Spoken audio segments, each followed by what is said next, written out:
Houston, integrity.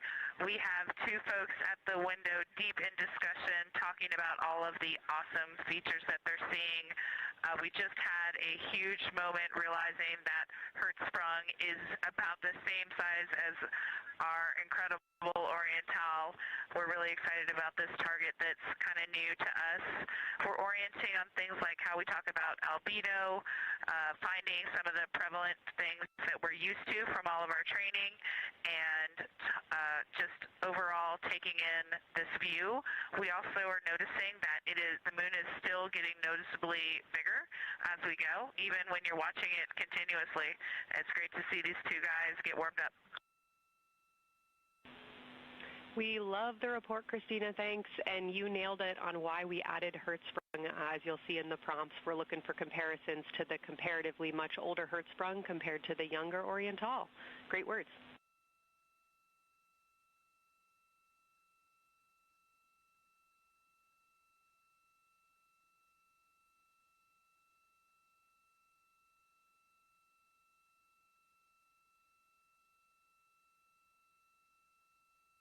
This is Artemis Mission Control. That was the voice of Dr. Kelsey Young speaking with the astronauts aboard Orion as they begin their observation period and lunar flyby.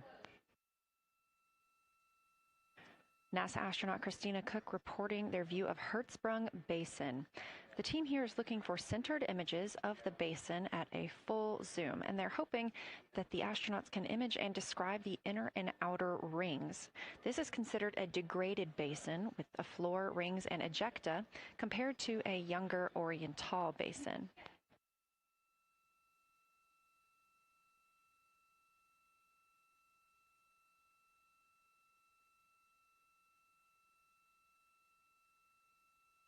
We spoke earlier with Julian Gross, the Artemis curation lead, about some of the terms we will hear the crew use today. One of those just called out, that's albedo, looking at surface brightness, or the amount of light a surface reflects.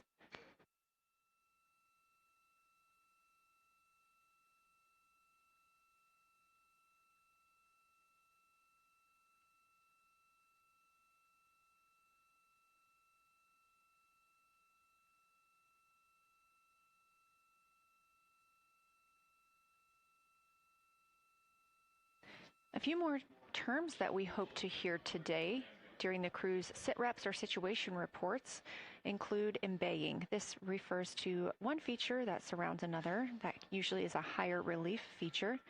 Houston integrity, one report from the crew at the windows.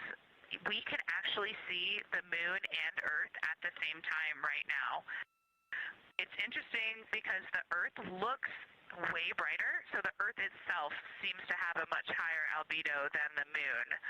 We think this is independent of our eyes focusing because, of course, the Earth is much smaller than the moon in our view, so you could think that your eyes focus for the darker sky, and that it means that it only has apparent brightness more than the moon, but since we're seeing both in the same view, we do think that this can be inferred as the Earth as a whole has a higher albedo.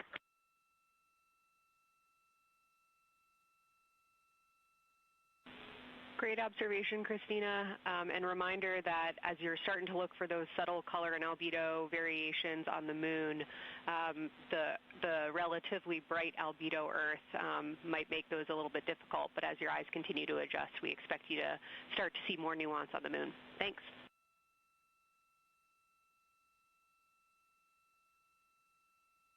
Great call. Thanks for the reminder. We're all going to be experts in lunar terminology by the end of the day. Another one we expect to hear is mare. These are dark regions paved or filled by volcanic deposits. You also can hear them called seas, oceans, lakes, or marshes, or other bodies of water.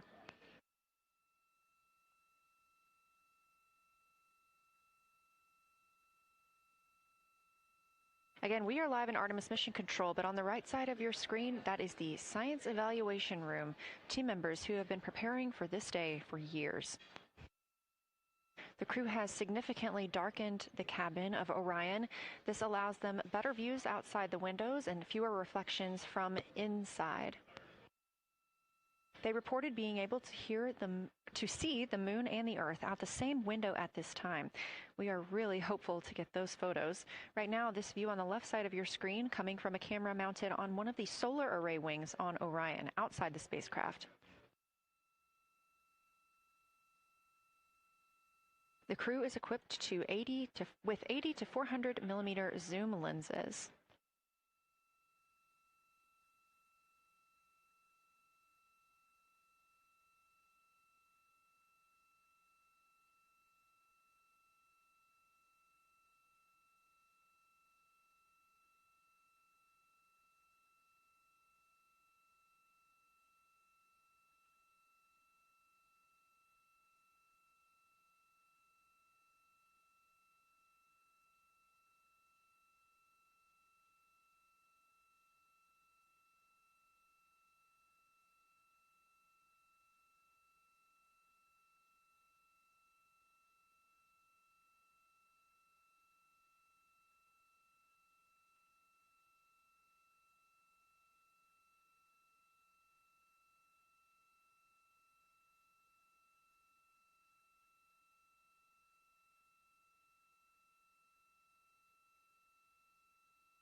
The team continues their warm-up discussion. I should say the crew members aboard Orion continue their warm-up discussion.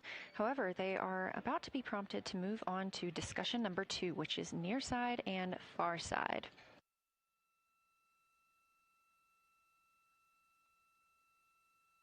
Some of the things that they are looking to capture, the ground has prompted them to photograph anything that stands out to them and to compare the near side versus the far side mare in color, albedo, topography, and texture. They also want the crew to compare the appearance of rayed craters in the near side mare versus in the far side highlands. Of course, a reminder that some of the items that the crew, or some of the landmarks the crew are seeing today, is the first time that humans have ever laid eyes on those portions of the moon.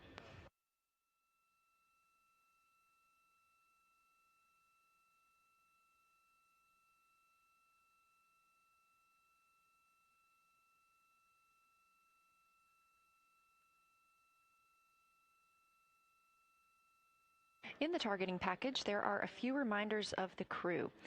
For the crew, there are time-sensitive observation reminders and science sit-rep reminders. Integrity. We have a sit-rep. The targets that are being discussed right now, it's the far side, near side comparison, and hearing some great discussion of browns and greens in the Aristarchus Plateau and how those disappear as you go toward the North Pole, and then over to the far side, you lose the color. You've got Jeremy in window 2, Reed in window 1, having a great discussion. Christina's under window, I'm sorry, Reed is in window 3.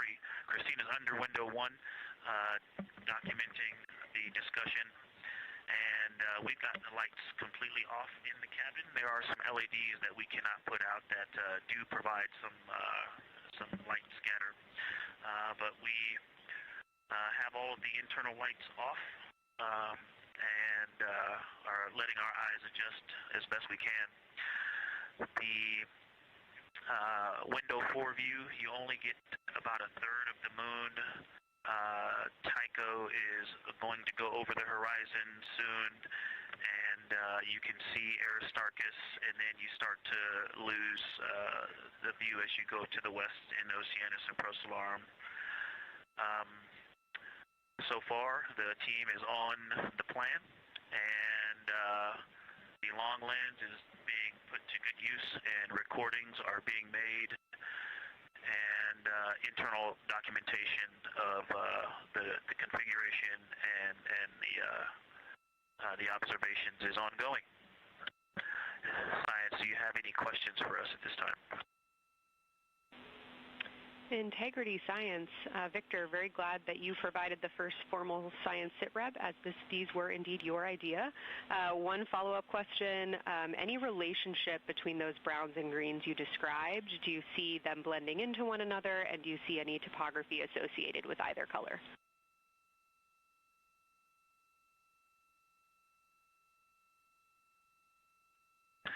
I don't want to bother the window team. I just heard that, overheard that, and so I'm sorry I don't have that detail yet. I will eavesdrop and see if I can pick that up. I will try to answer that at some point.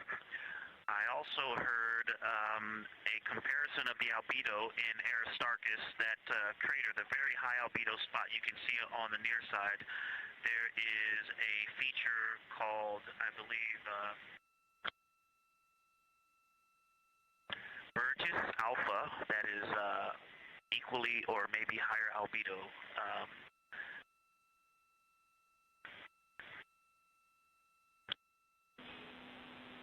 I apologize for the gaps. I'm trying to listen and talk at the same time, but I will try to get some more information to correlate those colors from Aristarchus for you.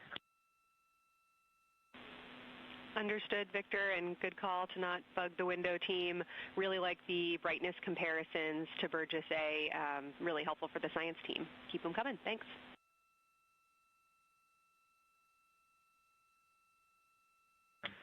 I also heard a discussion about the albedo of Grimaldi being a 10, and how many of us, when we were a little further away, saw that as the darkest albedo, and that the bigger Mare off to the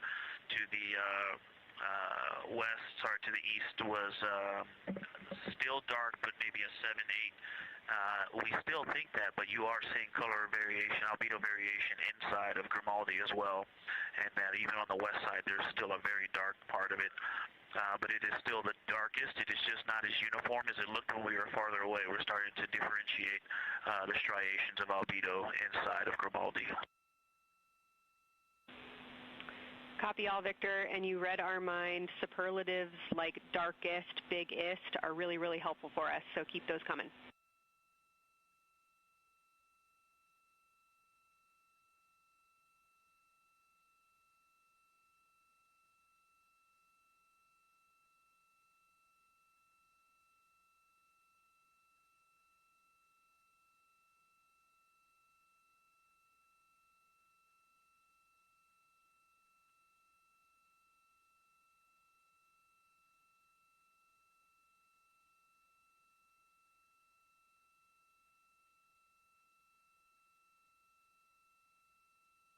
As we were just mentioning, the crew is slated to perform these science sit reps. They are prompted to do so by an icon in their lunar targeting plan.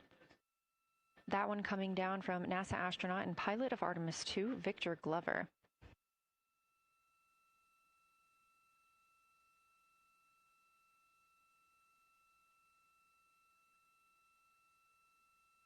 As we discussed, the Capcom is usually the only person in the room speaking with the crew, the capsule communicator. However, today, the science officer, Dr. Kelsey Young, she is the Artemis Science Flight Operations Lead, is speaking with the crew during the flyby to ask any questions that the team may have.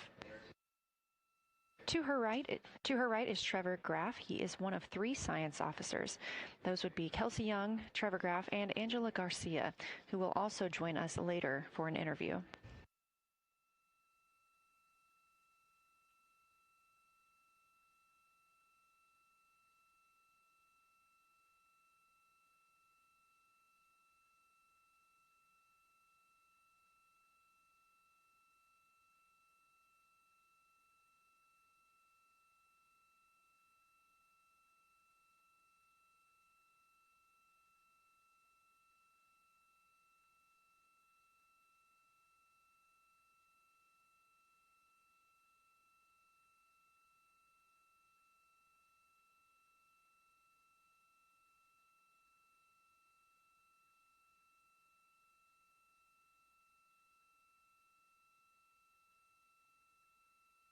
And Houston Integrity was able to, Science Integrity was able to get a view out of window 1, which is a beautiful view. I can see the entire moon that they're looking at.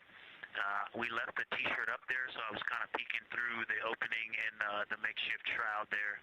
And once I was able to get two eyes on it, what jumped out at me was Vavilov. It's just peeking out of the Terminator. It's clear of the Terminator now, but it just really jumps out because it's still got the low light, the low sun angle. And so where the, Vavilov has that impact over the top of another crater, where the two craters intersect on the eastern edge. So on the side closest to Oriental, where the two crater rings intersect, the shadow there is the highest peak in the interior of Vavilov, and so you can see that terrain is, there's some real variation in the terrain there, that there's a nice peak where those peaks intersect, where those rings intersect, and we'll get a picture of that. Love the description, Victor, especially the comparison and relationships you just described about topography. And if it's easier for your observations, do feel free to remove the T-shirt shroud from window 1.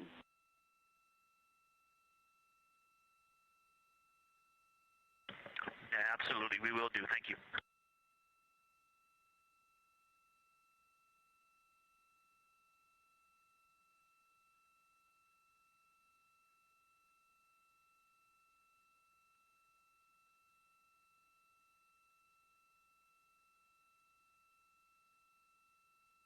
Those calls coming from NASA astronaut Victor Glover. As we discussed, the crew is working in pairs at the windows. Right now, taking photos are Commander Reed Wiseman and Mission Specialist Jeremy Hansen. Serving as their support team are pilot Victor Glover and Mission Specialist Christina Cook. You're hearing those calls from Victor Glover as he is on that support team, and he is tasked with providing the science sit reps, while the two crew photographing and making annotations of the moon are in windows 2 and 3. Windows 1 and 4 are available for the support crew to fly up to, obviously look at the moon themselves, and provide these science situational reports. The view on your screen is part of the lunar targeting package, and it's something that the crew can reference as they are flying by. But this is an animation.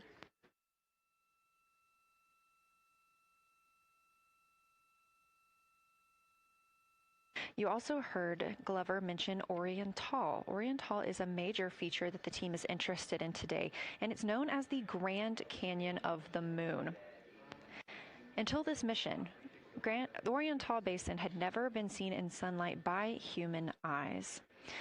Oriental Basin and its surrounding ejecta could fit within a straight line distance from NASA's Johnson Space Center, where we are at today, to Kennedy Space Center.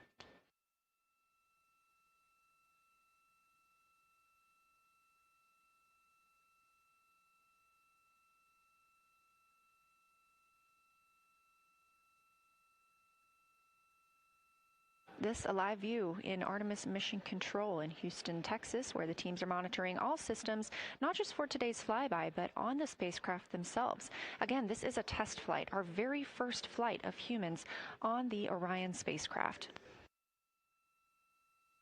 This team has been This team has been monitoring the entire time of the mission, as well as we have been live the entirety of the mission, and we will be continuing to do so all the way through splashdown and crew recovery from the Pacific.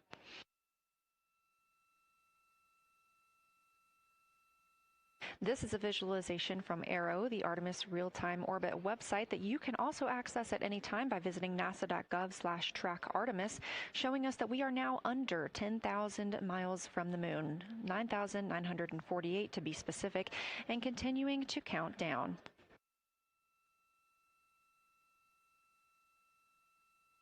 Again, our closest approach to the moon today should come about 6:02 p.m. Central, 7:02 p.m. Eastern. However, we will be out of contact with the crew at this time as they begin transiting behind the moon. At that time of closest approach, the distance from Orion to the lunar surface will be about 4,070 miles. Of course, these are estimates at this time, and we'll be sure to provide you with the official numbers once that closest approach has been reached.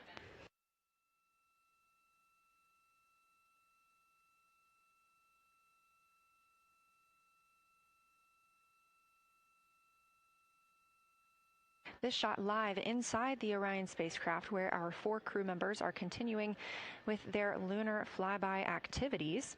They have just begun those activities really about 20 minutes ago, so we've got several hours of moon view opportunities. This is still a live view inside that capsule. However, you can see just how dark they have turned down the lights. Actually, they've turned them all the way off.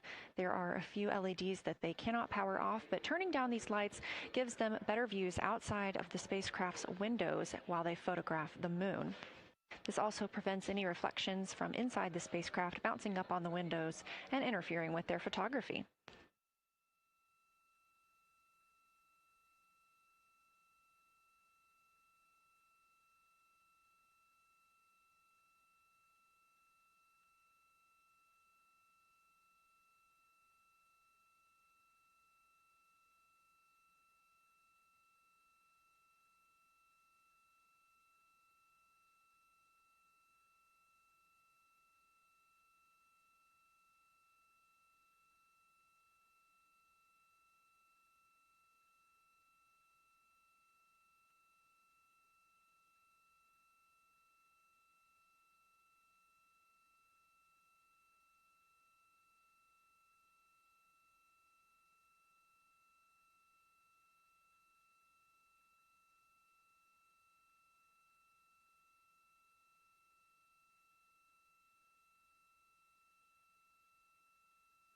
As we were previously discussing, the crew members are serving on teams, the first team being Commander Reed Wiseman and Mission Specialist Jeremy Hansen at the windows photographing what they see. We heard reports earlier that they could see both the moon and the Earth in the same view, and we are looking forward to seeing the moon and the Earth in the same view as well. That Earth set coming up in just a few hours. While Wiseman and Hansen are at the windows photographing, Glover and Cook are serving as support crew. They are able to assist with cameras. They are also providing those situation reports, letting us know how the team is working inside the spacecraft, what they're seeing, and how they're feeling about it. Those first blocks of teams will last about an hour, and the crew members are approaching the halfway point into their first observation block. A reminder, we have 5 of those blocks today. So they're approaching this halfway point, during which the crew at the window will switch roles. One will begin taking pictures, and the other will be making annotations on their PCD, that's portable computing device. Both of those crew members at the windows are recording audio of what they see. They are putting on headsets and recording audio into their portable computing devices. Obviously, we are not hearing this right now. This is going to be sent down to the science team, and they will be able to analyze that at a later time. What we are hearing, though, and will continue to hear, are those science sit reps a few times every block. Once this block is complete, about 40 minutes from now, we will have the teams switch. That means pilot Victor Glover and... Science integrity, looking at a window 1. I think I may have misreported earlier saying that it was Tycho going over the horizon. That was Copernicus I was referring to. Apologies. It was Copernicus is what is farthest bounding to the east, and that is now like on the horizon or just past it. And Korolev is now a few degrees from going over the horizon. And then, next it'll be Aristarchus Plateau. And so on the west, we are getting a much better view of the Terminator. It looks like we have about 80% illumination of the moon. And Vavilov and 1 Vavilov diameter to the west is where the Terminator is right now. And so other features are starting to peek out there. The center of the illuminated part of the moon is, to the lower part is Oriental. And just around Oriental, a lot of light structure is starting to show up. A lot of high albedo, similar to the feature, I cannot remember, Burgess Alpha and Aristarchus type high albedo in the ring. So when you look at the interior ring and the external ring, it's almost as if the edges are starting to dry up and turn white. If it was something that was wet and got dry, the edges would be the part to dry first. You just kind of outline all the topography in the interior of that wall is like it was dusted with chalk or is starting to dry, or maybe dusted with snow. If this was the Earth, I would say there was snow dumped on some of the ridges on the interior of the rings of Oriental.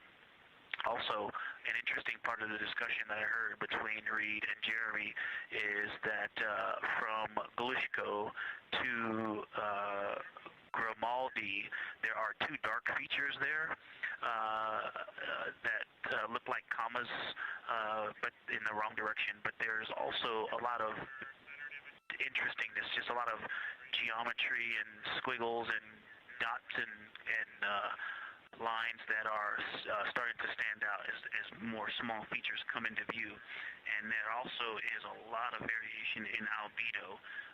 In some of those, the two dark features, for example, have on the southern edge of the larger one, the one that's further to the south, there's a very dark, the one albedo, like the southern and western part of Grimaldi.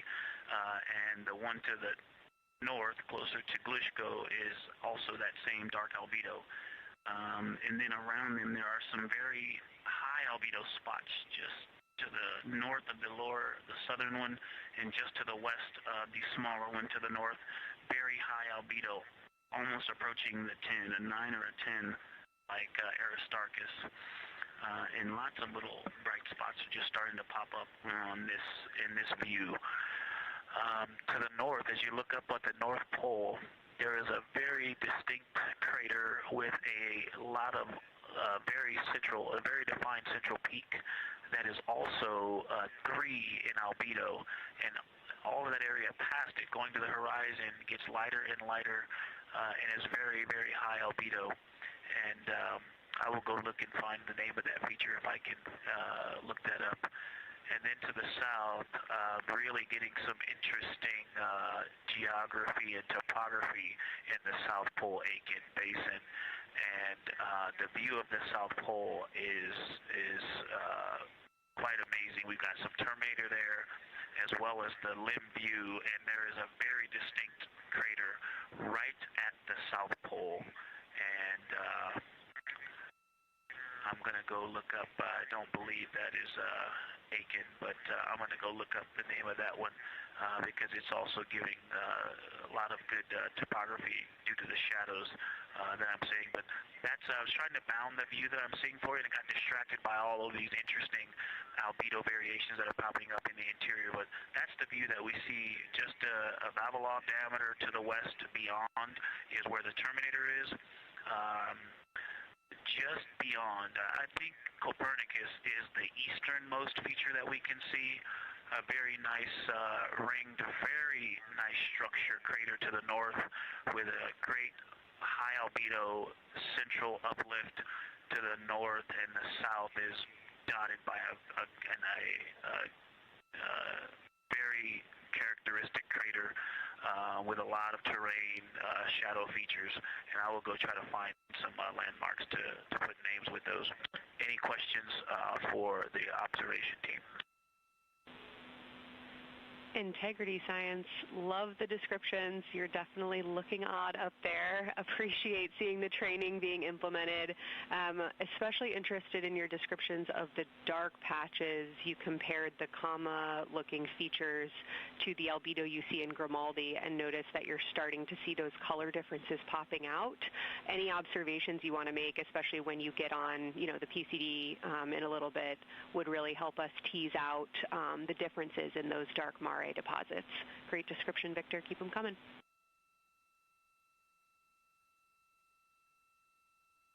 Absolutely will do, and I know you've got descriptions on both of the window observers right now as well. Keep them coming.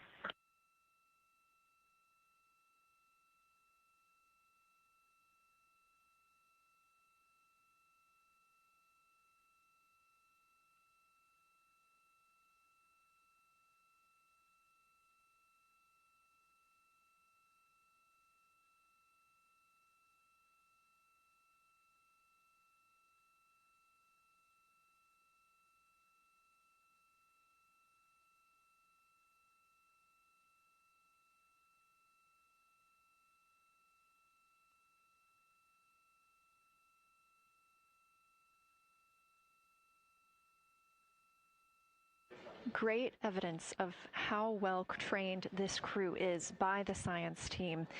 NASA astronaut and pilot of the Artemis II mission, Victor Glover, calling down a situation report, noting several different features on the moon and such descriptions, even saying that it looks like snow on some of the peaks. Obviously, we do not expect that to be snow, but referencing that as some of the lighting on how it looks to the Artemis II crew from their current position.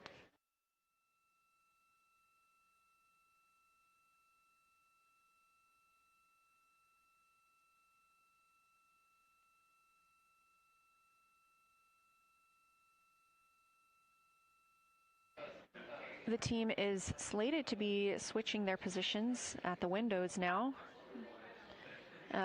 Both Reed Wiseman and Jeremy Hansen have been at windows 2 and 3, one taking photos, one making observations and annotations on their portable computing device. At this time, we also anticipate that they are looking at a crater duo.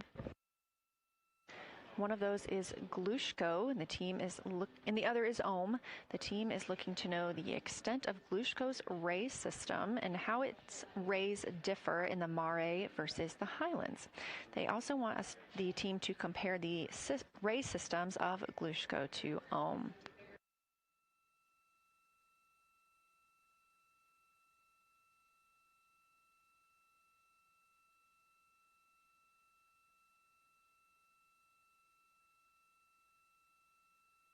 Ohm is considered a young crater.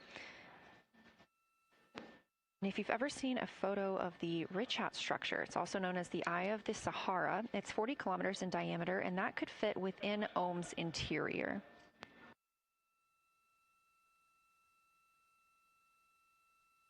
The team is specifically interested in descriptions of that ray visibility, including the color, albedo. Remember, albedo is the brightness or the surface reflection, and the reach.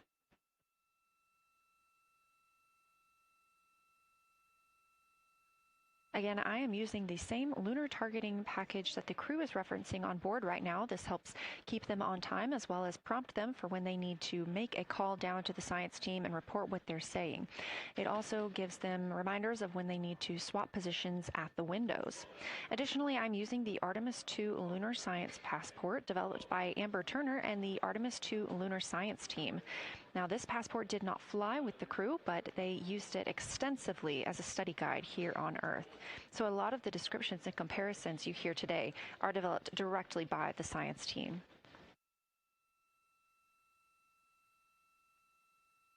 We are now 4 days, 20 hours, and 43 minutes. Science, integrity, that crater to the north, that is, it's like we've got one in the north that looks like just a textbook crater, and one on the South Pole as well. The one on the north, I think, is Pythagoras. And what I wanted to highlight about that is it is either a very distinct central uplift or just a very defined area of high albedo.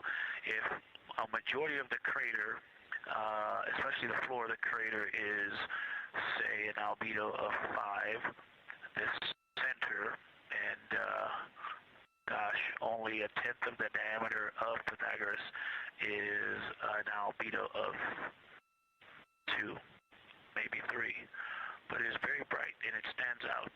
And then between that crater and the actual, what is the horizon from here, there seems to be another crater right on the horizon, and right on the edge of that is another patch of that albedo. It seems to be between the two craters. It's hard to tell from this grazing angle, but there is another spot just further north beyond Pythagoras. Between the two, I can draw a picture of this one and show you where that very high albedo, again another 2 albedo surrounded by 5 and most of the area bounding it.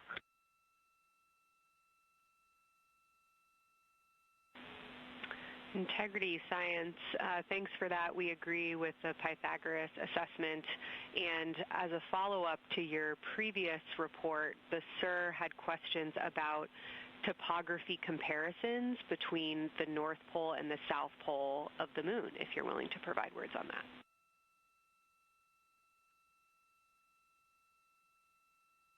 Topography comparisons, absolutely. And if you have any idea what, if you draw a line between Pythagoras and the western edge of the outer defined ring of Oriental, it intersects a beautiful textbook crater on the south.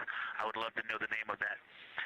The topography differences, now the South Pole has a little bit of a benefit that it has more of the Terminator, and I can see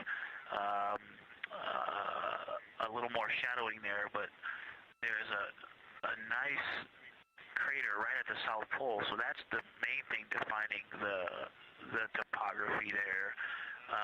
Seems to be quite a bit of elevation change. I can see some very jagged shadows, a 90-degree just to the west of that crater at the South Pole. I can see a very distinct change in the shadow directions, indicating, I don't know, a very high wall or a very deep canyon just to the west of that.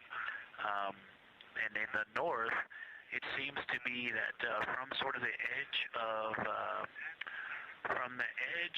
the mare that's dark, which is maybe 1 Pythagoras diameter south, if you draw a ring about that, maybe the top 7 degrees of the moon, and just draw a ring around that, the near side is an albedo of 5 and looks quite smooth from here. And then along the same edge of the mare, the edge of the mare that kind of Grimaldi's just outside of, Glushko is just outside of, Carroll Crater is just outside of, and you start to see the stark differences between the darker 7/8 and the 5s and 6s, the 4s and 5s. If you follow that line up to the north, that line is also where the change in topography happens at the North Pole. The line defining the light and dark on the edge of the mare that you can see from Earth, draw that line, roughly the midpoint of all that, straight to the North Pole. And on the side facing the Earth, you see smoother topography and dotted by Pythagoras and its next-door neighbor crater. And then on the far side, you see a lot more cratering and a lot more topography. And again, the far side has the benefit of a little Terminator there, but I am seeing a variation in the topography. It seems to be more jagged and a more challenging place to find a place to land and to even traverse in the south, all around the South Pole. And at the North Pole, it seems to be, it would be more challenging to translate on the far side of the North Pole compared to the near side of the North Pole around Pythagoras. Copy all, Victor. You really help paint a contextual picture of what you're looking at. We really appreciate the way that you're guiding us into the areas you're seeing by drawing comparisons between recognizable features. Thanks for that.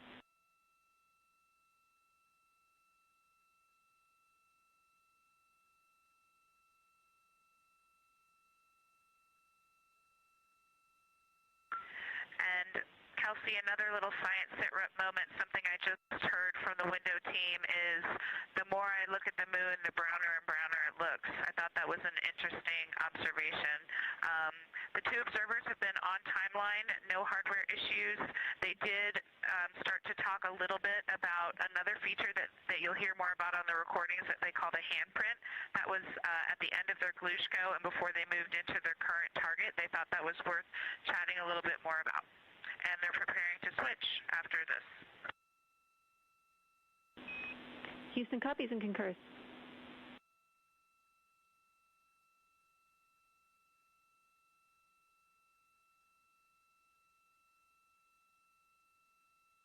Hey, Houston and Science Integrity, another just observation from the human.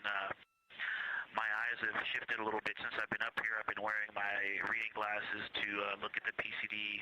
Well, this is a very taxing event on the eyes, looking out the window and seeing the very bright moon, then coming back inside to the dark cabin and trying to work cameras and microphones and logistics and lunch and those kinds of things, and then looking at the PCD, which is dimly lit, it's just been an exercise. It is a difficult thing to manage it. I'm up and down on the glasses, and then having to wait as my eyes adjust when I come back in. As soon as I look back into the cabin from looking out the window, I can feel my eyes adjusting, and I just have to work through it as they adjust. Appreciate that report, Victor, and know that we are prepared to read you up targets from the ground if that would give you the ability to keep your eyes focused on the moon and not having to swap between that and the PCD. Just let us know.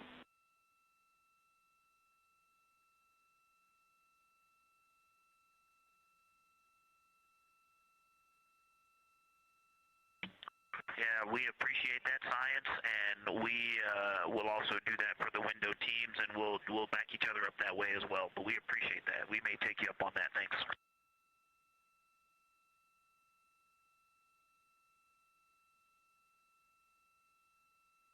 Continued detailed descriptions from the Artemis II crew aboard Orion. Again, this is a test flight, the first time we've flown humans aboard this spacecraft. So every detail, even that it's difficult to look outside the window and then back at the PCD, that portable computing device, every single detail is appreciated as we prepare for future missions. Glover also mentioned that he is now wearing his glasses now that he's in space and that his eyes have shifted a bit. This is something that happens when our astronauts go to space. There is a fluid shift from the lower half of your body up into your head, and that can cause changes in your eyes. It's something that we have seen over time for some crew members, especially now that we have been living and working on the International Space Station for over 25 years.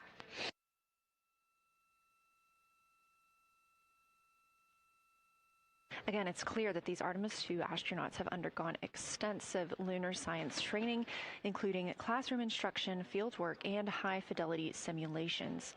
Training expeditions even took place in analog environments like the Icelandic Highlands and the Kemasassen impact crater in Labrador, where crews practiced identifying and describing geologic features under varying conditions.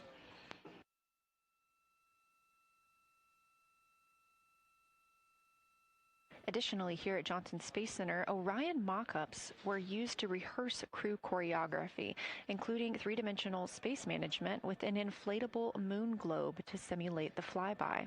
And while on Earth, the crew also used that small lunar passport that I mentioned with descriptions, photos, and prompts to help them study the features we hope they'll see.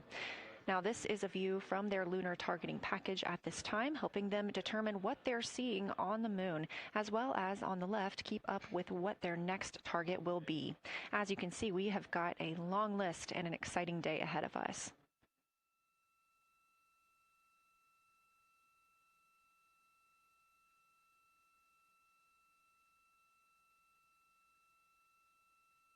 It's now been 4 days, 20 hours, and 53 minutes since Orion launched atop the Space Launch System rocket from Kennedy Space Center in Florida with our 4 crew members aboard. NASA astronauts Reed Wiseman, Victor Glover, and Christina Cook, and Canadian Space Agency astronaut Jeremy Hansen.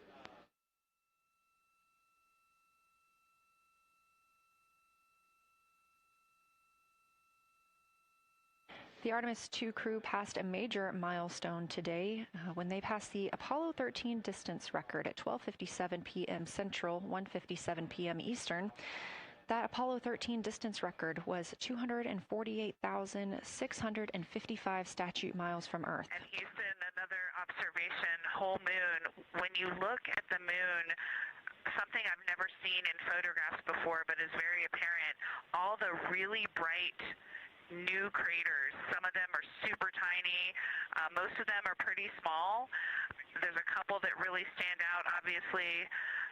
And what it really looks like is like a lampshade with tiny pinprick holes and the light shining through. They are so bright compared to the rest of the moon. We copy, Christina. Thank you. Looks like you guys might be doing it, but remind you to swap positions at the window and take your SD cards with you. We're loving everything that you're calling down, so keep it up.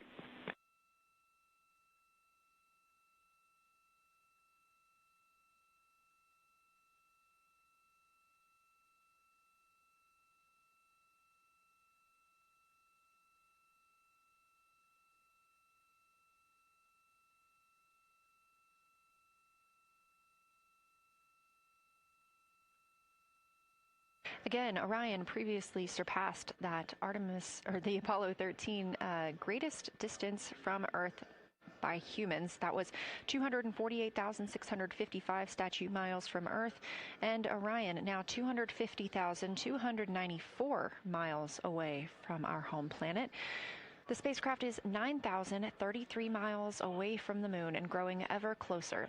At its closest approach, it'll be about 4,070 miles away, and we will make sure we confirm what that distance ends up being. This is an approximation and an estimate ahead of that moment. We're anticipating them to make that closest approach at 6:02 p.m. Central, 7:02 Eastern, when they are in a loss of signal, transiting behind the moon. They will be the first humans in over 50 years to fly behind the moon and lose contact with Earth. We will regain that contact about 40 minutes later as they reconnect to the Deep Space Network, emerging from behind the moon, and we will look forward to seeing an Earthrise.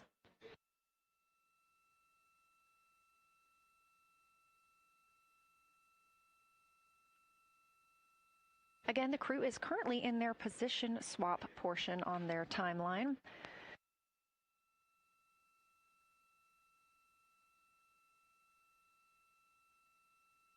This allows crew members the opportunity and the experience of all roles necessary during today's flyby. Right now, those two crew members at the window have swap positions.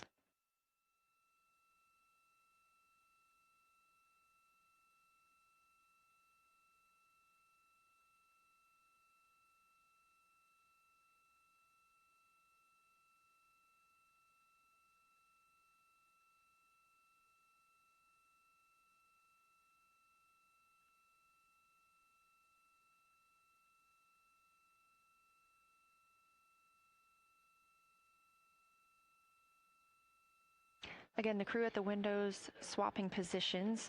Right now, that crew is Commander Reed Wiseman and Mission Specialist Jeremy Hansen, while Victor Glover and Christina Cook serve as their support flyby crew members. That's why you are hearing Victor and Christina during those science situation reports. Those voices will change in about 30 minutes when they take a turn taking photos and making annotations while at the window.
Houston, integrity.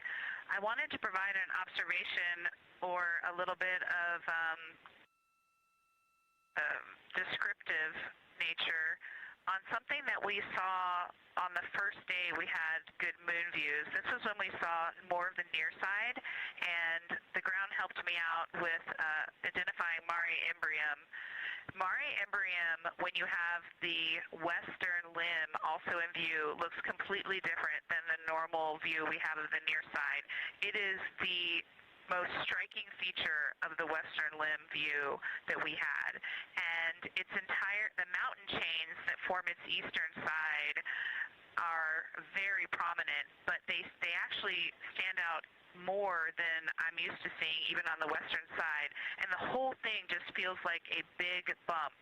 It actually looks like a large healing wound with a high albedo forming the mountain chain around the impact basin.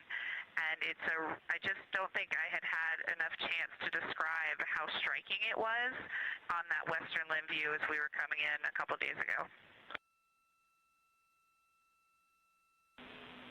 Christina, science, absolutely love that, especially since that's a feature that all of us here on Earth can observe from home. So I'm sure tonight everyone's going to be going out and looking for evidence of that beautiful topography you just said. Thanks for those words.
The view on your screen coming from Orion, a camera mounted on the spacecraft's solar array wing. Toward the right of your screen, the near side is the hemisphere we see from Earth. That is identifiable by those dark splotches, which are ancient lava flows. Science integrity. A question and a comment. Question is it possible that we're seeing a Schrodinger basin from this vantage point in the Terminator at the South Pole? And the comment is the rays coming out of are less distinct. We are not seeing the bright rays coming out of it, but the sort of 9 o'clock wedge that is formed by the change in albedo from the interior portion that is to the northeast to the surrounding lighter mare that's 270 degrees to the west. That 90 is very distinct and interior. You got some great descriptions from the two at the window about the colors in there, but in that darker part, in that wedge, you've got some really interesting color, even though the rays, the distinct difference in the albedo almost look like rays, but it's not the rays coming out, it's the just change in that albedo. Integrity science, that is very intriguing, those color rays coming out of rather than sort of albedo. And as answer to your question, we do not think you can see Schrodinger. It's in darkness as of now. But thanks for that description, and it sounds like the pair at the window's got great descriptions that we're definitely going to dive into tonight.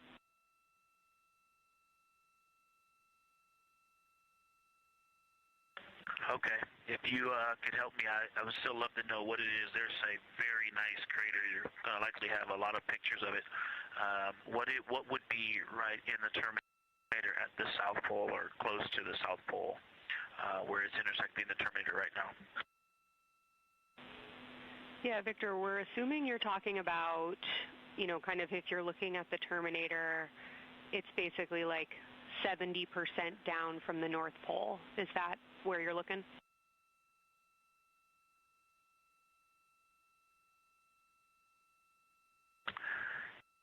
Contact, yes, that is where I'm looking.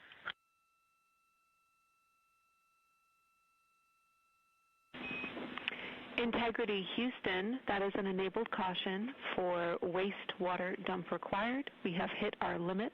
As expected, no crew action.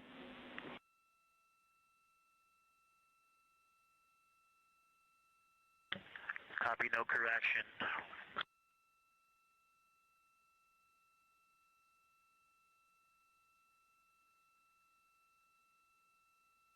You are. And Integrity Science, we're trying to figure out what you're looking at there. Is it like right on the Terminator, or is it in the eliminated portion next to the Terminator?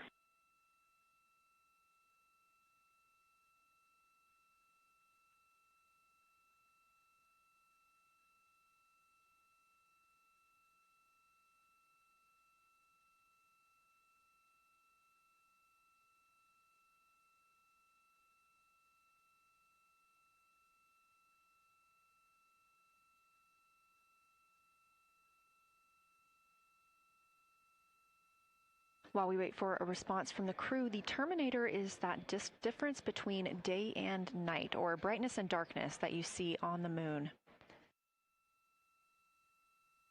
We see this from the International Space Station as well, looking down at Earth. And Science from Integrity, excuse my space orientation adaptation. If you draw a line between Glushko through the center of Oriental, and then another line from Glushko through the southern tangent of Oriental, that line would almost perfectly intersect tangentially the crater that I'm talking about, and it is on the Terminator. So yeah, I think I'm not looking at the South Pole. I was a little twisted.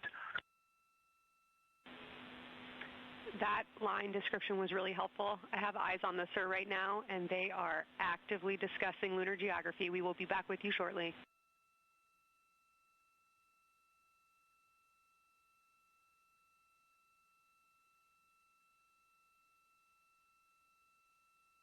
You're hearing a couple of voices today in Mission Control Houston. One of those is Dr. Kelsey Young. Integrity Science, we believe that's Zeeman Crater.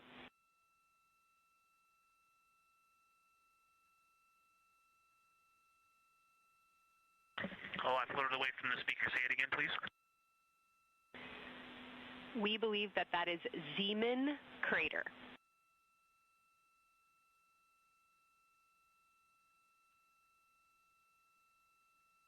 Zeeman. Okay, and can you say the first letter? I may be pronouncing that wrong. What's the first letter of that word?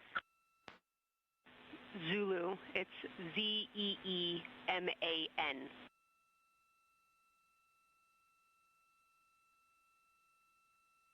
Copy. Thank you for that. Yes, we've got a great view of that. And when I went back to the window just now, the view has completely changed. Our trajectory is taking us to a new view, and I'm looking more into Babalov. I've got a nice, great view into Babalov. I'm actually away from the window right now, so I'm going to go try to give you some bounding words on the view that we're seeing, but I've got to get back to a window in a minute. Understood, Victor. You're defining new views of the moon in more ways than one.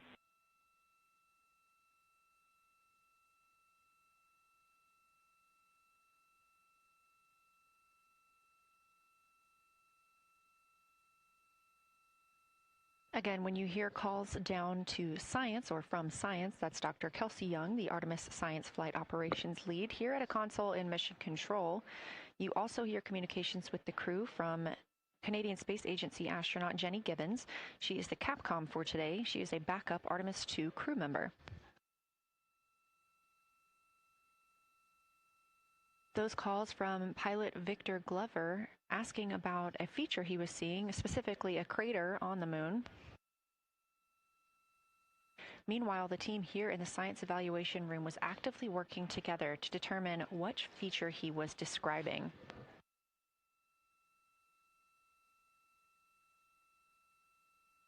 The teams at the window have continued to move through their targets, including Ohm, Aristarchus Plateau, Reiner Gamma, and we are preparing for the cabin and window teams to swap. That's when we'll hear more from Reed Wiseman and Jeremy Hansen when they take on these support roles, while Christina Cook and Victor Glover are at the windows photographing and annotating.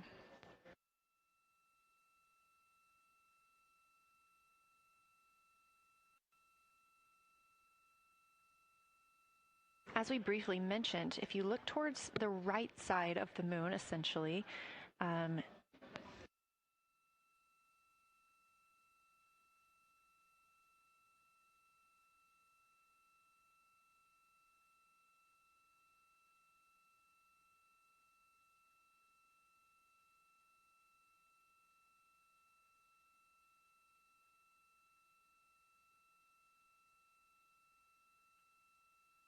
this live view coming from a camera outside the Orion spacecraft, and if you look on the right side of the moon where you see those dark patches. Wow, yeah, I wish I had some more time to just sit here and describe what I'm seeing, but the Terminator right now is just fantastic. It is the most rugged that I've seen it. From a lighting perspective, there are little islands. There are islands of terrain out there that are completely surrounded by darkness, which indicates some real variation in terrain. Up to the north, there is a very nice double crater. It looks like a snowman sitting there, in the 5-10 degrees below the pole in the Terminator. And then on the southern edge, there's almost like a hole. It looks like a hole, and it's the diameter of Vavilov size, just blackness, and then a wall of bright. And then it goes back to the black beyond the Terminator. So there's it looks like there's just a gigantic hole right there. 1 Vavilov diameter east of the Terminator. And as you go south, the Terminator is not a nice smooth arc. It's just jagged. There's almost a 110-degree turn in the shadow as opposed to the nice smooth arc, again indicating some really interesting variations. And I'm sure we'll get some photos of that. And then one of the craters further to the south of Vavilov, maybe halfway down to the South Pole, is not only looks like just a deep hole, and then there's like 2 island rays pointing off to the west and north that indicate very high ridges and very deep canyons coming up out of that crater. So again, just some really interesting visual illusions going on with the shadows there. Like I said, there look to be islands out beyond the Terminator, because some of the things, maybe even a Vavilov diameter into the Terminator are catching sunlight on the peaks up to the north and to the south. It's very, very interesting to see. Integrity science, oh my gosh, that was an amazing picture you just painted. I glanced over at the SIR video and I literally saw fist pumps in the air. Those types of observations are things that humans are uniquely able to contribute, and you just really brought us along with you, so thanks for that.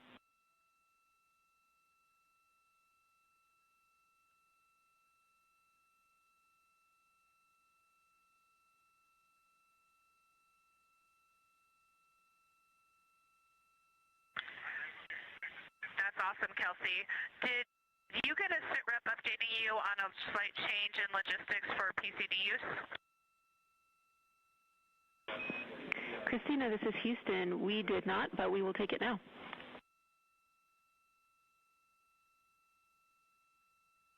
We slightly changed the PCD plan for the window observers. The 2 window observers kept their PCD. So in other words, the one that window 2 went to window 3 and the one at window 3 went to window 2 when they swapped rather than staying at the window. We'll plan on all observers keeping the same PCD for all observations. Copy, Christina. That makes sense to us, and good plan. We are coming up here on a cabin and window team swap. Let me know when you're ready for a quick vehicle status.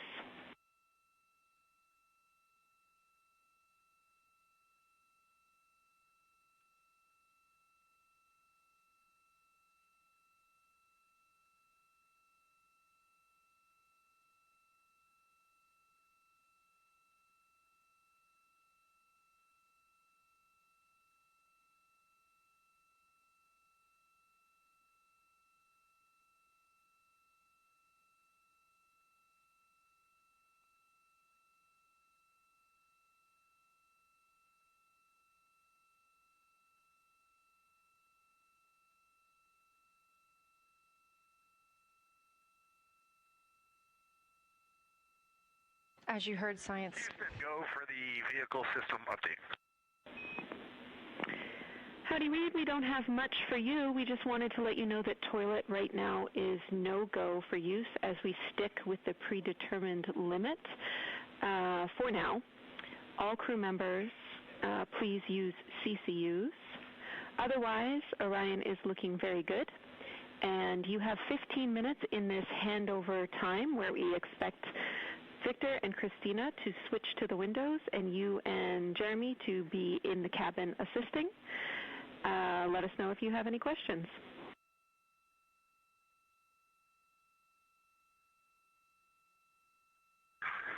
No questions at all, and they're in the swap right now. The first thing I'll tell you, I floated up to the docking hatch window and just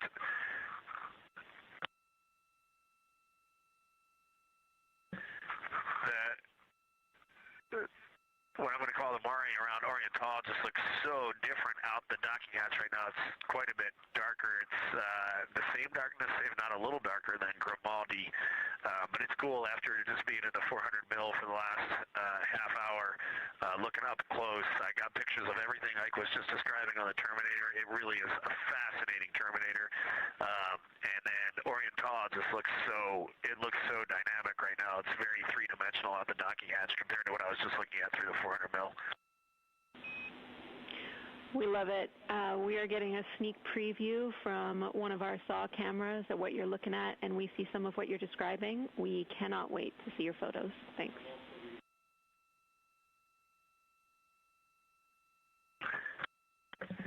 Yeah, Jenny, I wish you had some longer lenses on the solar array so you could see the whole moon, but man, it is, or the up-close moon, not the whole moon, but it is just fascinating here. It's so cool. All right, MPO and INCO, take notes. We want a zoom lens on those saws next time. Thanks, Reed.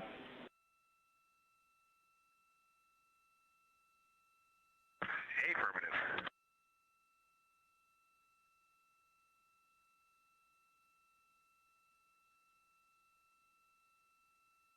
As the crew gets ready to switch positions from the window crew going back to the support crew and the support crew flying up to the windows, this view inside the room, Capcom Jenny Gibbons speaking with the crew, Canadian Space Agency astronaut.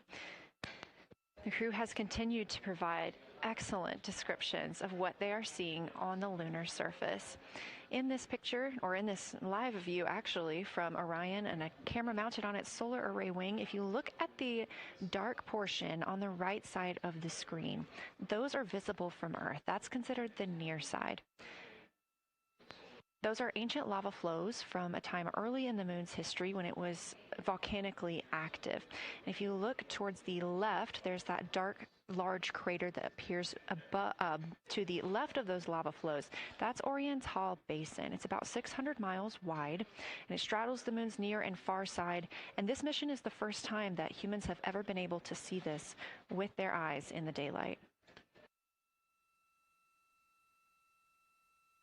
Again, you hear conversation about that Terminator. You have a great view of that as well. That's the difference between light and darkness on the moon. Victor Glover explaining that as a very jagged-looking Terminator due to the peaks that they're seeing and the craters that they're seeing as they prepare to cross over the far side.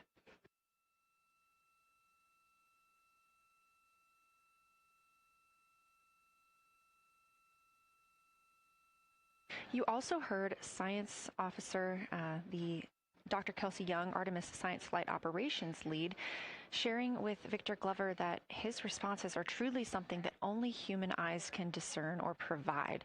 So we've previously discussed how having humans observing the moon on this mission is being combined with lunar robotic data to help us maximize what we know about the moon. So part of that data comes from the Lunar Reconnaissance Orbiter, or LRO.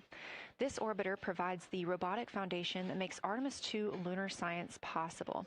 LRO has been orbiting the moon for 17 years, which makes it the longest operated lunar orbiter in history.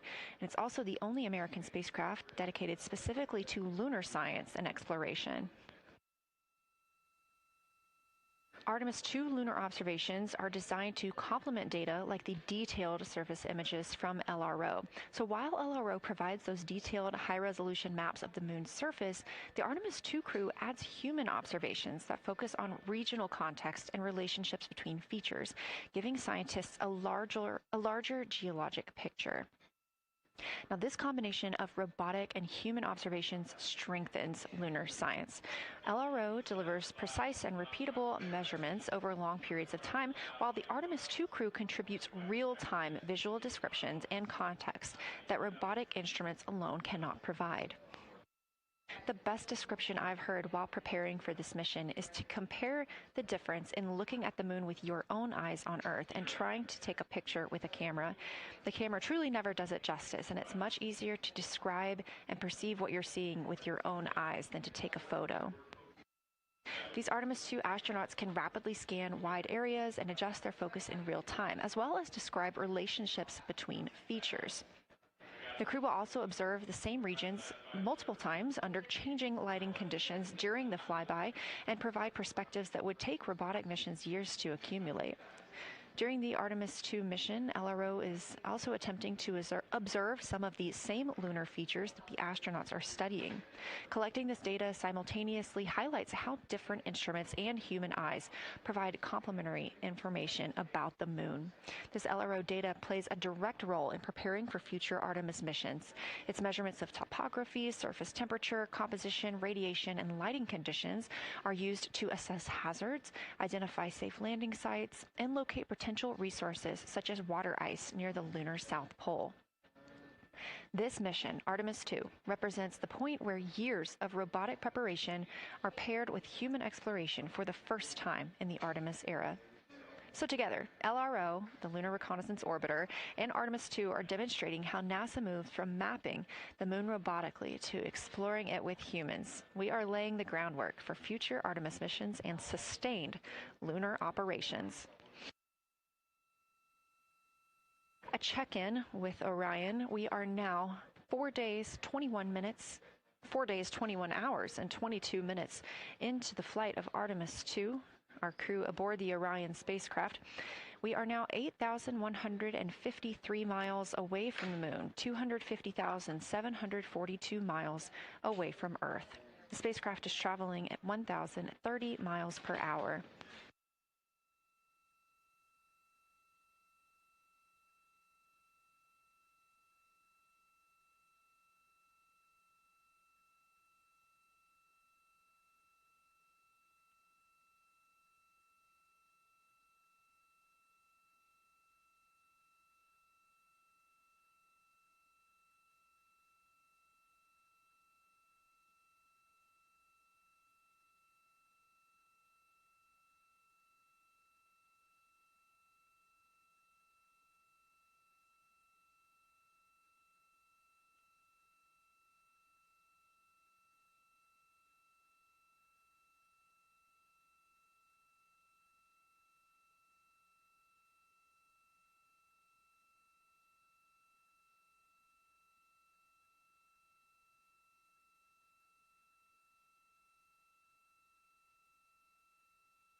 The professional science update giver is now in seat 2. That is where Victor is, and Christina is nestling into seat 1 with the long lens, and we're just getting ourselves oriented here. It's a cool view in the cabin. It's actually a cool view to be off the camera now and looking at my crewmates getting up to their observation posts and looking in. It's super fun.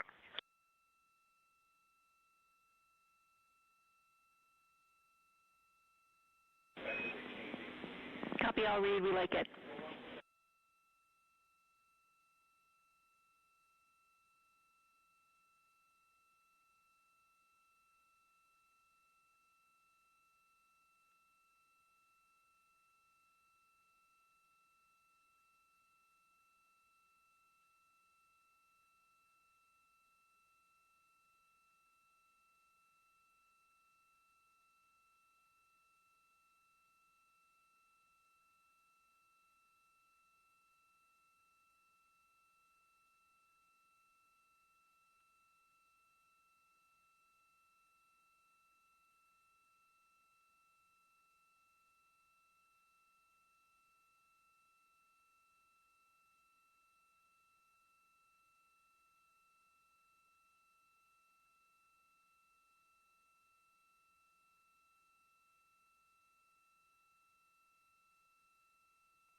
As we heard confirmation from NASA astronaut and commander of Artemis II, Reid Wiseman, they are now switching positions of the support teams and the observation teams. So initially, Reid Wiseman and Jeremy Hansen were at windows 2 and 3 in the Orion spacecraft, taking photos and making annotations in their PCDs, portable computing devices. They were also giving audible descriptions into their PCDs, wearing headsets with microphones and providing recordings that the science team will be able to listen to later. We were hearing from NASA astronauts Christina Cook and Victor Glover as they made observations as part of the support team. Now, as these teams are swapping, we anticipate hearing more from Reid and Jeremy as they'll be on the support team, while Victor and Christina will be at the windows taking photos and making annotations.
And Jenny, for the science team, if they can mark this time, I just covered up window 4 to block out the ambient light from a very bright planet Earth. And it'll be interesting to see if in the data Victor and Christina see any differences from me and Jeremy with that window blocked. It's a lot darker in the cabin now.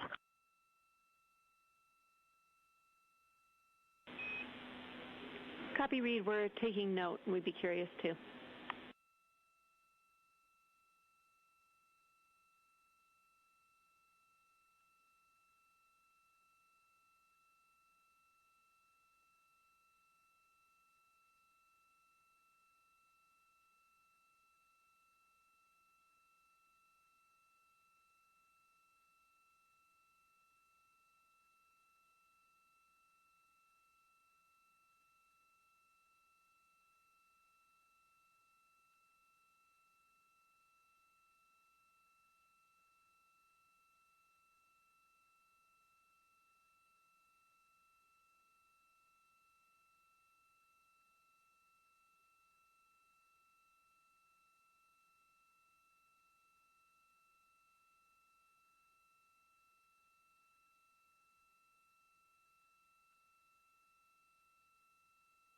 We are live in the Artemis mission control room during the lunar flyby of the Artemis II crew, the first humans to fly by the moon in over 50 years.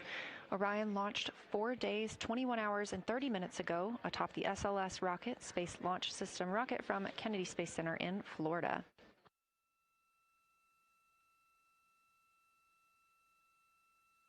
Our 4 crew members inside the spacecraft are transitioning their positions. The cabin and window teams have swapped.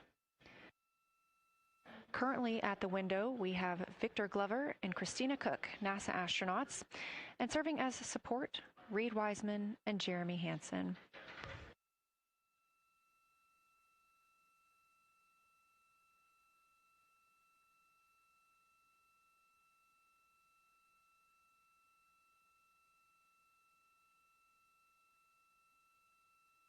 For our crews at the window, they are using handheld Nikons with an 80 to 400 millimeter zoom lens.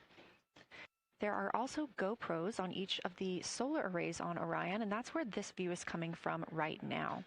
We have an interior camera of the crew as well, but they have dimmed the cabin lights. They've actually turned off the cabin lights to allow them to better see outside of the spacecraft.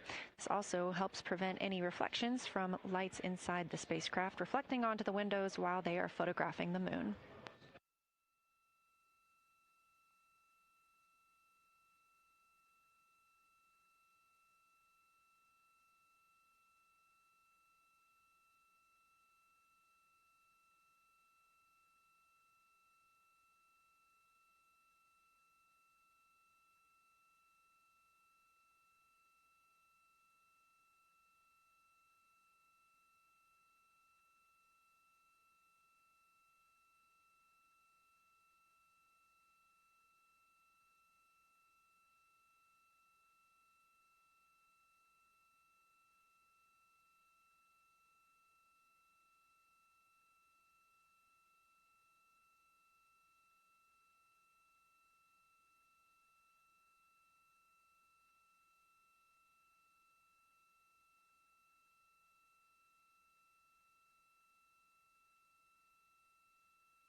We talked a little bit about the views and the cameras being used on the Orion spacecraft.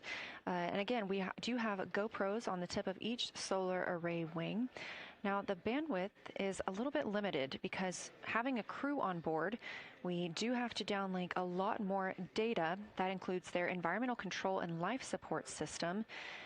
We are not the only data, this view that you see, coming down from the spacecraft, and so we do rely on sharing some of that with the other flight controllers in mission control. This helps the team monitor all systems aboard the spacecraft and ensure the safety of our astronauts.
We are standing by for a situation report from the crew aboard the spacecraft. They've been imaging the whole moon.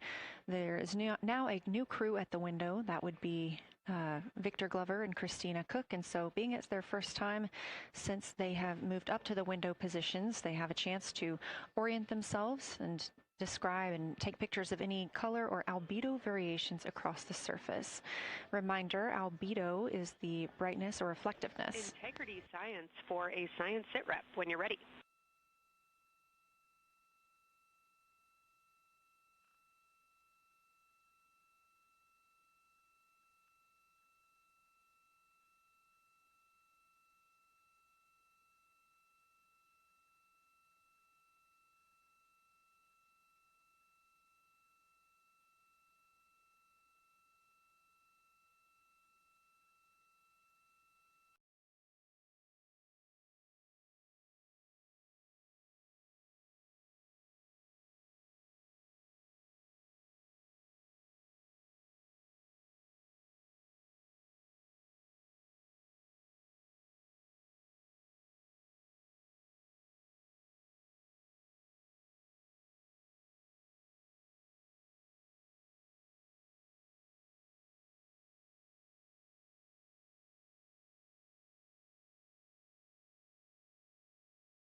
or topography across the mare patches and ring mountains. Science team reports that the observations will be used to study the geologic evolution of the youngest lunar basin and to inform formation hypotheses for the annular ring.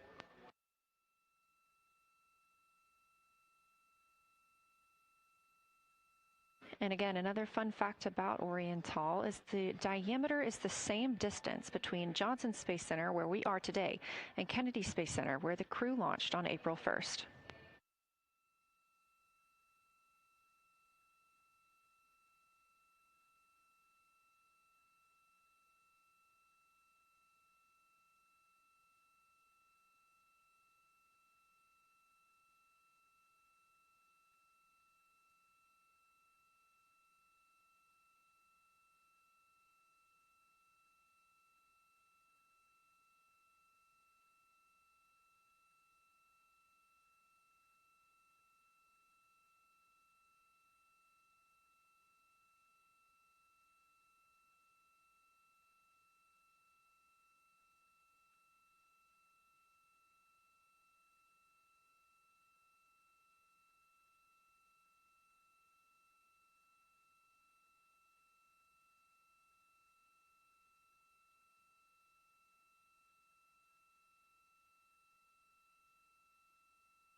This live view from the Orion spacecraft on the Artemis II mission, now 7,373 miles away from the moon, 251,130 miles from Earth.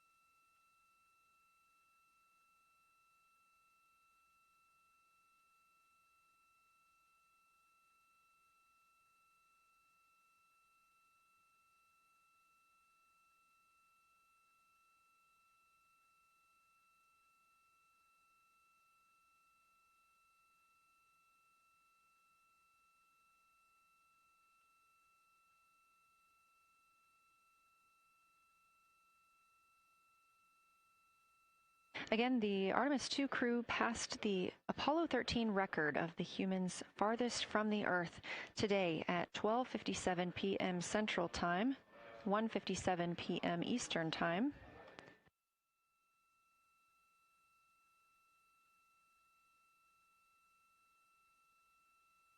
That distance set by Apollo 13 was 248,655 statute miles.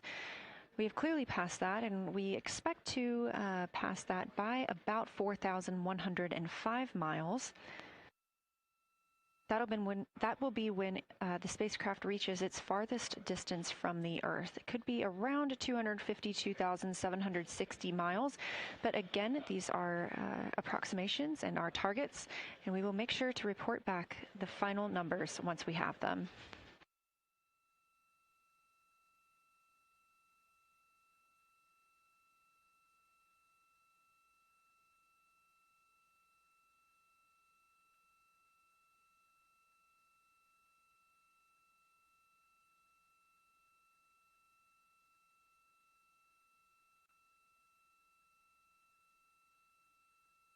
We have some refined times of when we expect to have Earth set of Earth behind the moon while Orion flies behind the moon. That would be about 5:41 p.m. Central, 6:41 Eastern. The spacecraft would make its closest approach to the moon at 6 o'clock Central, 7 Eastern, and that would be about 4,066 miles. And then at 6:02 p.m. Central, and the spacecraft will reach its farthest distance from the Earth, We anticipate that'll be about 252,755 miles, which would be 4,111 miles farther than Apollo 13. We would see Earthrise again at 6:21 p.m. Central Time, and a few minutes later, regain communications with the crew.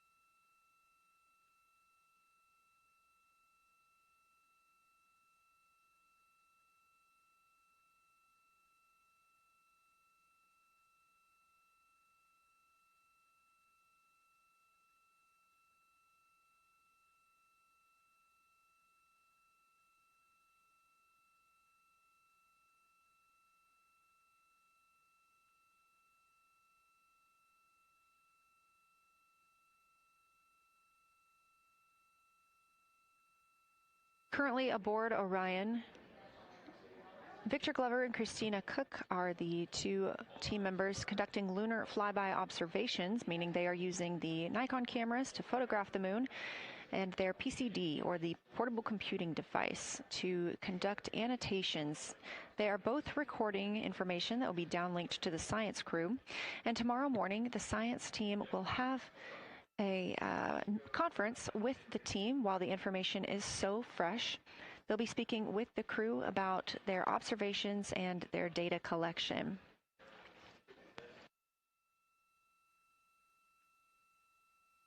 Otherwise, most of tomorrow, Flight Day 7, is considered an off day.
We are on Flight Day 6 of the Artemis II mission, the first time in more than 50 years that humans will observe the moon directly, providing a critical opportunity to practice how lunar science will be conducted during future Artemis missions. If you're just joining us, the crew is well into their lunar flyby observations, and we anticipate that we will hear from them soon. A few times every hour, they are slated to call down with science sit reps or situation reports. We most recently had one from Commander Reed Wiseman. He and Jeremy Hansen, mission specialist, were first at the windows today to photograph and make annotations of what they were seeing. Therefore, we heard more from Victor Glover and Christina Cook earlier in the day during those first blocks. But now that Reed Wiseman and Jeremy Hansen are on the support side, they are the ones calling down what they are seeing from windows 1 and 4. Earlier, we heard that the Earth is so bright in window 4, they have had to temporarily cover it with a t-shirt.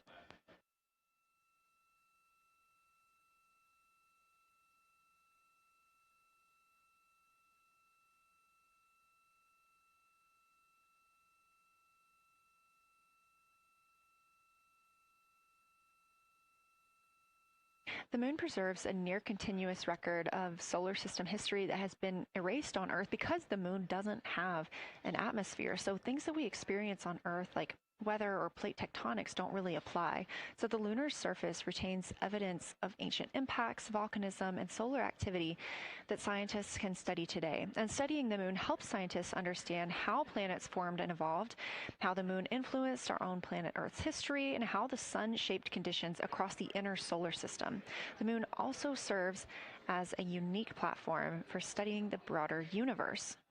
Artemis science is designed around questions best answered by humans, working alongside robotic systems, combining decades of robotic lunar data with real-time judgment, context, and adaptability that only humans can provide.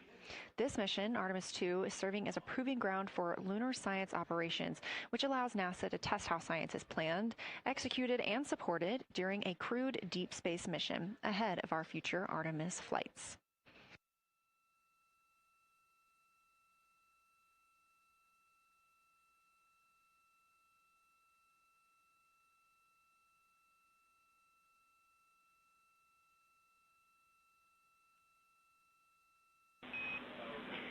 Integrity, time for a window team position swap. So Victor and Christina, please switch places if you've not done so already, and remember your SD card for the camera.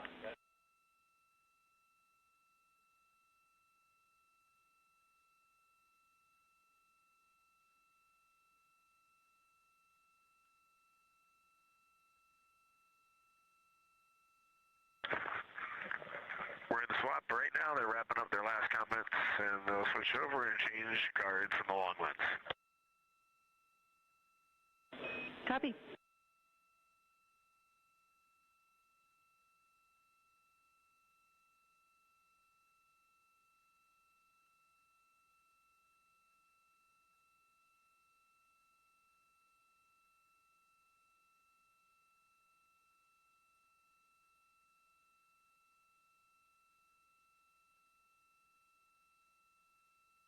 As you heard in that call, it is now time for the team members at the window to swap positions. That means Victor Glover and Christina Cook will be switching roles. One of them has been photographing the moon with a Nikon with an 80 to 400 millimeter zoom lens, while the other was making annotations on their portable computing device. And both are recording audio that the science team will be able to listen to.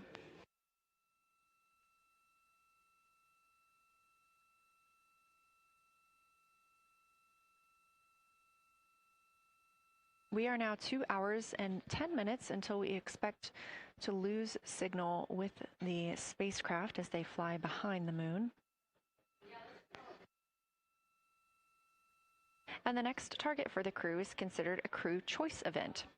They have the option to focus on any regions or patterns or features that interest them. The science team has asked the crew to capture pictures that illustrate their choice, as well as at different zoom levels, and to describe why those certain features or regions caught their eye.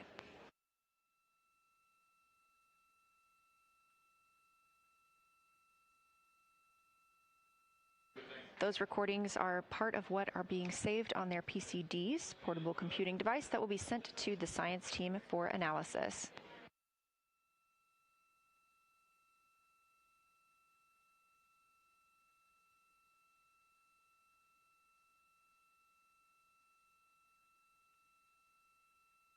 The crew has been allotted 8 minutes for this crew choice event, and it's also a time for a scheduled sit rep or situation report.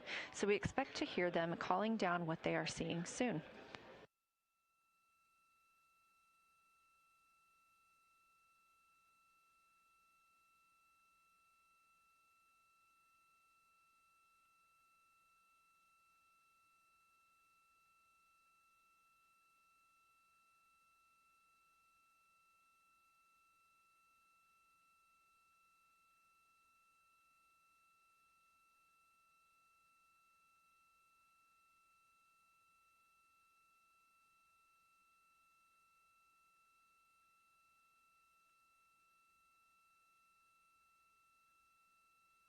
Something that the crew or that the science team has used to help prepare the crew is a cue card. These ask for a feature ID if they happen to know the type or name, and if it is a target. Of course, in this situation, when they have a crew choice, they do not need to, it may or may not be a target. They want to know the location and the observation style. They've also asked for the geometry of what's being captured, the size, shape, boundary, and preservation, as well as the color and shadow, so the color tone, the albedo, that reflection or brightness, and any shadows or illumination. Next, they're interested in structure and texture. That includes slopes, structures, and textures, of course, and geologic relations, like association to other features, any contact to those features, and of course, their thoughts, impressions, or interpretations. They are interested even in emotions and excitement that the crew may be having.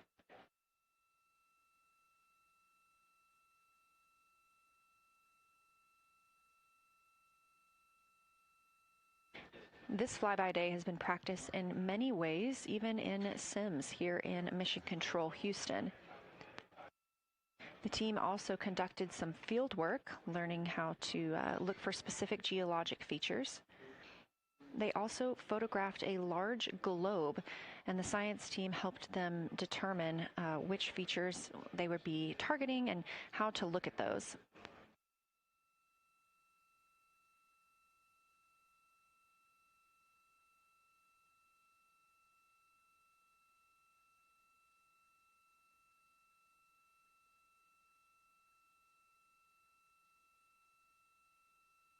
We have a few more minutes that the crew would be photographing their crew choice. Again, this is NASA astronauts Victor Glover and Christina Cook at the windows. They will then move on to another discussion portion. This is for the far side albedo, that reflectiveness, and color that they are seeing. We heard earlier about some browns seen on the moon, which is very interesting, especially here from Earth, where we are just seeing whites, grays, and maybe even black at some points. When they get into that discussion for far side albedo in a few minutes, the theme is looking to know how that color and albedo is, what those variations look like across the far side.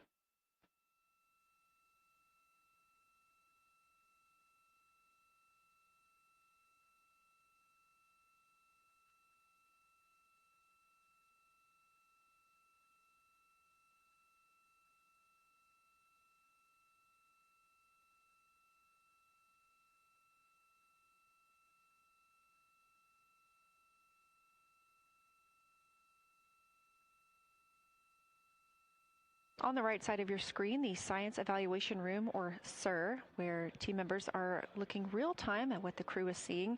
And even earlier, we're... Houston Integrity, ready for Science Zero? We'll take it.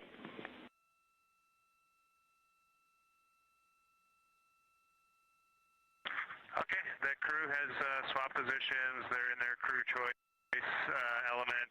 I've been listening to both of them for a little bit, and they're really enjoying, they both decided to pick the Terminator, and they're spending a lot of time looking at the Terminator, just talking about the resolution that they can see, the depth of the craters, and the various interesting and unique excavations that they can see. So Victor is on the long lens, and Christina is just looking out the window. And I'm sneaking a peek in T-shirt window.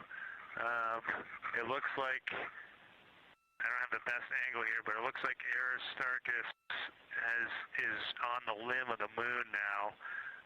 It's amazing how quickly it changes as we speed around the far side of the moon, stuff that's leaving our field of view.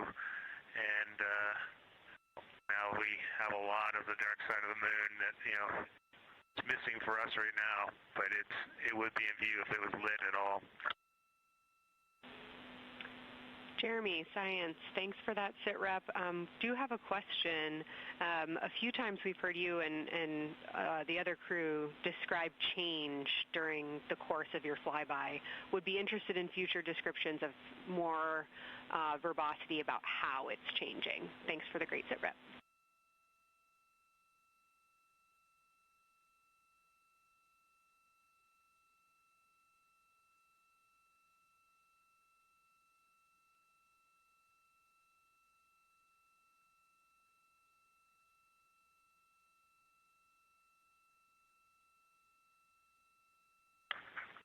Yeah, Kelsey, sounds good. We are definitely keeping an eye on that.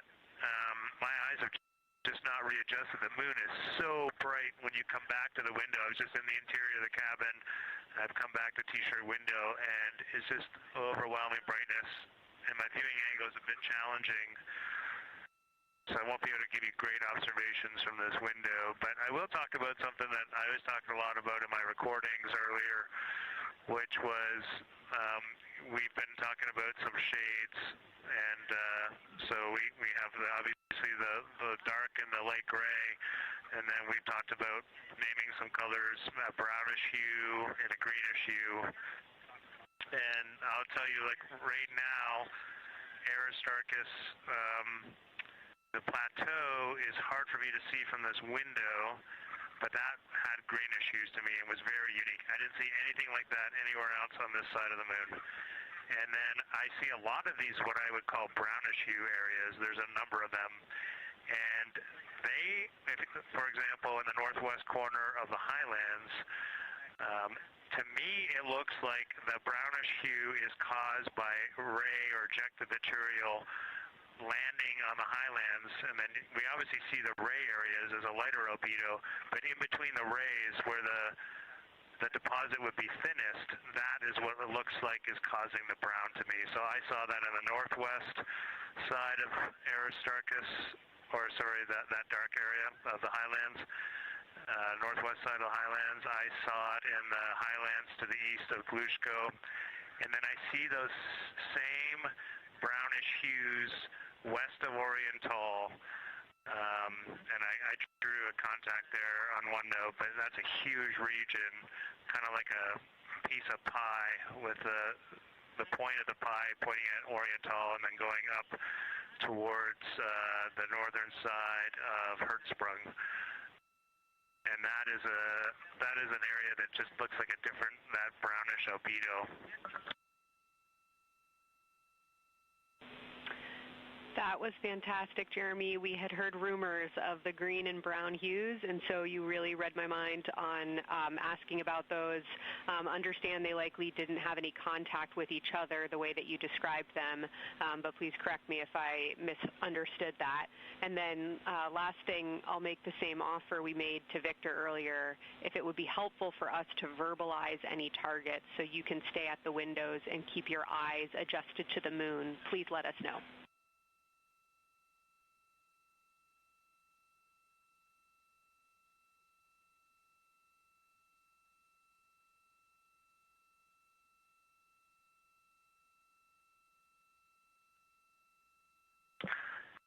If you got something you want us to look at, Kelsey, you can send it on up.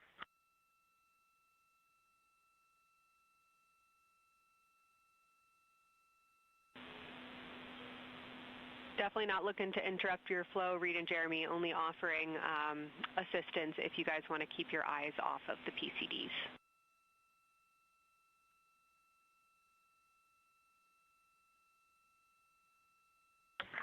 Oh, I see what you're saying, okay.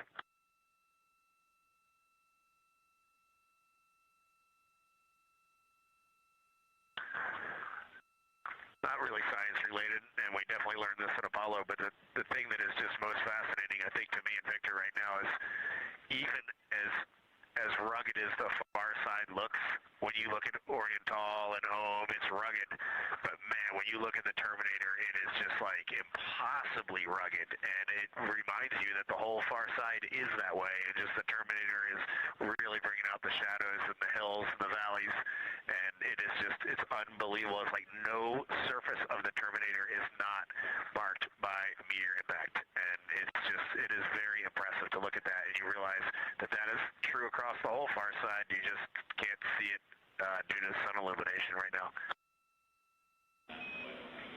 Reed, Houston copies, and we were commenting on the same thing. Even from our view, the Terminator looks absolutely alien because there's just so much texture in there that we're just not used to seeing. So thanks for sharing that with us.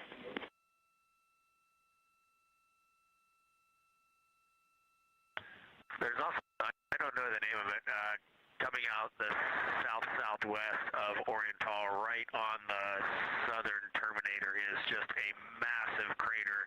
I don't know the name of it. Maybe you can look on the solar array wing video and tell me it's right. It's the southernmost crater you see on the Terminator right now. We're looking for you.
We're loving that picture. Thanks for showing us.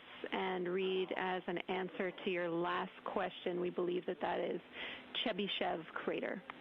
And the sir agrees with that.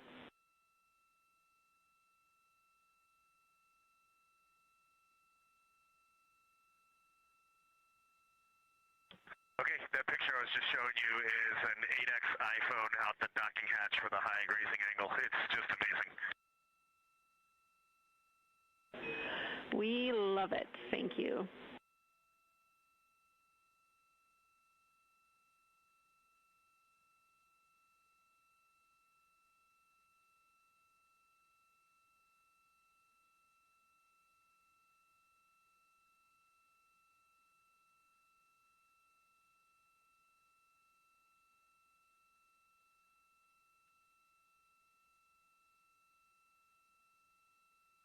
This is Artemis Mission Control in Houston, Texas.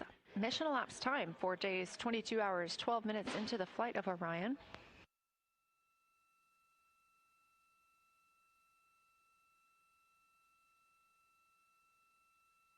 This is Lunar Flyby Day for the crew aboard the spacecraft. Reed Wiseman, Victor Glover, Christina Cook, and Jeremy Hansen are now the farthest people to have ever traveled from Earth.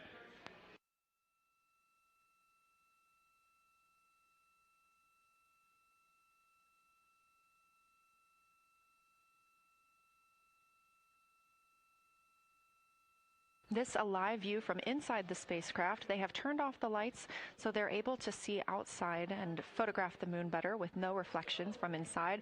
And for a very brief moment there. Integrity Science, thanks for those iPhone views. It's helpful to see what you're seeing.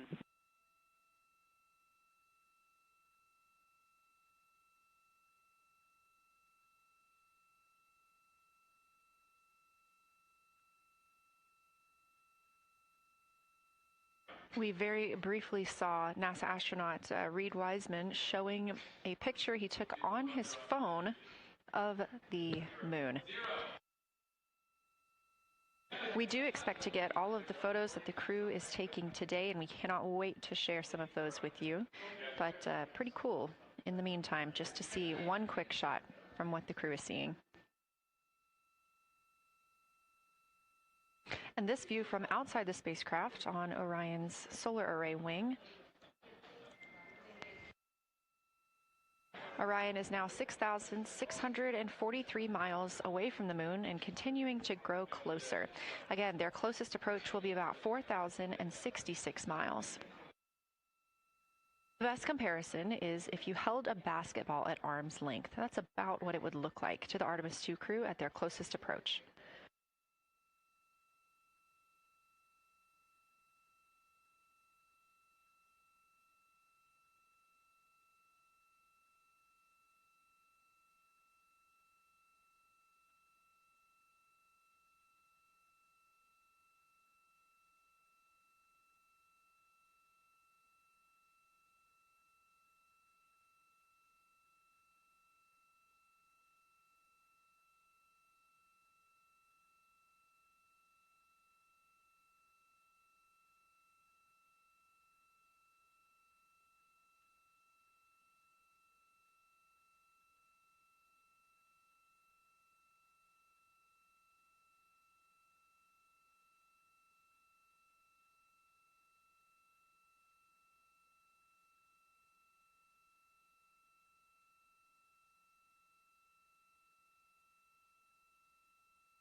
This view showing at the very top, a camera coming from Orion, continuing their flyby of the moon. We have 3 more flyby observation blocks after the completion of this one. Down in the bottom left of your screen, that's the SIR, the Science Evaluation Room, where team members are continuing to work through all of the targets that the crew is photographing today, and they've helped identify some of the craters and some of the other items that the crew has seen on the moon's surface. Down on the right is Artemis Mission Control here in Houston. Those two rooms down at the bottom are just down the hall from each other.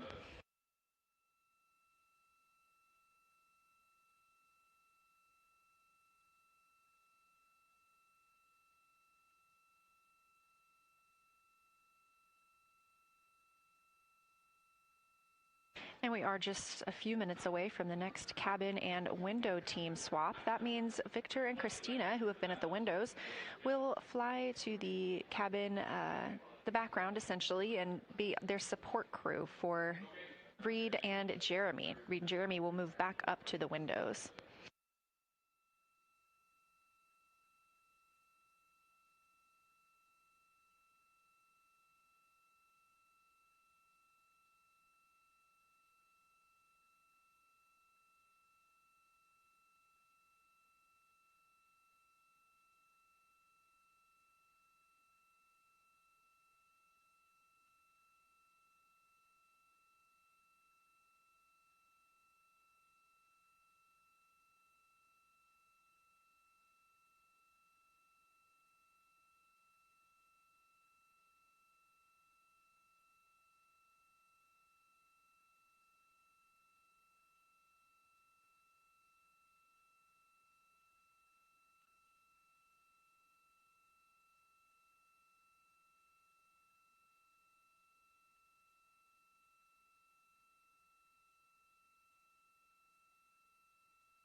The crew is continuing their discussion portion of the flyby in the lunar targeting package, where it says far side albedo / color. They are looking, the science team is looking to get a good understanding of what the crew can see on the far side at this point, and its brightness as well as any colors. We did hear earlier Canadian Space Agency astronaut Jeremy Hansen reporting that they could even see browns and even greens on the moon. I'm really looking forward to seeing those photos.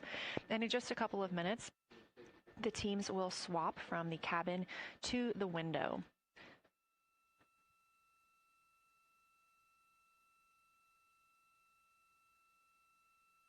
Another rundown of just how this flyby is choreographed inside the spacecraft today. So these activities have been timelined, and there are these 5 blocks of time during which the crew is going to be observing the moon from Orion's windows. Now we are just coming up on the end of the second block, and we'll start the third soon. So at any time during those blocks, 2 members are at the windows working in a pair. One is taking photos from window 2 and has a blue shroud over the window to help prevent any reflections from inside the spacecraft. They are also using an 80 to 400 millimeter zoom lens. And the other astronaut on the window team will be in window 3 using their portable computing device to make annotations.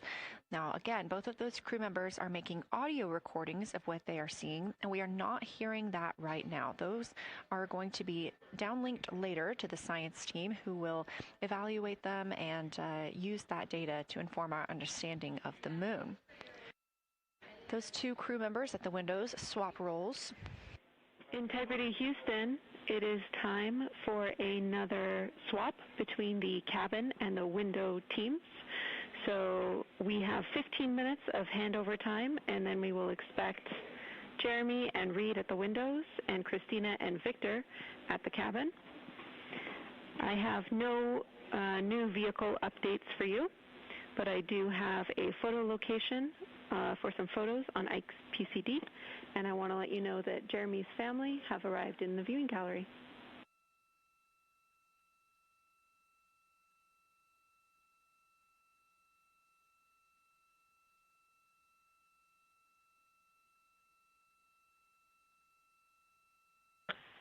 Okay, Jenny, we copied most of that. The only thing we're missing is what you meant about the photo location on Victor's PCD. And hello to my family. I think that must be Catherine and Devin that are there. And I'm glad they made it into the viewing room. And we copy, it's time for crew swap. The A team's coming out of the windows and the B team's going in. Okay, copy. All I meant to pass for Victor's PCD is that there are some late load photos that were requested that are now in his favorite photos folder. And you're exactly right. We have Catherine and Devin here. They give you a big wave, and they're super excited and happy to see part of what you're seeing.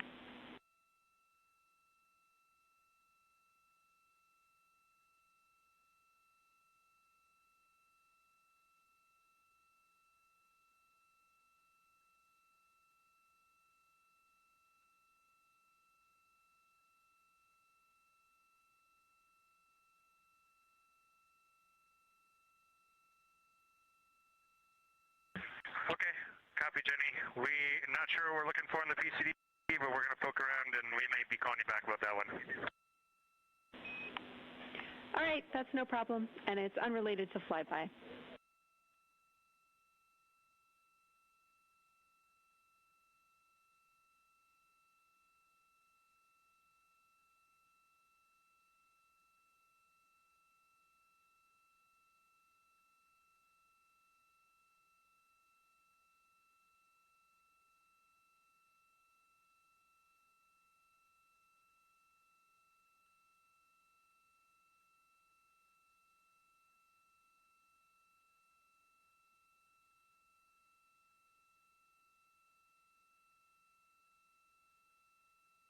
This is Artemis Mission Control here at Johnson Space Center in Houston, Texas. And as you just heard, Capcom, or Capsule Communicator Jenny Gibbons, Canadian Space Agency astronaut and Artemis II crew backup, relaying to the teams in Orion that it is time for a swap from the cabin to the window teams. We're now at the tail end of the second Lunar Flyby observation block. Again, we have 5 of these today. Most recently, Victor Glover and Christina Cook were at the windows photographing and making annotations, while Reed Wiseman and Jeremy Hansen were in the cabin providing support, whether that is SD card help, but also science sit reps, calling down any situation reports for what they are seeing on the moon or anything about the vehicle status. With that call to make a swap, Reed and Jeremy will be back at the windows, making observations for what they see at the moon and taking photos.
Again, you're watching live coverage of NASA's Artemis II. But something that's really awesome up here is we now have the moon and the Earth in window 3 simultaneously, and the moon is a gibbous, and the Earth is a crescent. And I'm guessing in about 45 minutes we'll have 2 identical crescents as we change our position in the universe. That is pretty darn cool. Thank you.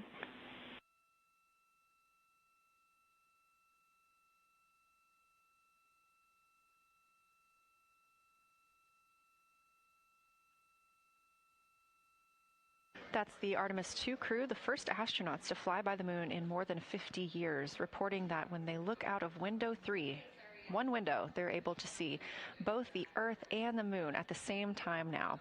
Now, obviously, our view is from a camera on the solar array wing pointed at the moon, and we hope to see that view of both the Earth and the moon soon.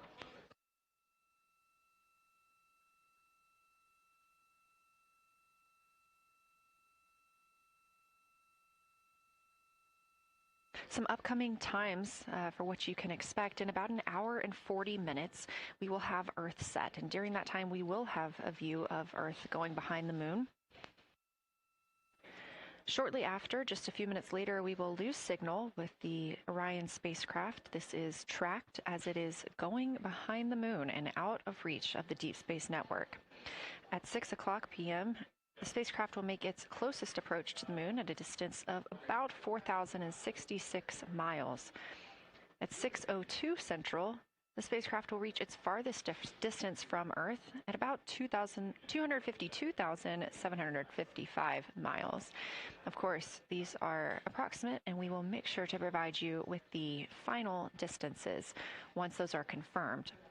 At 6:21 p.m., we will have Earthrise from the Orion spacecraft, but we will not have communications with the spacecraft until 6:25 p.m. Central, when we expect to acquire signal with them after they've emerged from behind the moon.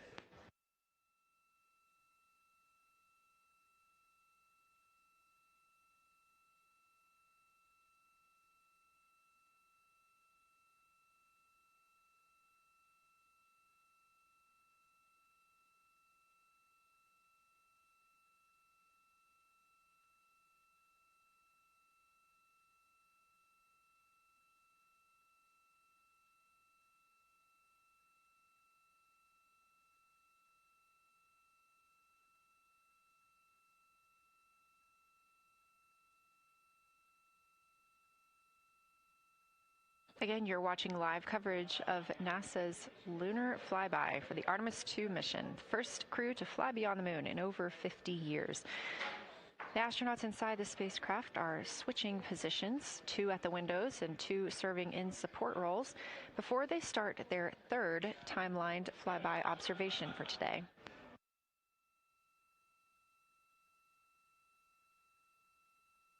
We've heard great calls from the crew so far describing what they're seeing, all well trained by the science team here on the ground.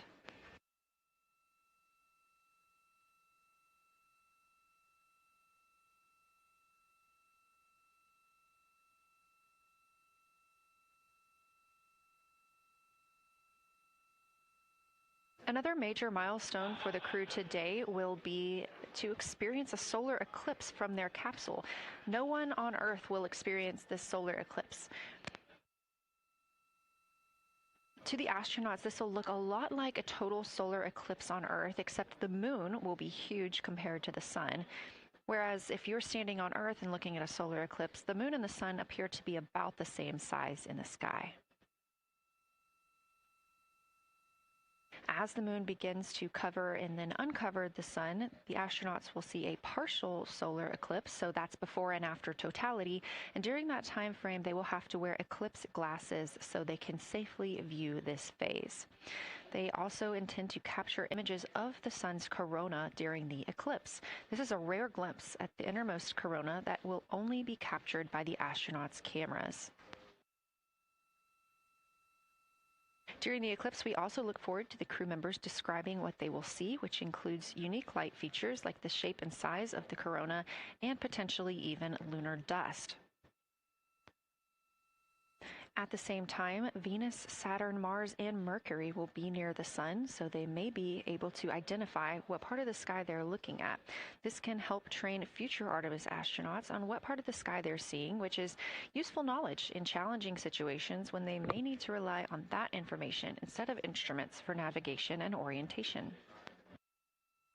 That eclipse window will last about an hour, and it'll happen near the end of the day today, closer to 7:35 p.m. Central, 8:35 Eastern.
As you can see in this live view from Orion, the spacecraft is maneuvering around the moon, and the views of the moon have changed since we started our broadcast. The near side is now very far to the right side of your screen. This is the side that we can see from Earth. That darkened portion are ancient lava flows.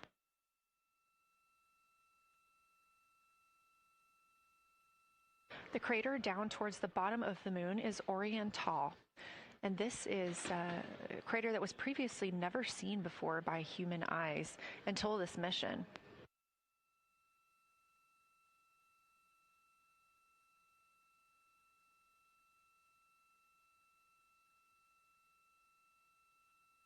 Everything to the left of Orbital is considered the far side, and this is what we typically do not see from Earth.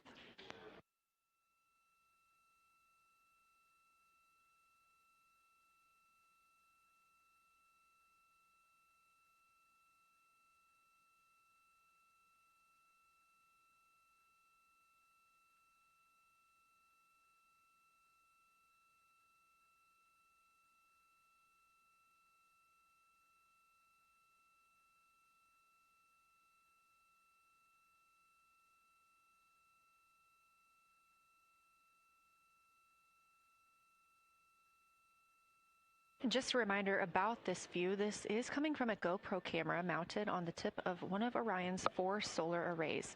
Each solar array has a camera mounted on it, and the bandwidth is limited due to we have a crew on board, and this is our first flight of crew aboard the Orion spacecraft. So having a crew means we have to have an environmental control and life support system. There's a lot of data around, a lot of data to bring down for the crew members to keep us up to date on everything happening aboard the spacecraft. So we have to share our bandwidth when it comes to imagery and data.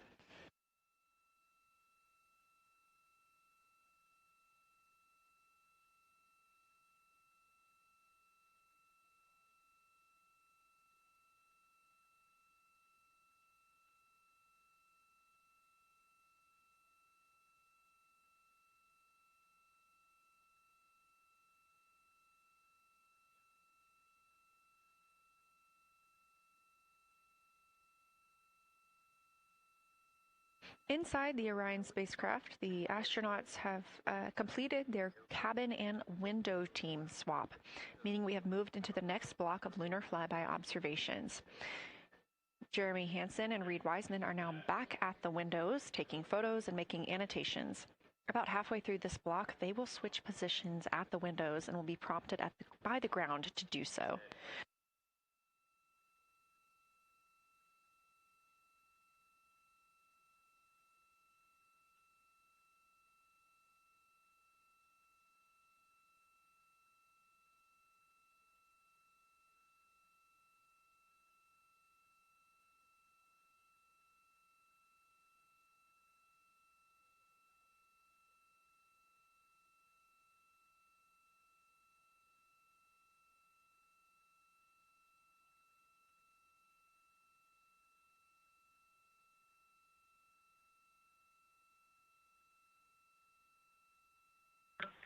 Houston integrity for SITREP. First of all, I'll just talk about the experience that I had during Victor and my observation time. It was an incredible experience. We definitely noted how much more you can see with the zoom lens. Even though we have a great visible eye image, there's just a lot of texture that just pops right out at you when you can zoom in. So almost just using it like a telescope, the camera lens. We really enjoyed our discussion time. That was a great innovation on the lunar targeting plan. We were both able to describe a lot more kind of with flow, I would say, when we were talking to each other. And it was also, we sort of were able to bounce ideas off of each other and come to new conclusions. We had, I think, a very successful talking through of some contacts between different color areas, both in the mare and in the highlands, and we identified some really unique texture areas as well. At one point, towards the end of the images of my time in window 3, I just had an overwhelming sense of being moved by looking at the moon. It lasted just a second or two, and I actually couldn't even make it happen again. But something just drew me in suddenly to the lunar landscape, and it became real. And the truth is, the moon really is its own body in the universe. It's not just a poster in the sky that goes by. It is a real place. And when we have that perspective and we compare it to our home of the Earth, it just reminds us how much we have in common. Everything we need, the Earth provides, and that in and of itself is somewhat of a miracle, and one that you can't truly know until you've had the perspective of the other. I'll switch into some logistics stuff. The Peltors, both their batteries stopped providing the active listing, but we have verified they are still recording, and so we are able to have discussion time and hear outside our recordings by just moving the ear cup off of the ear. Other than that, everything's working well technically, and we've been able to find all our targets, and we're having a really great time. Thanks, Christina. We copy those logistics for the Peltors, and also thanks for bringing us into the cabin with you with that description.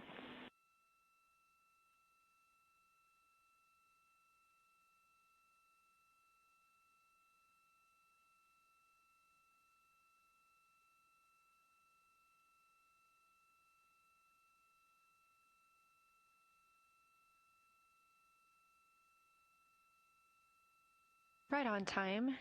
NASA astronaut Christina Cook, a mission specialist for Artemis II, calling down a science a situation report. Good news, reporting that she and her teammates have been able to capture all targets that were listed.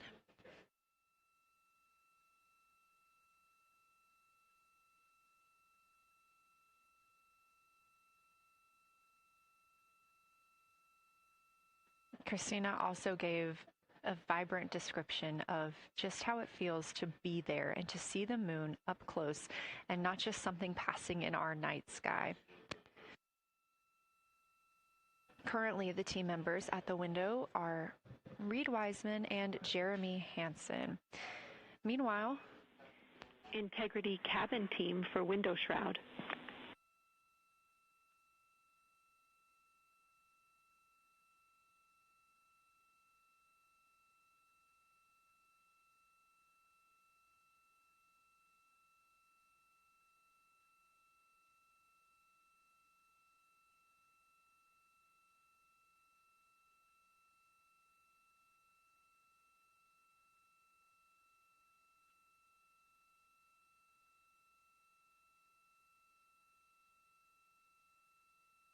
We're listening. Go ahead, Jenny.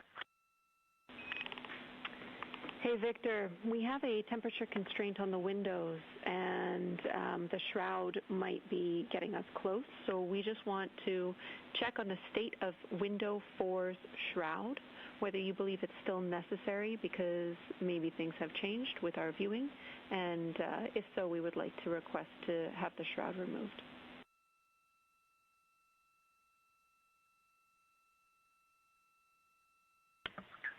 Houston, we believe it is necessary. We pulled it off just as a corner. It is very bright. It definitely would affect our night vision and maybe comfort. But is there a time? Can you tell us when we would have to take it off by?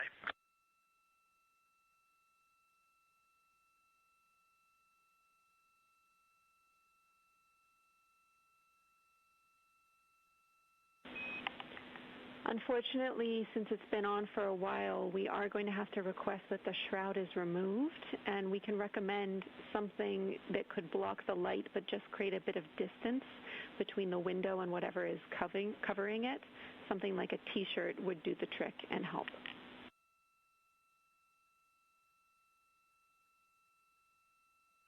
Okay, we're removing the shroud, and we'll make it work. Thanks.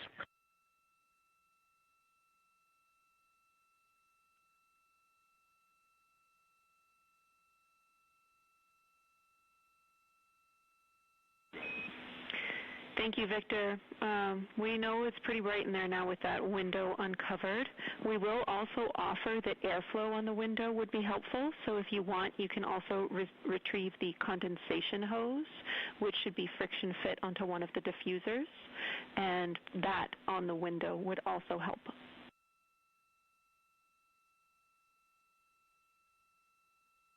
We can easily point a diffuser at the window, so we're going to start with that, and it's pointing at the window now.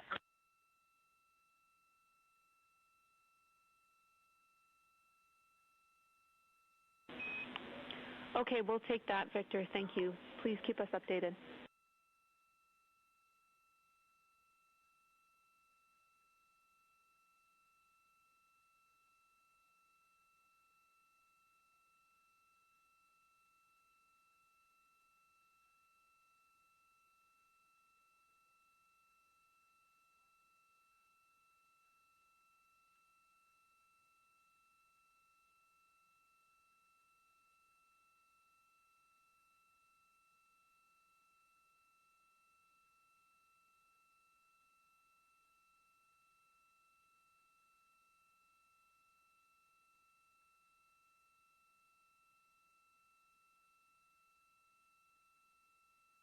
That call from Capcom, Jenny Gibbons, CSA astronaut and Artemis II crew back up to the crew aboard Orion, letting them know that they will need to remove the window shroud they had placed on window 4.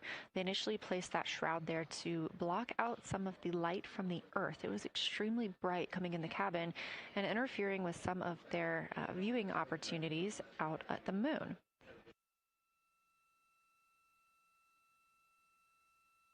This was a request from ground teams to ensure that they are protecting other systems, and the crew has been offered the opportunity to use something else to cover the window.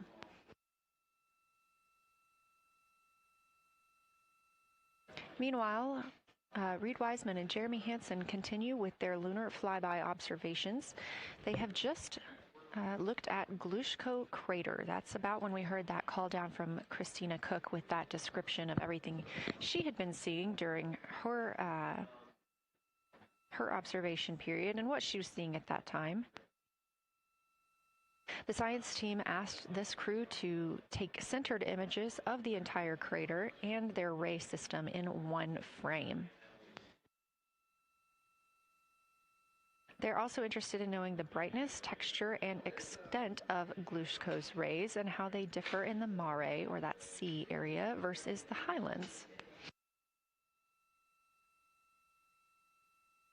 Glushko is considered a young lunar crater, and these observations can help understand material properties of those craters.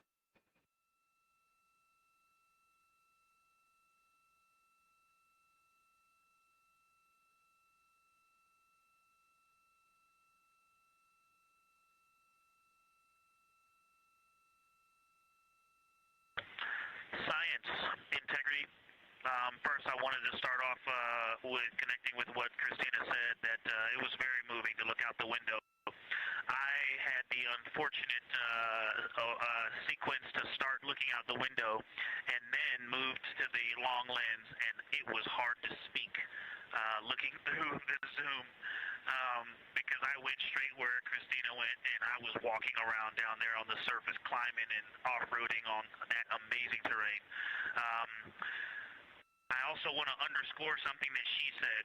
As we continue to explore, when we actually do go down there to the surface, I know for safety reasons that we would never send someone alone, but I just want to really emphasize how important the discussion time was. When we started to talk, we not only got better science discussion, we got better human connection, and so doing this as a pair, we just learn and grow together, and that's just super important, so thank you for adding that to this plan. Reed just passed me a note that the Oriental Basin annular ring has a similar albedo to the center, but a different color. It has more brownish tones in it, and he said it's very distinct now that he's been staring at it. Victor, thank you. You got a cheer from science there, and we all just went on that moonwalk with you, so highlighting how important it is to talk about these things. I also want to let you know that we have Deanna Glover with us in the viewing gallery. She's all smiles.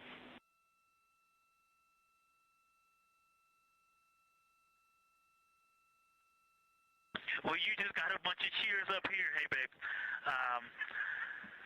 I love you from the moon. We love that we got a hey babe too, and we also have one of your lovely daughters here watching you guys work.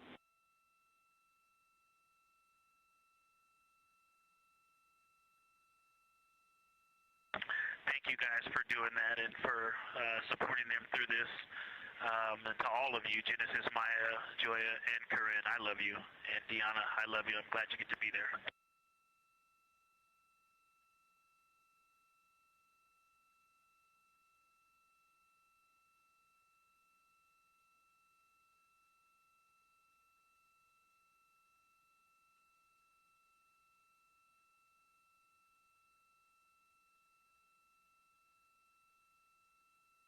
We've had some really sweet words from the crew members aboard Orion today, as their families have been able to filter in and out of the viewing room here at Artemis Mission Control at Johnson Space Center in Houston. Victor Glover also giving a great science sit rep and just a description of how it must feel if you were down on the lunar surface while he was looking through that 80 to 400 millimeter zoom lens.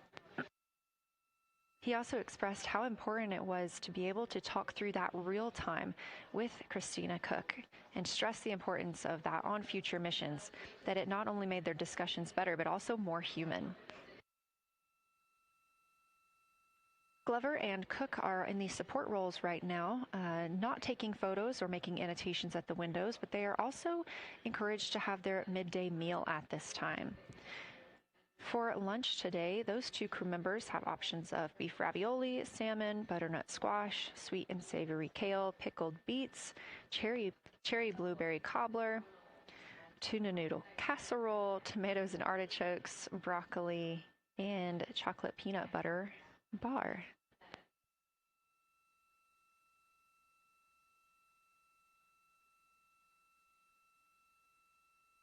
Once Glover and Cook return to the window portion of their flyby today, Reed Wiseman and Jeremy Hansen will get into their midday meal.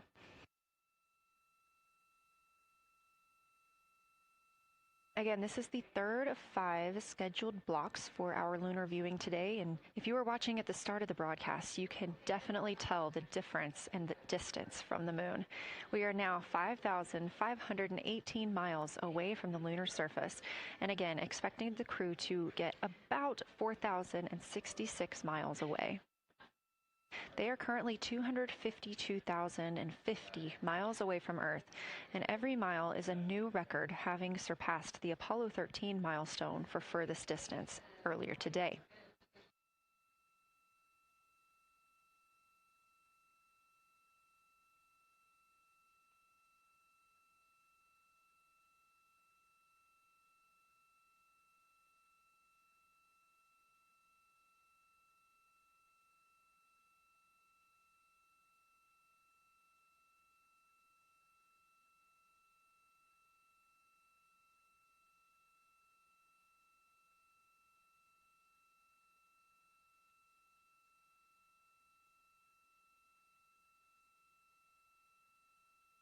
If you look down to the bottom right of the moon in that darker looking area, that is Oriental Basin. We have continued to lose views of the near side. It is just barely visible over towards the bottom right side of your screen. And then you'll also hear later about that Terminator. That's the line between light and darkness while on the moon. It is really exposing some of those craters at this time.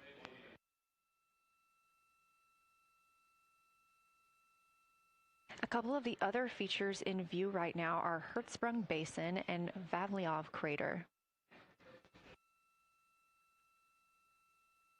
Hertzsprung Basin is nearer to the center of the moon, closer to that Terminator line right now, and Vavilov Crater is just on the outskirts of it, closer again to the Terminator.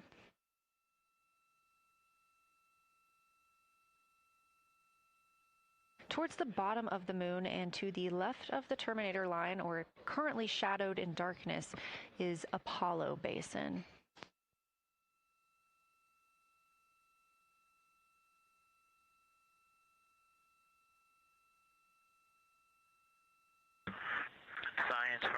fidelity. Let me find out how far we are from the moon right now. But our view is about a third of the moon is in eclipse. That beautiful Terminator is out there calling to me. We're 4,691 miles from the moon. And what looked like in the Terminator about a third of the way up from the southernmost part of the Terminator looked like a dinosaur print if one was running to the northwest. Now is clearly a crater with a bunch of craters around it. And that Terminator, I can only see about half of it. I'm looking through the docking hatch window right now because we have the Z9 in window 1. But that Terminator has moved. I guess I've been using Vavilov the whole time, so it's gone 2 more Vavilov craters to the west. And so a few more features are starting to peek out into the sunlight there with that low sun angle. And so you still have ridges and valleys showing up very clearly, a very jagged Terminator, and a few islands of light out there with some high elevation shining in the sunlight in that darkness. And on the eastern side of the moon, let's see, Grimaldi appears to be one of the farthest east features, and that is maybe 5 degrees from being right on the limb and going off over the horizon. It is interesting, just looking at Oriental, that my first impression of it is all of the dark areas appear lighter, which I think makes sense because it is now facing, well, it's still relatively the same to the sun, but my angle to it is different. So I'm looking at it from a little more, even further to the side as we pass it. But all the darker features appear to be just a little bit lighter from this vantage point. The darker ring structure in the outer and inner ring and the interior, as well as the annular ring portion, everything seems to be just a smidge lighter at this point. Thanks for that description, Ike. Any additional words you can provide on Oriental would be wonderful, as that is such a high priority target for us. And while I have you, as we get closer to target 15, which is the Terminator target, if you can find Zeeman crater again that you were looking at earlier, everything to your left of Zeeman would be getting into the South Pole Aiken area to help you orient yourself.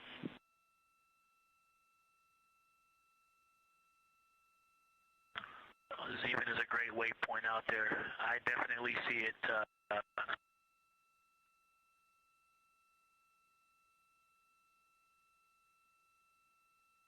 Yeah, Zeeman is very easy to find, and that is awesome. Thank you for pointing that out. Feel free to do that as often as you think of things.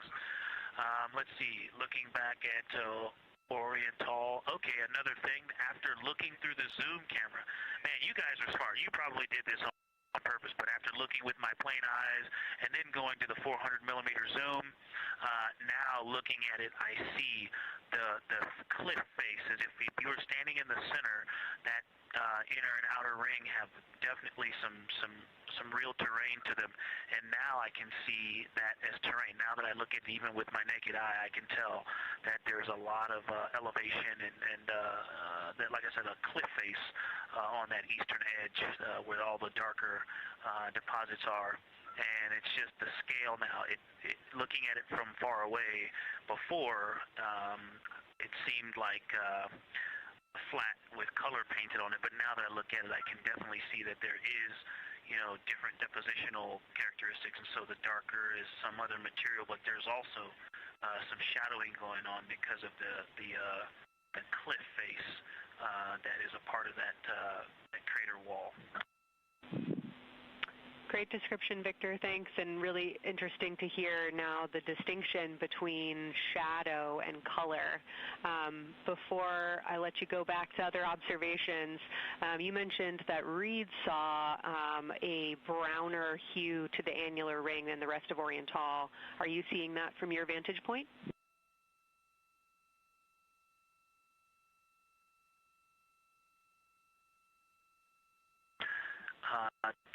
The way that I'm looking at Oriental, again, I'm still in the docking hatch window.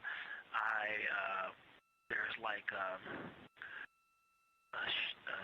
thermocouple right here in the center of the window, and it is the orange Kapton tape color, and so it is unfortunately, it's like trying to look at stars, you know, next to a metropolis. I think it's drowning out any color that I could pick up from the moon. I am not able to see that color, but I have not looked at it through one of the forward face, from one of the windows 1 through 4. I think when I get away from this Kapton tape strip that I would be able to see the variation that Reed's talking about. That is great feedback operationally. Thanks, Victor. I'll leave you to it.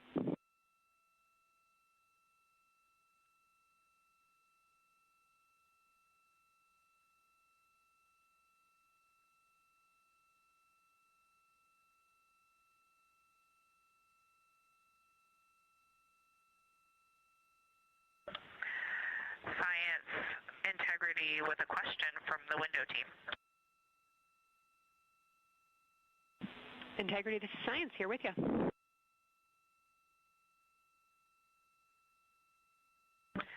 Yes, they have a question to help inform a theory that they're sort of tossing back and forth.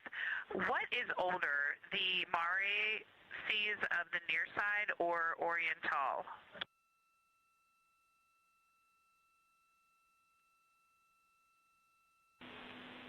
Stand by, Integrity. We're going to get you a little geologic history here.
Integrity Science back with you for some lunar volcanism when you're ready.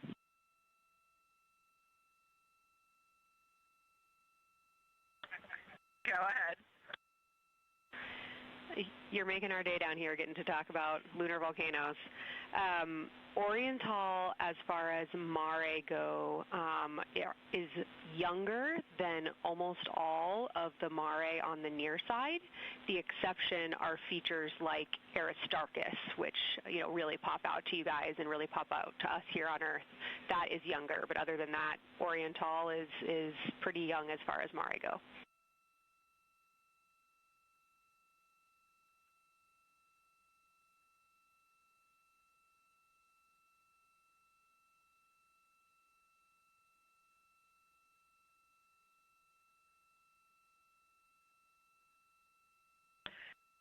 And Kelsey, thanks for that. We love lunar volcanism too. How about when the actual crater was formed?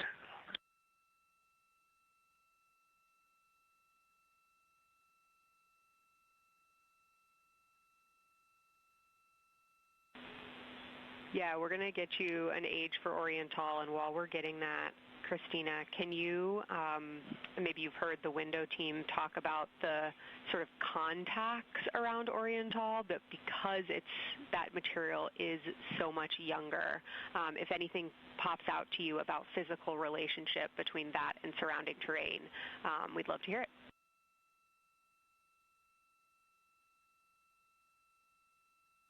Yeah, definitely. They are discussing a contact relationship that could explain some of the color that they're seeing in certain areas. And so it was really about the ejecta of the creation of the basin and understanding the superposition of its ejecta and mare on the near side or other features. So thank you. We'll take the insight when you have it.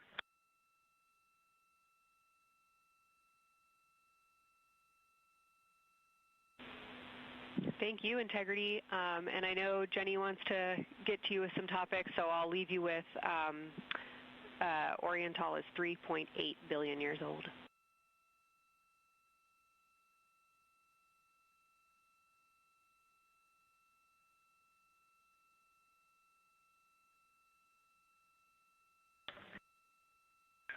Copy that. So that's on the older side. The actual basin is very old. Correct, as is the case with a lot of mare. Typically the big basin formed and then the, volcanic eruption was able to punch through the crust where it was weakened by that basin formation.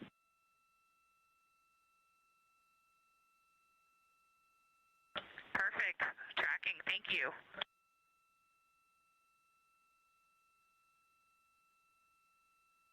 NASA astronaut Christina Cook calling down some questions to the science team on console. The voice you're hearing with those answers is Dr. Kelsey Young. She is joined by Trevor Graff on console today. Christina asking about the age of Oriental and specifically the mare regions. Those are those dark regions that you see. They are paved or filled by volcanic deposits.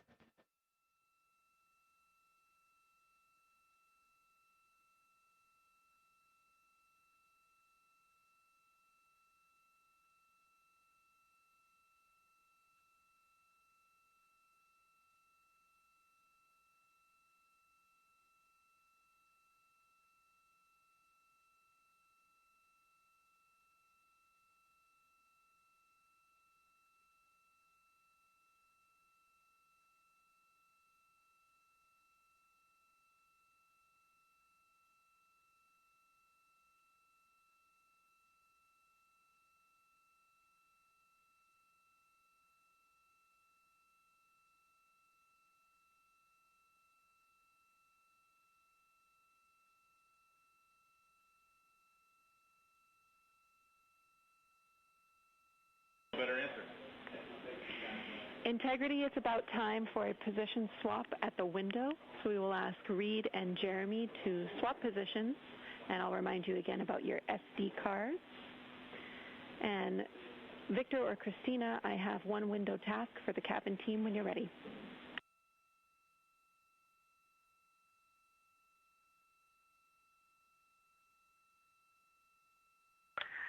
They are swapping, and I'm ready.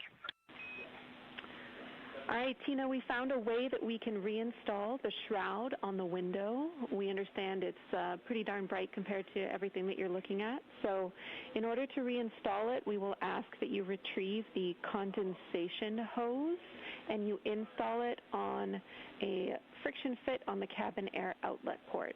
That's right by one of your diffusers. You're going to point that little condensation hose such that the air is flowing over the window pane. Let me know when you're ready for the stowage location.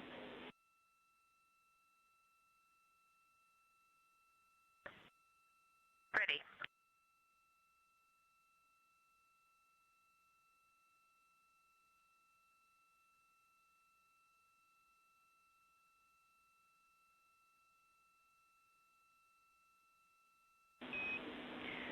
Christina, the hose is in locker A1.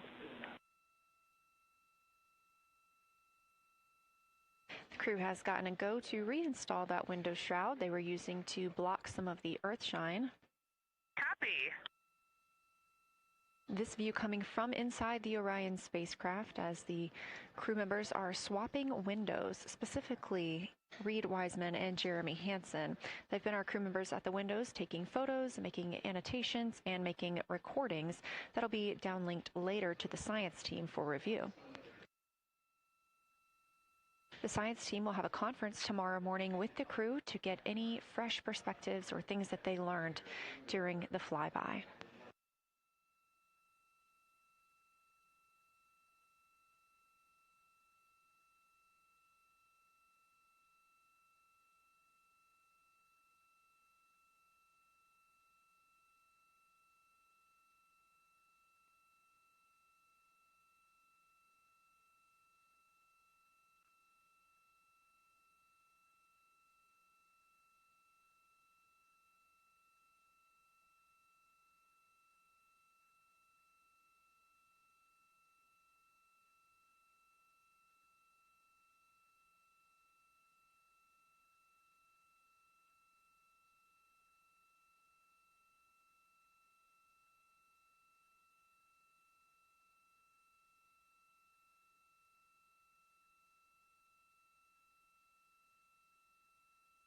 Again, we are now in the third of 5 observation blocks for the crew scheduled for today.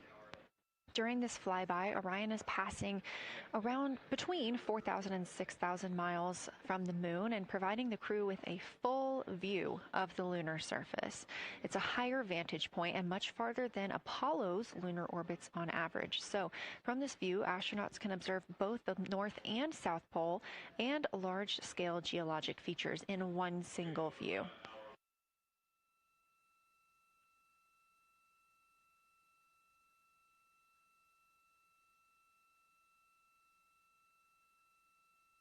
We are now just under an hour until Orion passes behind the moon, and we lose communication with the crew. They will be out of reach with any of our deep space network antennas.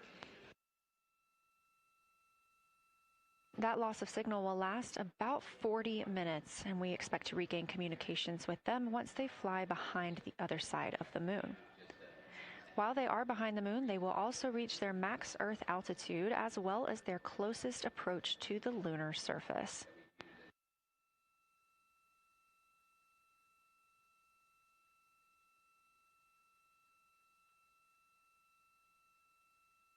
The view you have right now is a live stream from a camera on Orion's solar arrays. You are looking at a live view of the moon, and 4 people are inside that spacecraft taking pictures of it, telling us everything that they are seeing. The first humans to do so in over 50 years. They'll be sending those pictures down for all of us to enjoy, and of course, especially the science team, who are very excited for what they are learning today.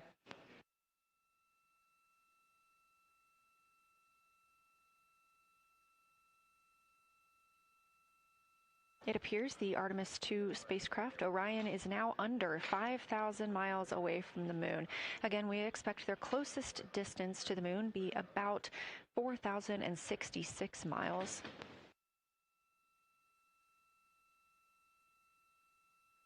That is an estimate at this point, and we will make sure to share that closest approach distance once we receive it.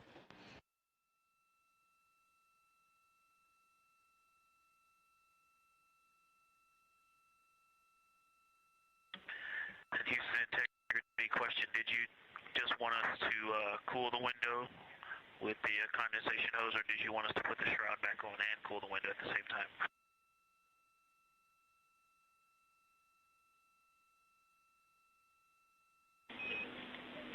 Victor, we definitely want you to cool down the window with the condensation hose. It's crew preference whether you put the shroud back on. The hose will allow you to do that if it helps with your lunar flyby.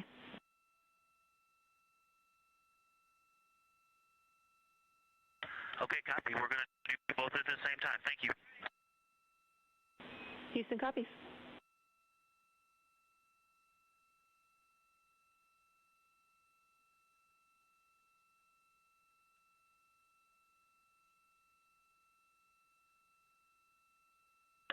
Houston, thank you for that suggestion. The cabin is darkened again, and that makes a big difference for the imagery. And for science, we are now seeing a half moon.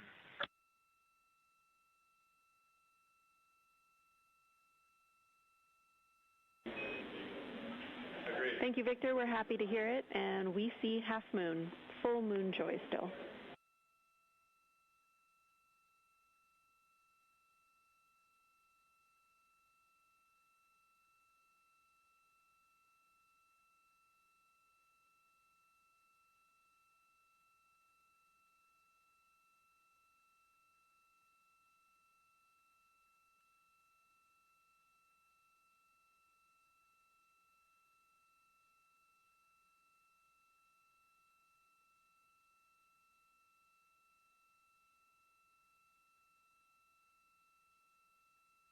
Crew reporting from Orion that they are seeing half the moon, which is about what it looks like here from this view from the spacecraft.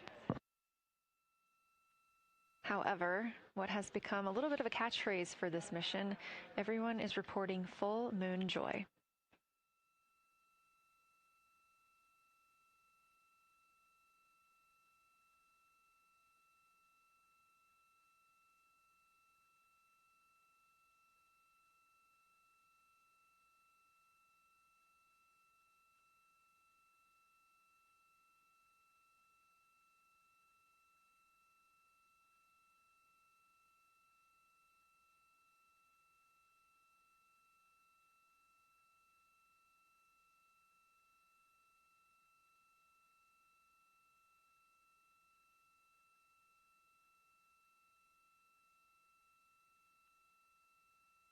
We are keeping up with which targets the crew is tracking through their lunar targeting package. They are just wrapping up their second. Science integrity, another observation the window team commented on and Christina and I discussed a bit is in Hertzsprung.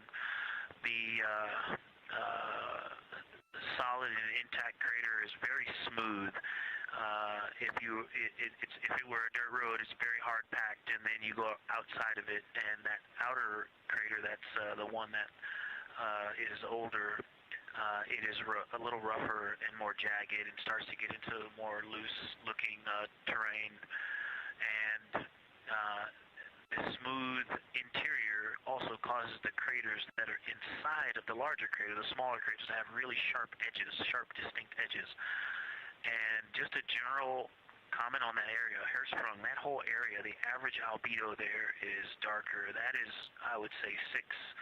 And the average albedo around Oriental and between Oriental and Ohm, excluding the wedge, the darker wedge, is more on the 6-7. And that they also seem to be different texturally. Christina described it earlier around Hertzsprung, and then from Hertzsprung toward Oriental, there appears to be a frozen, a rippling pond, but frozen, or like choppy waves when it's windy out, choppy water, and then it freezes instantly. That's the texture. If you walk down there barefoot, it looks like it would be hard on your feet, like lava. After it's cooled, it would be pokey. Except for right there in the center of Hertzsprung, it looks paved, like a paved road, nice and smooth.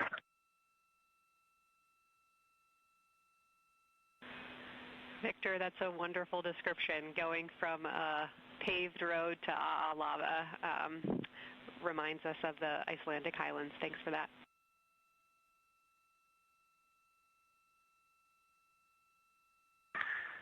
And science, another in the interior of the very intact, the interior of the intact crater at Hertzsprung is albedo variation. I think I heard one of the window crew maybe say color variation, but definitely albedo variation. There's lighter patches and slightly darker patches.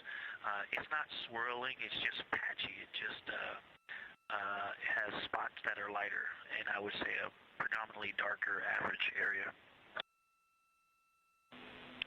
Great descriptions, Victor. Thanks.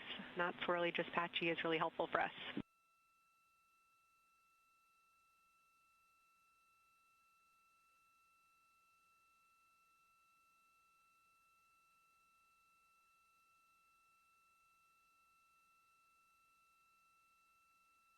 Really great descriptions coming from Science.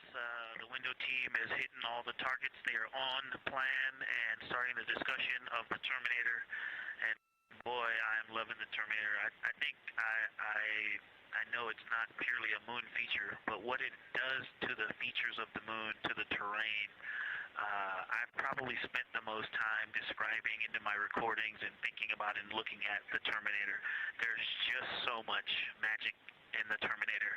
The islands of light, the valleys, what look like black holes. You'd fall straight to the center of the moon if you stepped in some of those. It's just so visually captivating that the Terminator is the most striking thing that I've seen so far. We've been loving your evocative descriptions, Victor. You really are bringing us along with you, and we're following along with visualizations that pale in comparison to your descriptions. Thanks.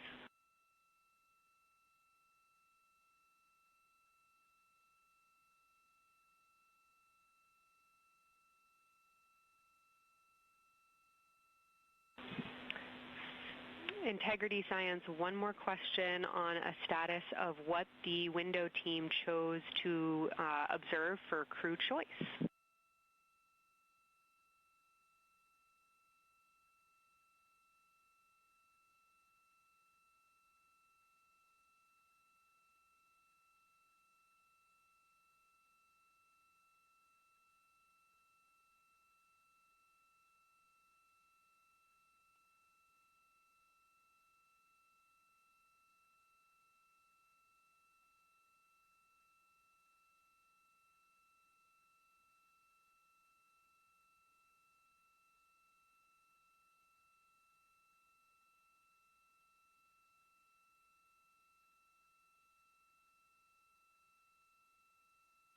Window 2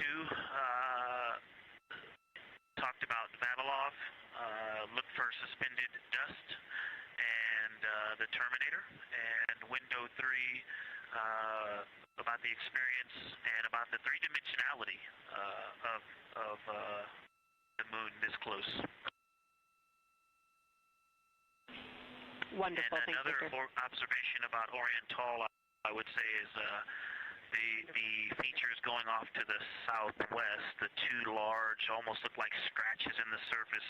I don't know if they're rays or canyons or collapsed lava tubes, but two distinct features that are almost parallel going off southwest from Oriental Basin.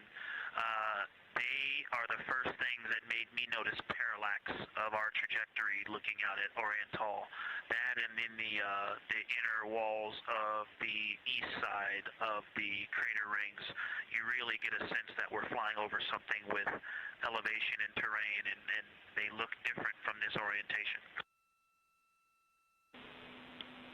Love to hear it, Victor, and you had it that those chains are actually crater rays, secondary craters formed from the formation of Oriental.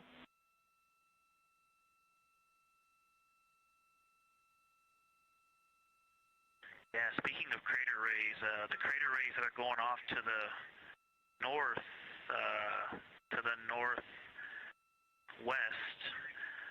that run off toward Hertzsprung and I believe toward Vavilov. I'm not looking at it right now, but those crater rays are very interesting. They're all very small. I know you've imaged this, but they're all small and they look like, you know, a big impact launched rocks and things that made smaller impacts down the way.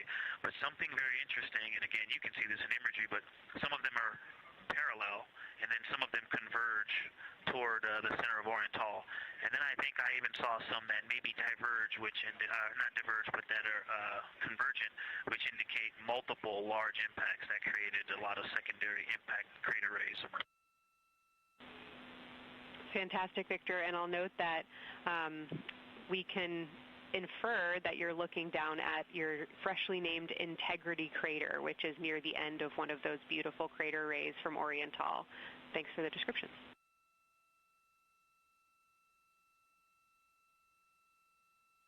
Yeah, you're welcome. And Integrity is easily identifiable with the naked eye from this point.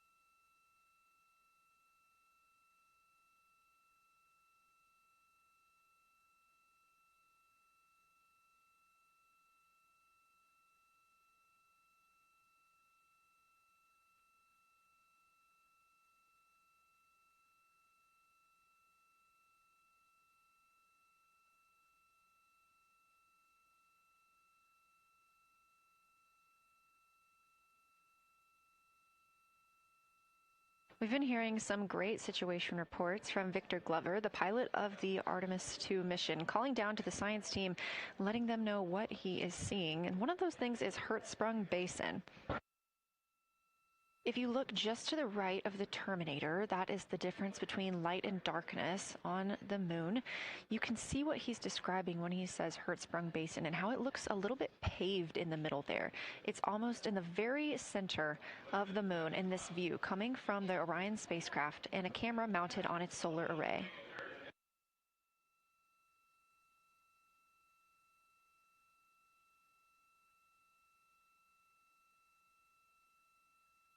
We are now 4 days, 23 hours, and 23 minutes into the flight of Artemis II, and we are standing by for their lunar loss of signal in about 43 minutes. Again, the spacecraft will fly behind the moon, and during that time, we won't have communication with them.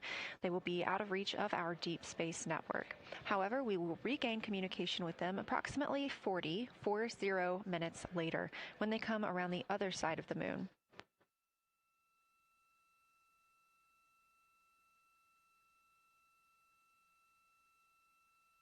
The crew aboard the spacecraft are currently discussing the Terminator, that difference between day and night.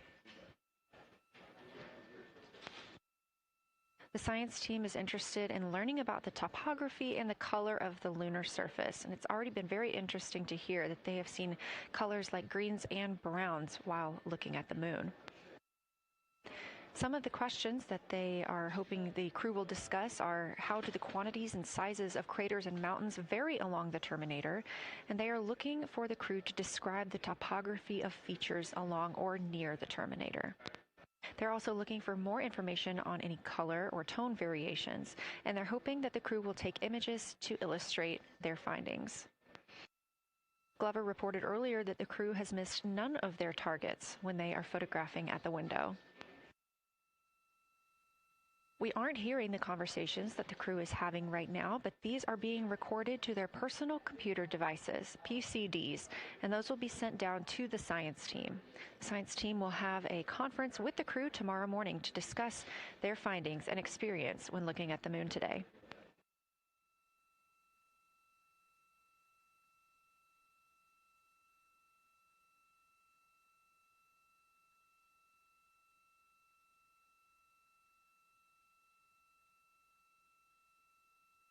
We have a few minutes left while the crew is discussing the Terminator.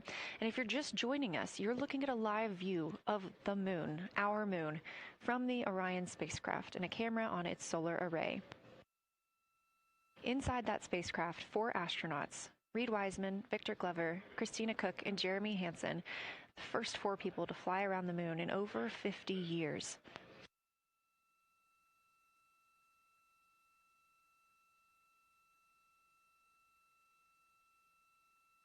This is our Lunar Flyby day, and the crew has already surpassed one record today. The crew passed the Apollo 13 distance record at 12:57 p.m. Central, 1:57 p.m. Eastern. Canadian Space Agency astronaut Jeremy Hansen calling down that he hopes it's a record soon broken by other explorers.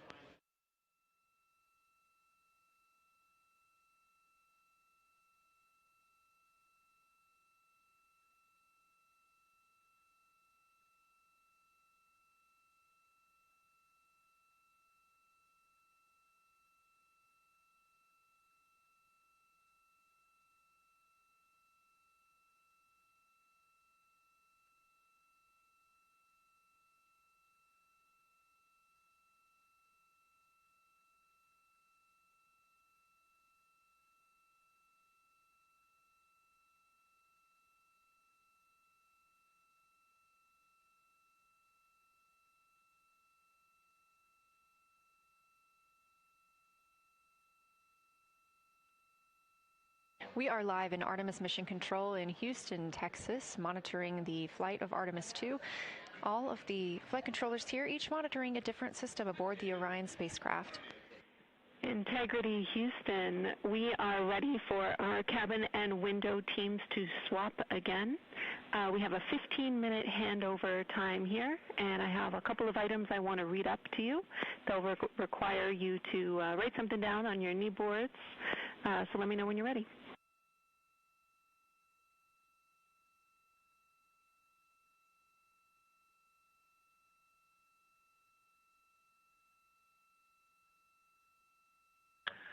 Okay, Houston, we are ready. Copy integrity.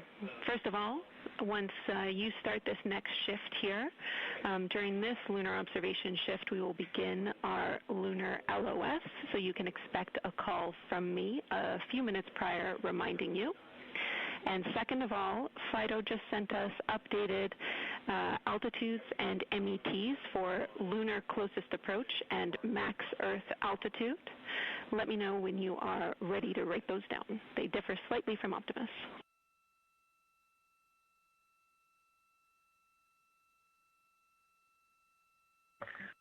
Thanks, Jenny. We are ready to copy. Lunar closest approach will be at MET 5 days, 0 hours, 25 minutes, 34 seconds, and the altitude will be 4,067 statute miles.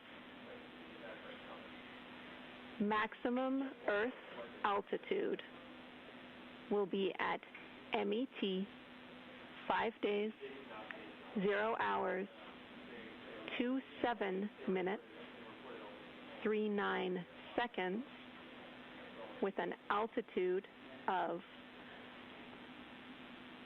252,756 statute miles.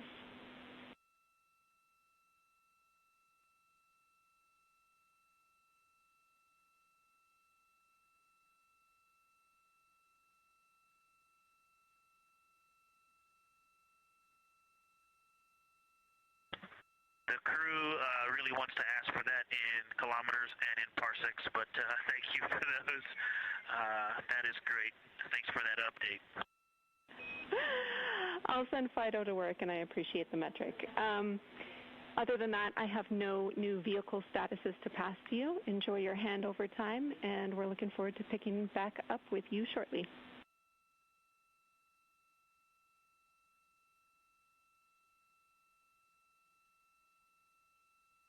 All right, we'll talk to you shortly.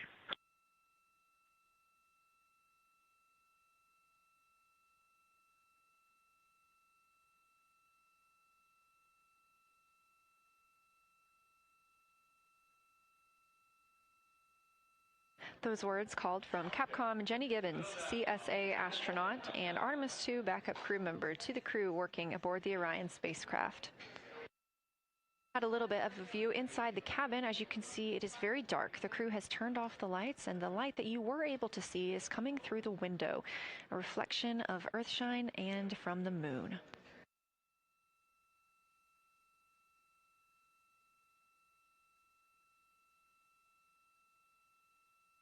The crew is moving into their next observation block, meaning they are taking time to switch cabin and window teams. We've had Reed Wiseman and Jeremy Hansen at the windows taking pictures and making annotations and recording some audio files that will be downlinked later to the science team. Meanwhile, Victor Glover and Christina Cook were in the background serving as support. They were also timelined to enjoy a little bit of their midday meal. Now that we are swapping positions, the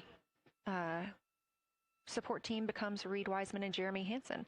They will be in the background helping with SD card swaps, as well as providing those situational reports to the science team.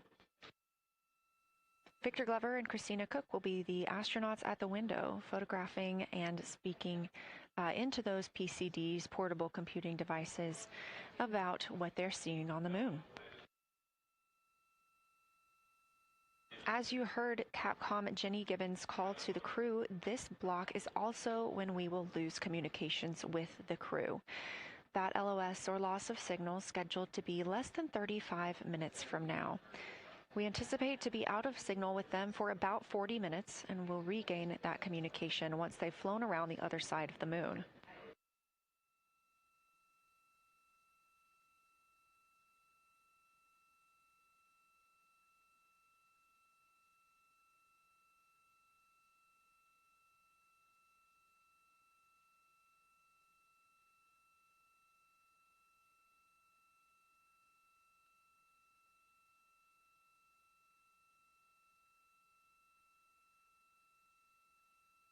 Now, even though the crew will be flying behind the moon, their observation period does not stop. They will still be taking pictures and making annotations of what they are seeing.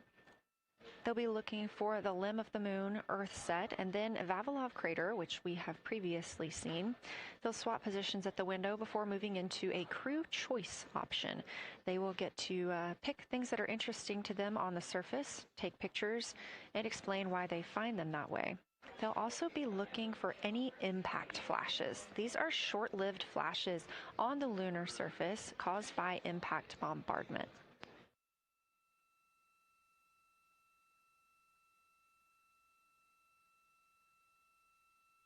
Just before Earthrise, the crew will be looking for lofted lunar dust. This may be lofted just above the lunar surface, and we could only see it just before Earthrise along the dark western limb. Any Earthshine would illuminate potential lofted dust. But once the crew is all the way around the Earth, the brightness of the Earth will wash out any of that dust they might be able to see. These were based on observations from Apollo missions and Orbital spacecraft, and so we're very interested to see if the crew might be able to capture some of that lunar dust today.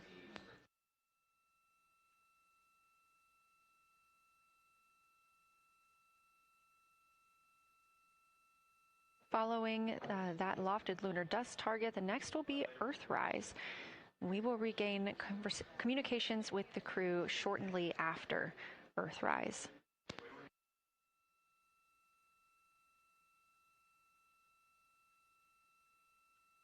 There will be a short observation break period where the moon is not in view.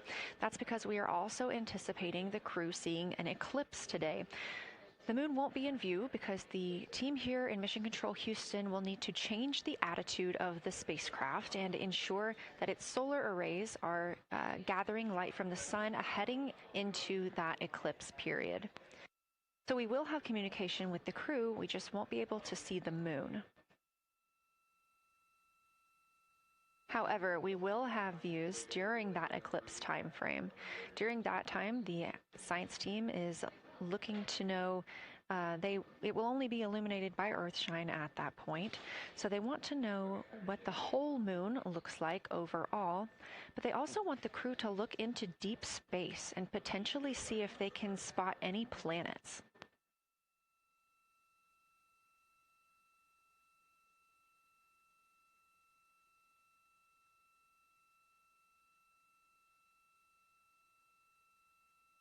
Once the eclipse is over, the lunar flyby period will have ended.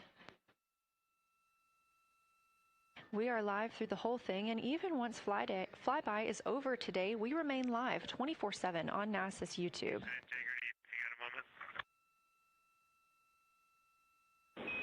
Go ahead.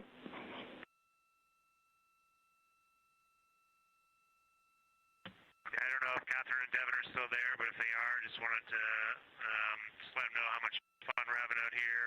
It's extraordinary to be on the far side of the moon right now, just hanging out there and looking back at the Earth. And Ashley and Kaylin, I know you're back in Canada, but if you happen to be watching too, just wanted to say hi to all you guys. Love you guys, and we'll be heading back your way shortly. Thanks, Jeremy. I hear they are watching, and your family is still here. So thanks for passing that along.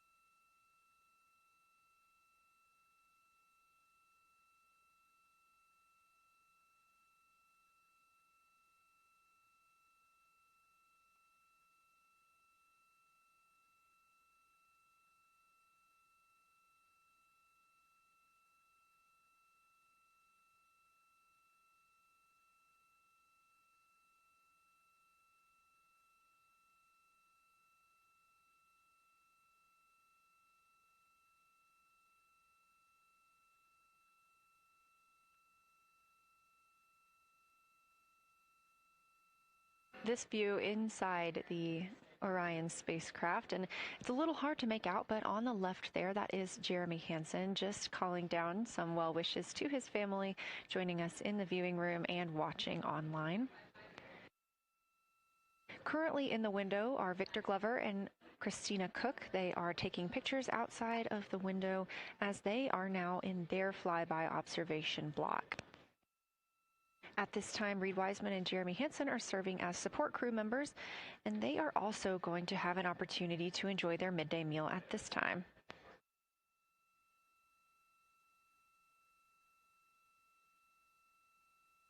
On the lunch menu today for Reed Wiseman and Jeremy Hansen, we have vegetarian chili, salmon croquettes, chicken with peanut sauce, sweet and savory kale, pickled beets, chocolate pudding, barbecued beef brisket, spaghetti and meat sauce, Italian vegetables, butternut squash, candy-coated chocolates, and maybe even a little bit of coffee.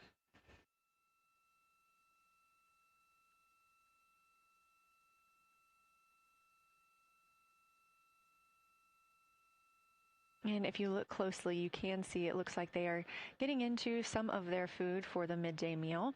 All of the food on the spacecraft is rehydratable. We don't have an option for fresh food as there's not a refrigerated section of the Orion spacecraft. So all of this food can either be rehydrated or eaten straight from the package, just depends on what the food actually is.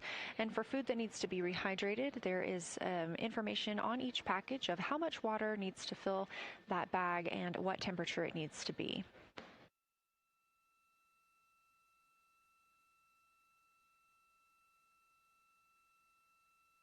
We are now 4 days, 23 hours, and 39 minutes, 40 minutes actually, into the flight of Artemis II, the spacecraft now under 4,500 miles from the moon.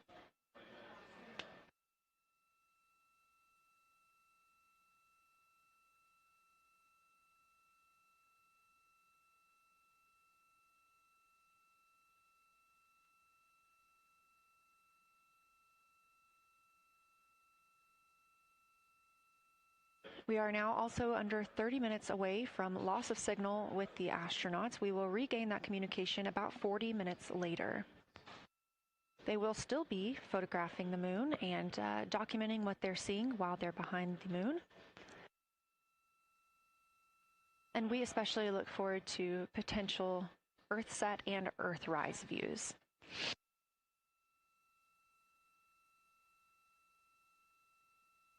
As you can see on the left side of your screen, we are streaming this solar array camera view throughout the flyby. And the science team also plans to capture an occasional still photo with the solar array intermittently, perhaps one every 8 to 10 minutes. Still photos represent the highest resolution imagery from those GoPro cameras. So starting 5 minutes before Earthset and loss of signal, the science team will capture a series of photos, one every 30 seconds, to include Earthset all the way through 5 minutes after Earthrise and acquisition of signal. In order to capture these frequent photos, the solar array camera that we were streaming will need to switch to time-lapse photo mode. So during this time, the streaming video quality won't be as sharp as you have it right now, but we want to ensure that the science team captures the data that they need during these time frames. And we really look forward to seeing those higher resolution images once they're available. But with the view you are seeing right now, we are sharing bandwidth on the Orion spacecraft with every system that is keeping the spacecraft powered and the crew alive, especially the environmental control and life support system. As this is the first flight with crew, this is also the first flight of a life support system, keeping the crew healthy and safe on the way to the moon and the way home.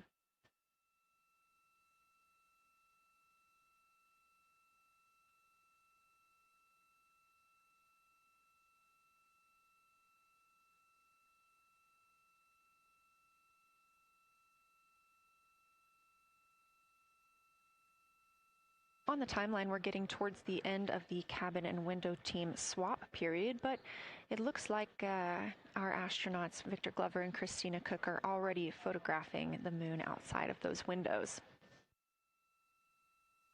The next target is Ohm Crater, and this is something that they have photographed previously during the flyby. This is a small, complex crater with a prominent ray system, and as referenced earlier, it's the size of the Eye of the Sahara. That Eye of the Sahara is a feature in Mauritania. Seeing this crater more than once throughout the flyby allows the crew to photograph it at different lighting conditions.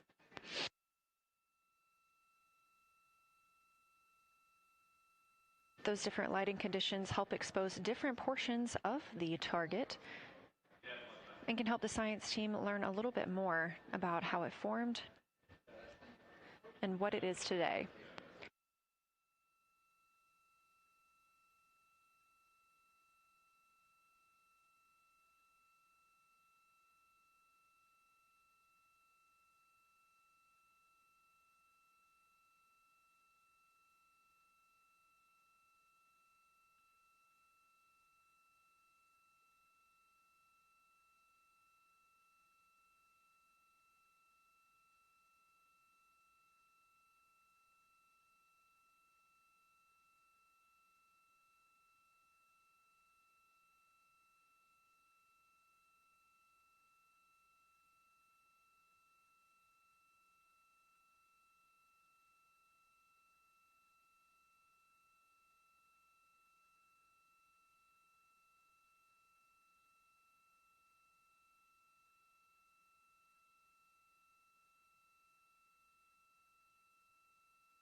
Again, this view inside the spacecraft as the crew continues photographing the moon outside their windows.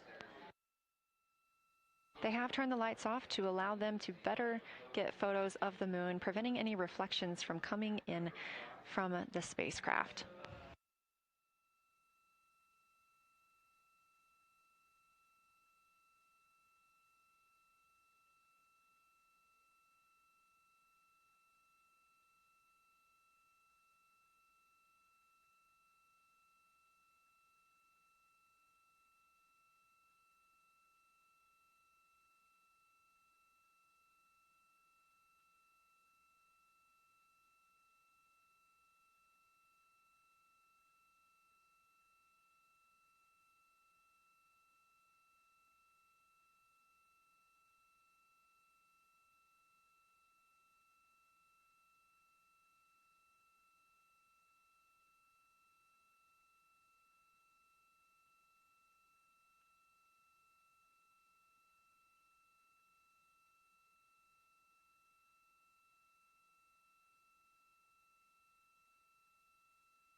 We expect the crew to be targeting Ohm Crater for another 6 minutes or so before they move into a discussion of the limb.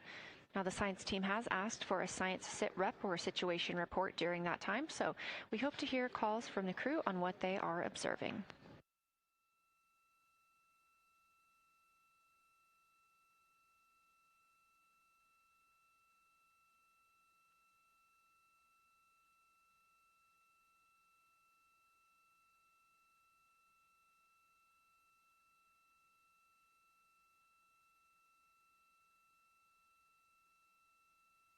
If you've been following along, at the start of the day, we did have much more of the moon visible. And even just an hour or so ago, we could see about half of the moon. We are now continuing to see more of the far side and that darkness where the moon is not reflecting light from the sun.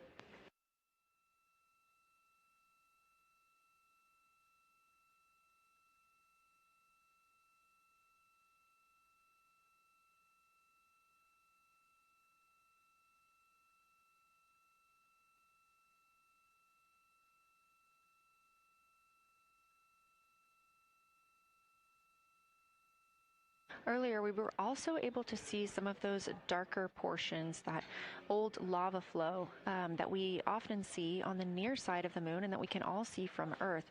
That has mostly gone away. We are now just seeing very little of Oriental. That's down to the bottom right of the moon. You can see just a small dark portion near the limb.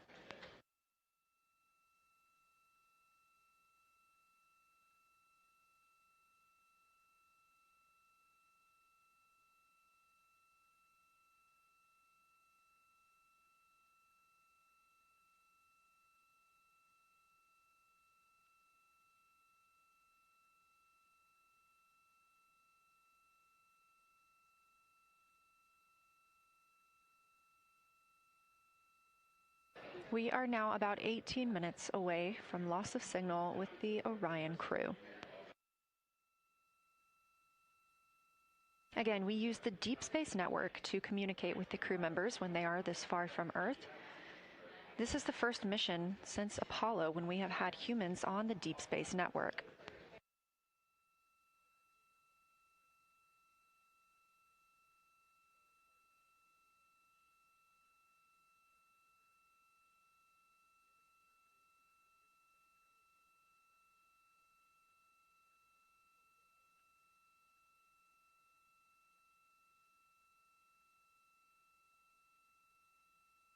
As you recently heard Capcom Jenny Gibbons call to the crew, we expect their closest approach to the moon to be at MET, or mission elapsed time, of 5 days, 25 minutes, and 34 seconds. At that time, their altitude would be 4,067 statute miles above the Earth's surface. Just over 2 minutes later, they will reach their maximum distance from Earth at mission elapsed time 5 minutes, 5 days, 27 minutes, and 39 seconds. The altitude at that time would be 252,756 statute miles. These are our latest numbers, and we'll make sure to verify and confirm those once those milestones have been achieved. Obviously, we will be without communication to the spacecraft at that time, so once we regain communication, we will make sure to find out those numbers and report those to you.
Checking in on the lunar targeting package, the crew is now in their discussion of the limb. See, the limb of the moon, that illuminated part.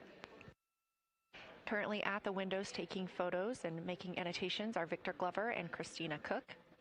We are expecting loss of signal in about 13 minutes. We will regain that signal with the crew about 40 minutes later.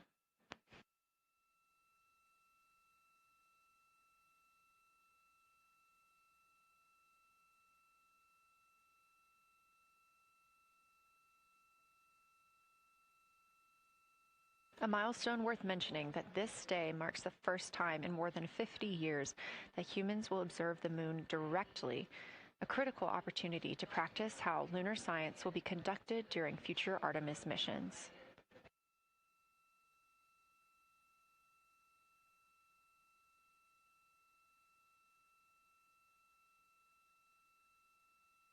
I've continued to reference the lunar targeting package throughout this broadcast, which is the primary tool guiding the crew observations, and that consists of two key components. The first of those is the Lunar Geography Review, which helped the astronauts study major lunar features in advance. That also helped them learn to orient themselves during the flyby.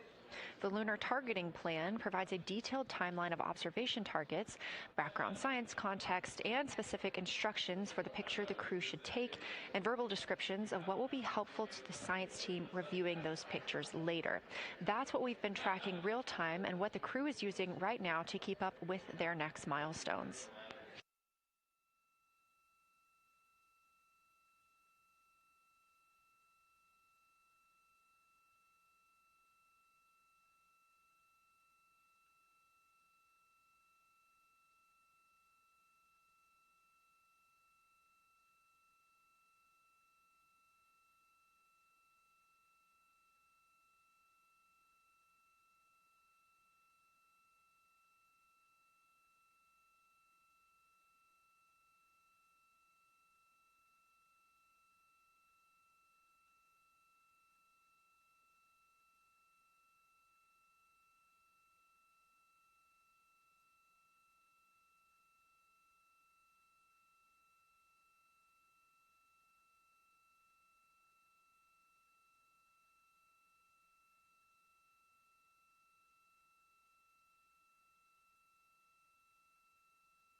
Integrity Houston, 10 minutes till the LOS. We'll take a snappy sit rep from the cabin if you have one.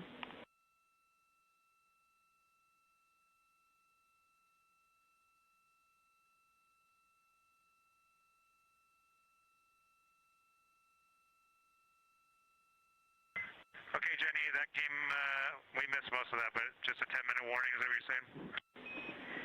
10-minute warning for the LOS, and I'll take a quick sit rep from the cabin, please.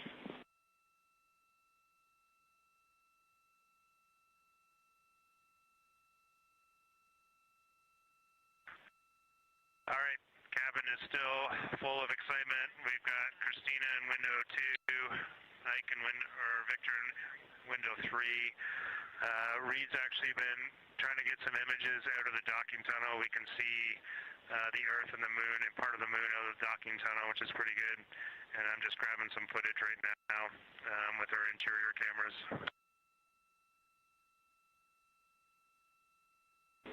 Copy, Jeremy. We'd like to know what camera Reed is using and also the status of window 1. Looks like there might be a shroud removed.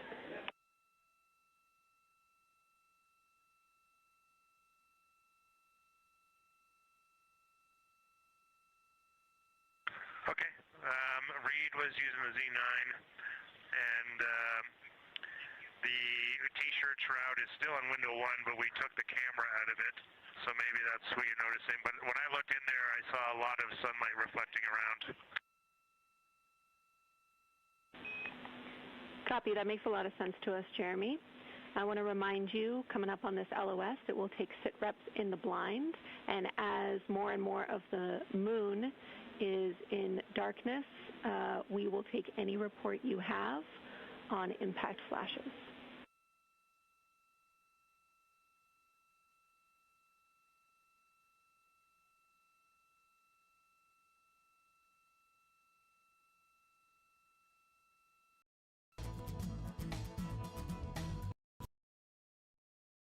Conversation here, and I was on the other side of the cabin, so I missed all of it. Look out for impact flashes, and we'll take sit reps in the blind.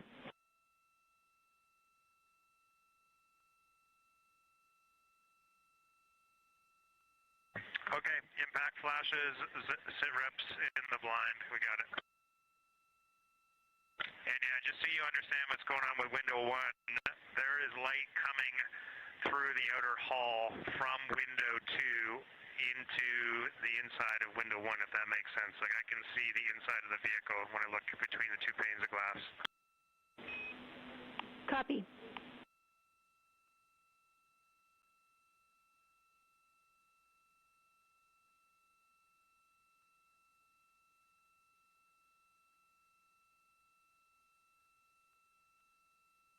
You're getting your first live look at Orion, the moon, and the Earth. Everyone in this picture.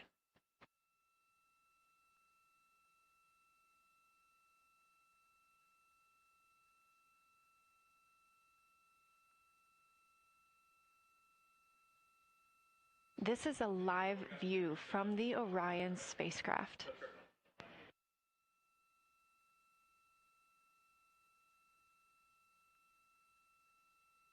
Currently aboard Orion, 4 crew members, Reed Wiseman, Victor Glover, Christina Cook, and Jeremy Hansen. And on the Earth, all of us, all of humanity. You can see the moon is starting to get a little bit dimmer as the astronauts are going to pass behind it. Now 6 minutes and 26 seconds away from that loss of signal. Again, we will be out of communication with them for about 40 minutes until they come around the other side of the moon and we can re-establish contact.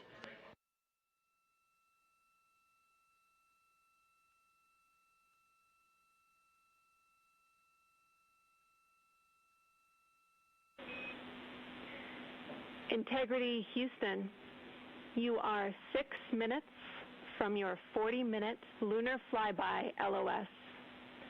From all of us, it's a privilege to witness you carrying the fire past our farthest reach. Thank you. Godspeed.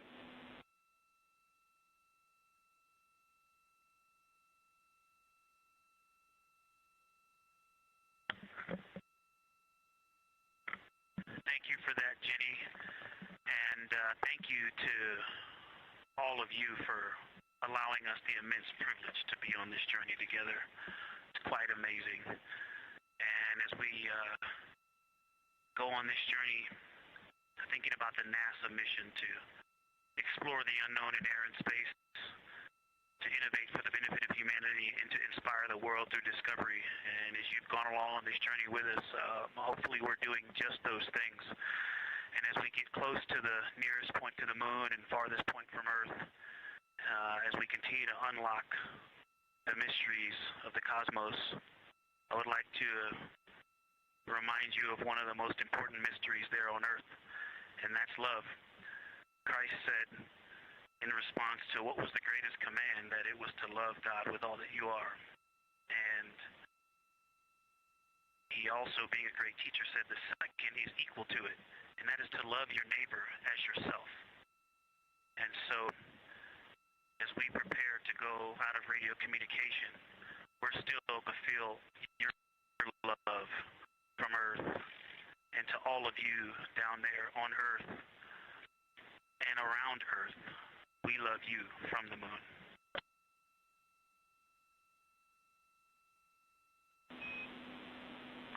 Houston copies. We'll see you on the other side.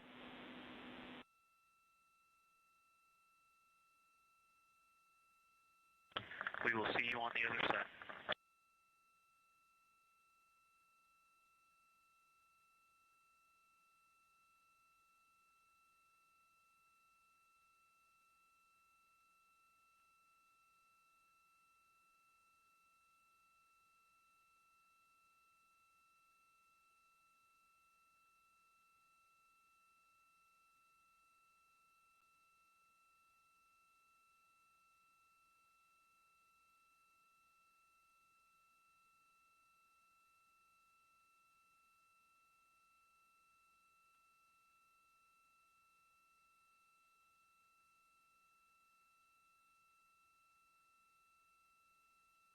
poignant words from NASA astronaut Victor Glover, and a little bit of a love letter from the other side of the moon all the way to Earth.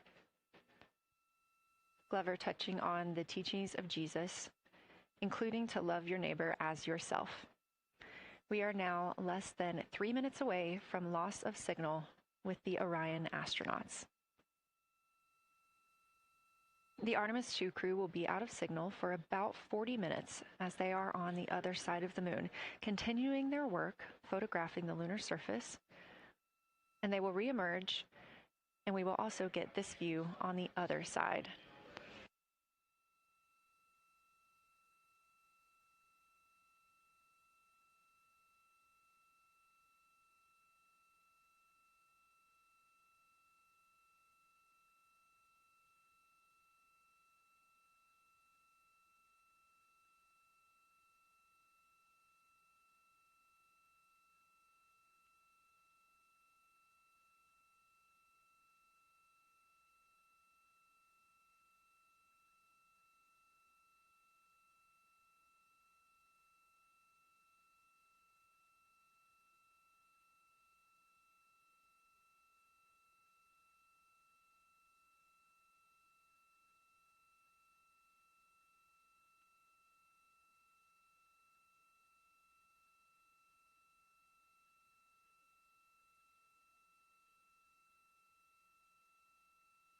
Just about a minute and a half now until we lose communication with the astronauts aboard Orion on the Artemis II mission.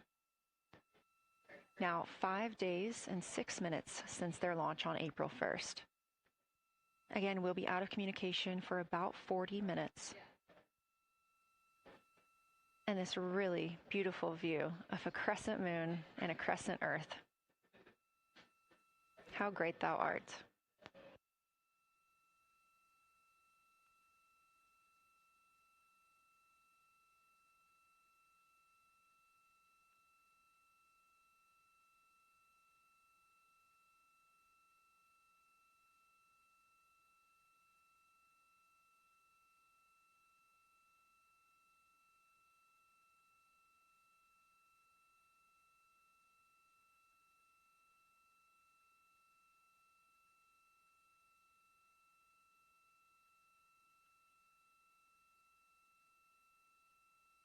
"30 seconds now until we expect loss of signal.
And we have confirmation of loss of signal of the Orion spacecraft as it flies behind the moon. We expect to regain communications with them in another approximately 40 minutes. This was expected as their spacecraft is now out of direct line of sight with Earth and behind the moon. And this is a poignant moment as it's the first time in over 50 years that we have humans completely unreachable by anyone else on Earth. No matter how distant or secluded, we could reach anyone living on Earth, but while the crew flies behind the moon, it's simply impossible to make contact with them. This is a live view inside the Science Evaluation Room here at Johnson Space Center and just down the hall from Mission Control. This team has been monitoring the flyby all day as the team has continued capturing targets on the lunar surface. "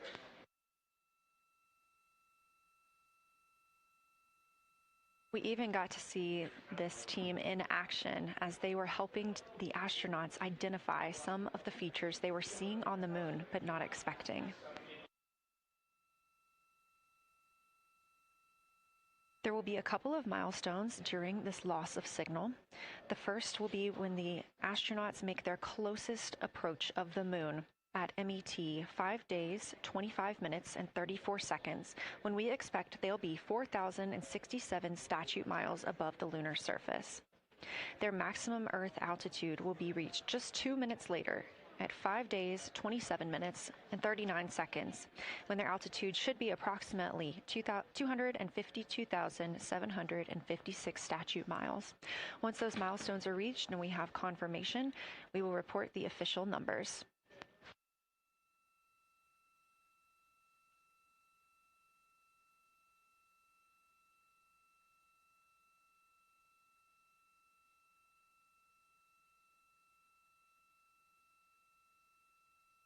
Throughout the Artemis II mission, astronaut voice, images, video, and vital mission data must traverse thousands of miles, carried on signals from NASA's powerful communications systems, the Near Space Network and the Deep Space Network. Let's learn a little bit more.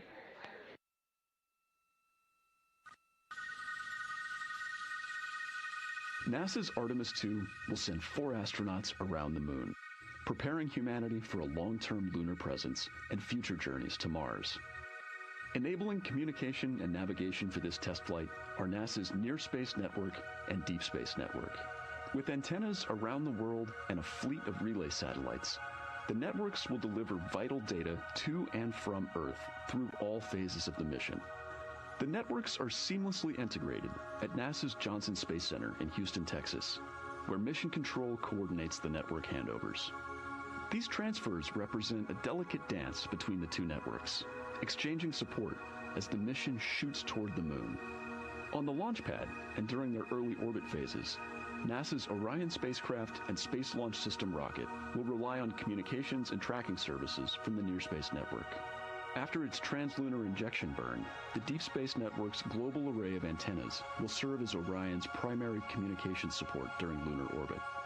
As the mission journeys farther into space and away from Earth, signal strength weakens and bandwidth is conserved for crew communications. The astronauts will have a near constant connection to Earth, ensuring their safety on a journey farther into space than ever before. We say near constant because as Orion goes behind the moon, a planned loss in communications will occur.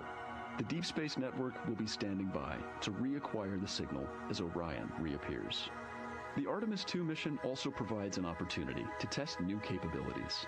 Using laser links, NASA will periodically transmit Orion data to showcase the benefits laser communications could have for future human spaceflight missions. The data from Orion, sent by radio signals or laser links, is massive. The mission is gathering images, data, and video, while also generating details about mission health and crew voice files. All of that data gets processed here on Earth, where systems compress it for efficiency. In the future, we'll upgrade these systems on Earth so that image and video clarity improve with each moon mission. With the Artemis II test flight, we're evaluating the communications infrastructure that will help carry us into the future as we explore the moon and journey forward to Mars.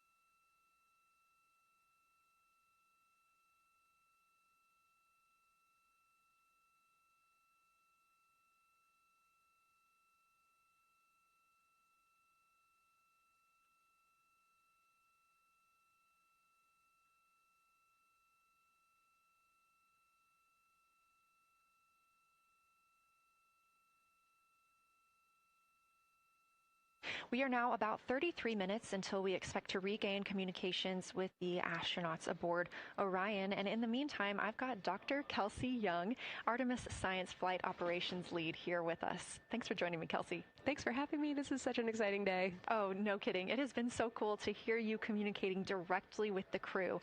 And I know that you have been preparing for this for years, so I am so excited for you and for your team. So just to get into that background a little bit, tell me about your background and what you've been doing on console. My background is as a field geologist. Actually, I studied impact cratering in the field for my PhD, so all these descriptions of impact craters have me just absolutely swooning. How I got into this, though, is, during my PhD, I got an internship at NASA and ultimately never left to integrate science into flight operations. So we developed the Science Officer Console, for which this is the first mission we're supporting. We developed the Science Evaluation Room that's right upstairs, and so it's so gratifying to see this operation structure come to fruition, especially on a day like today. I would have to imagine so. And we've got a great view of the Science Evaluation Room right now. Is there anything that has stood out to your team so far? Absolutely. So as you might have heard in some of the press briefings and content that, we've been putting out, color and albedo were really exciting targets for us. We've heard several amazing color descriptions so far. Just to highlight maybe one of them, we heard about greenish and brownish hues near Aristarchus, which is actually a feature that we can see here from the near side. And those greenish hues could actually tell us something about the volcanic evolution of that area. So you can bet that the science team is going to be prioritizing downlinking those images and the crew audio that we didn't hear that went into those recordings to learn a little bit more. Wow, that is fascinating. I was hearing those colors and very interested just from a personal standpoint, because looking at the moon from, 250,000 miles away, we don't see green or brown. So just hearing that, them being so close and getting to see that, fascinating, and I know very exciting for you. So what are you expecting to see in the upcoming portion of the flyby? The upcoming portion is actually going to be really exciting. So right now, as we speak, while folks in the room are kind of taking their, their stretch breaks and everything, the crew are still hard at work. They still have targets to image and describe during this LOS. But when we come out, the first thing, of course, we're going to hear about is Earthrise. We're really looking forward to hearing about the crew's experience with something that we can connect with and that, Apollo 8 brought us such amazing images from. But then we start to get into describing the Terminator, as well as looking for things like lofted dust, which tell us about the modern lunar environment. Then the vehicle's going to orient away from the moon for an hour and then pivot back for the eclipse observations, which is a whole different set of science observations that we're really looking forward to. It's kind of nice that the crew will get a little break in there, because they have been hitting it hard today with photos and videos and annotations. What are you hoping that the crew sees coming up? Is it that lunar dust? Oh my goodness, that's a hard question to answer. I mean, we've already gotten such great descriptions. I mean, the Terminator seems to just be like one of their favorite things to look at and describe. So I feel like, that was something we were looking forward to. I feel like we've really gotten some great descriptions. So absolutely, I'm looking to the human moment of Earthrise. Lofted dust is an exciting one, and lofted dust will be a target for them in the right around the time of Earthrise, but again in the eclipse period. So I'm really looking forward to seeing. I mean, they've already highlighted just in the course of their flyby so far how the moon has changed, and this is going to be even more dramatic change to go from their end of this kind of lunar illuminated piece of the flyby into the eclipse time frame. And I can tell you they're going to be experiencing a very different moon during that time, and I can't wait to hear what their observations are. Yeah, that's absolutely fascinating, and what an privilege that we get to do that on this mission, because that's not always the case. If we had launched on a different day other than April 1st or 2nd, we wouldn't have gotten to see that eclipse. Is that right? That's correct. April 1st and 2nd. I will say, I was asked a lot in the weeks leading up to the launch, well, what's your favorite day? And my answer truly was, there is no bad day to launch to the moon. We were going to get great science out of it no matter what, but it's a really neat opportunity to, bring the sun into the picture, bring different planetary bodies into the picture while still literally keeping the moon in center stage. Fascinating. So what differences are we looking for at each site? We're hearing a lot of different terms. We're looking at craters. We're looking at mare. What are the differences that you're hoping to see? We do have, as you highlight, kind of different prompts for each target. That's what they're looking at in their lunar targeting plan, which I know you've been showing. And we have even different prompts for the person with the, the really long lens on the camera versus the people with the unaided eye. And you've heard the crew talk about, oh my goodness, when I go from one to the other, I can really detect different nuances. And that's something that we experienced in simulations, but hearing them actually, see it for real has been really gratifying. But we're looking for different things based on the target. Sometimes we're looking for color. Sometimes we're looking for texture. For the Terminator, we're looking at kind of what texture and morphologies pop out to you and what kind of diversity you see along the Terminator. You've heard, Victor especially make some comments about future impacts for exploration. So already I think that their descriptions in this first part of the flyby have told us something scientifically, but also about future surface missions. Well, it was so interesting to hear Victor talking about he was imagining in his mind's eye being down on the surface and walking around. That was very cool to hear.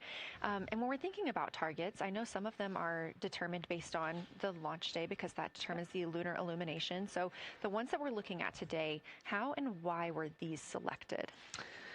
Such a wonderful question. This really gets at at the heart of some of our really highest priority science questions. Illumination conditions is a big one, right? So, of course, we need the targets that we're interested on the lunar feature to be illuminated by the sun in order to view them. But the timing in which they see them during the flyby enables us to ask different questions. So you heard in the pre-flyby crew conference talking about, well, the same pair, Reed and Jeremy, will get to actually look at Glushko crater twice. And that, looking at it from different illumination angles, allows us to understand that feature better and connect color and albedo with topography and morphology. Then you have other craters where you want to look at it with the sun shining on it obliquely versus straight on, and that tells you something different about the scientific objective that drove the target being on the targeting plan in the first place. We've talked a little bit with the viewers today about what the crew is able to capture in this short time frame of those craters in different lighting conditions. Could take years for something robotic to be able to do based on attitude maneuvers and where the sun is at. So can you just talk a little bit about the importance of having both the robotic operation and having the crew? Absolutely. We definitely don't want to minimize the impact of orbiting spacecraft. Lunar Reconnaissance Orbiter is the one that's often referenced. Data from LRO and its payloads have really been instrumental in getting us, frankly, to this point for Artemis II and future missions. But the human experience, the crew observations that we've already been hearing about, it is such a perfect complement to the orbiting spacecraft data because they are able to have this unique perspective. They are far enough away where they can make these contextual observations. You've already heard it. How many times have we heard the crew and their science sit reps say, if I track this feature from all the way up here in the northern hemisphere down to the southern hemisphere, here are comparisons I can make. That right there is not something we had the ability to do with the Apollo missions, and it allows just literally in the blink of an eye to synthesize observations that it would take, a really significant effort to coordinate with different orbiting platforms, and they're making it like that. Wow. It has been very, very exciting to hear all of their calls so far. And so I've heard they were able to capture every single target so far too. Is that correct? I think that's correct. And I think it's important also to remember that, and I know the science team is anxiously awaiting this, we've been hearing from the crew members who are not at the forward windows, right?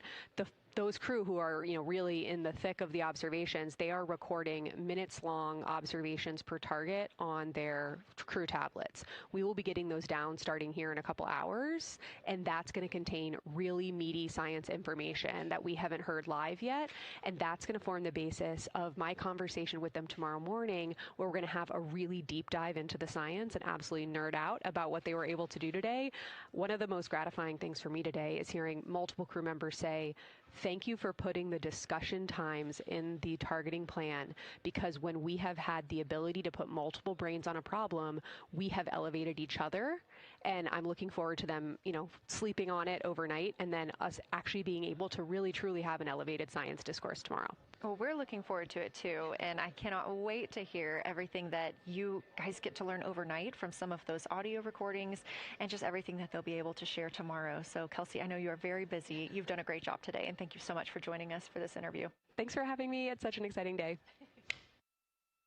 We are now expecting acquisition of signal in about 24 minutes. As a reminder, the Orion spacecraft has flown around the other side of the moon, where they are out of contact with our deep space network.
And we just heard confirmation here in Mission Control Houston that we have reached the closest point of our destination to the moon at MET 5 days, 25 minutes, and 34 seconds. And we anticipate the spacecraft's altitude is approximately 4,067 statute miles above the moon.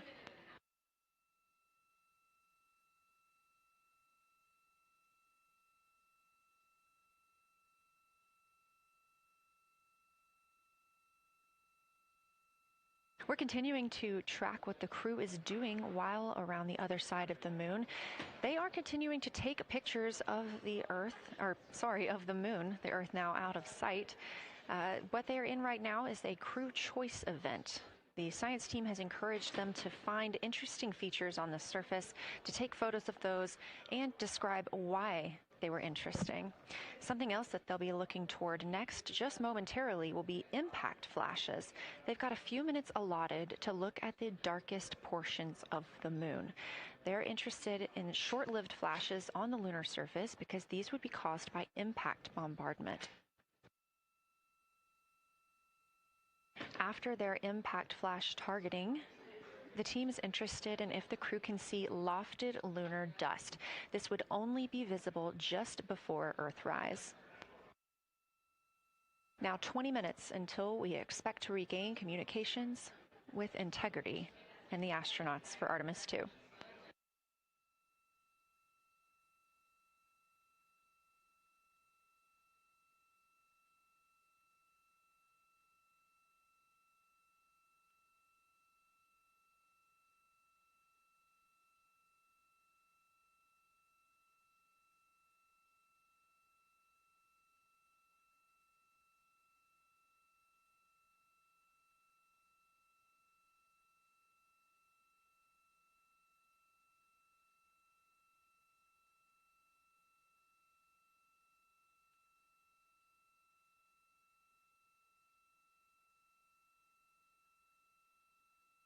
We're live in Mission Control Houston at NASA's Johnson Space Center, but there's a team over 750 miles away also monitoring today's operations. And of course, just like us, they are in LOS, or loss of signal, with the spacecraft. This is LUCA, the Lunar Utilization Control Area, and it's joined by LISA, the Lander Engineering Support Area, which are twin control rooms that will support missions and operations in lunar orbit or on the moon's surface in real time at NASA's Marshall Space Flight Center in Huntsville, Alabama. The Luca and Lisa are right next to each other and just a short walk away from the SLS Engineering Support Center, which is used during launch, and the POIC, where science on the International Space Station is monitored. Luca primarily supports Artemis science operations, while Lisa will provide engineering support for landing astronauts on the moon. During this mission, Artemis II, teams in the Luca will use the facility to support first-of-its-kind science operations to better understand the deep space effects of microgravity and radiation on the crew's physiology, immune systems, and ability to complete various tasks. The data from these science operations will inform future crewed flights to the moon. For future crewed missions to the moon, members of the NASA Human Landing System Mission Insights Support Team, a group of engineers, safety leads, flight operations experts, and technical authorities will work in the LISA. There, they will monitor lander systems in real time and be involved in key decision-making processes throughout the mission. Teams are using the LISA during Artemis II to observe mission operations and using the opportunity to inform and prepare for future crewed landings to the moon's surface.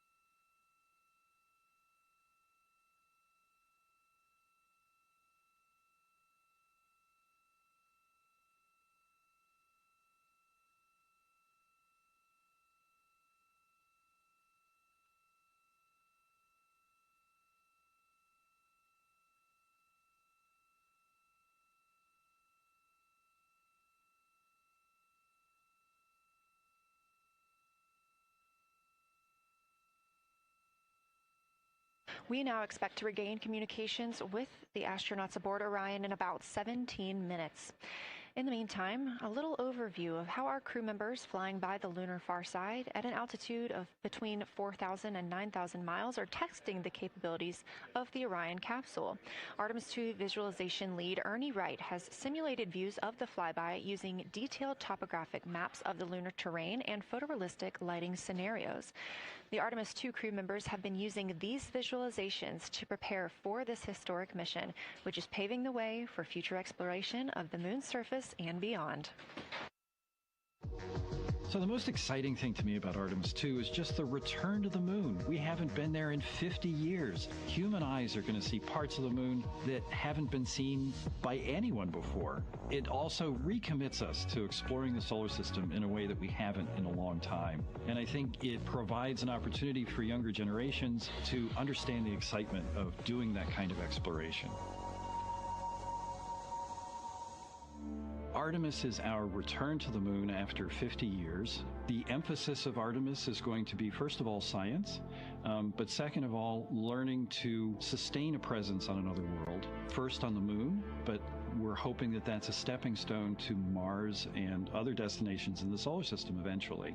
Artemis II will be a flyby mission. It's not going to land. We're testing all of the technology that we've created for flying to the moon since Apollo. A lot of systems have been modernized, and we need to make sure that all of those work. The astronauts will be looking out the window at parts of the moon that have never been seen by human eyes before. They will be flying by the moon at an altitude that's much higher than Apollo's orbits. And so they will see the entire disk of the moon, including areas that are closer to both the North and South Pole that astronauts from Apollo never saw. All of that depends on the lighting, which we really won't know until launch day, but we can practice with different lighting scenarios.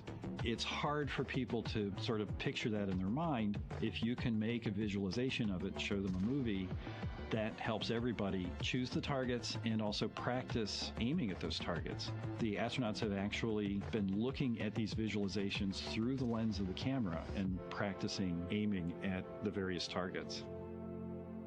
This is a map of the surface of the moon, obviously, but it shows what the Apollo astronauts could see in sunlight while they were in orbit. The brighter parts are the parts that they could see. The darker parts, like this entire area here and places that are farther north and south, are places that they couldn't see in sunlight, either because it was nighttime there or because it was beyond the horizon of the astronauts. All of the Apollo flights orbited the moon at a distance of about 110 kilometers. Because the astronauts were flying at such a low altitude, their horizon was actually quite close, and they couldn't see the North and South poles. And this whole area over here was not in sunlight at the time. And it includes this amazing impact feature here called Oriental. Oriental is a very large impact feature. It's about 650 kilometers wide. It's got multiple rings. These are rings that form like ripples in a pond from the impact, but of course it's on a huge scale. The middle of Oriental has that sort of dark basalt lava covering it, like the dark spots that we see on the near side. It's one of the biggest ones that's more on the far side than the near. So seeing it with human eyes and sort of picking out features that maybe you don't even see in robotic cameras is an important goal for the mission.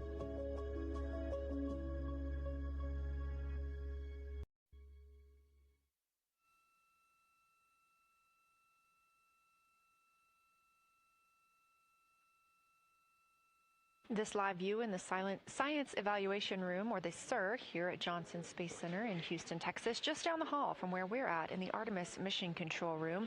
Teams continuing to monitor the flyby.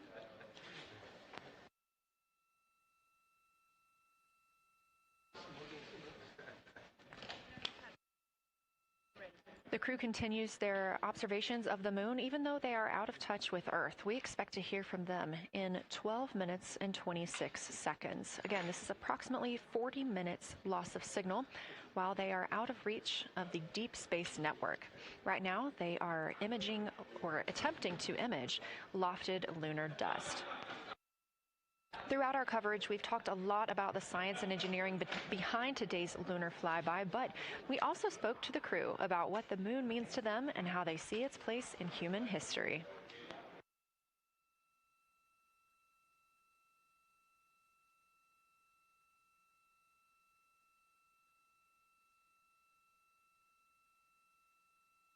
I remember being a little kid lying in bed at night and just looking out at the moon and whatever phase it was in, and I was thinking, man, my friends that live like 20 miles away, they can probably look out and see that same exact moon.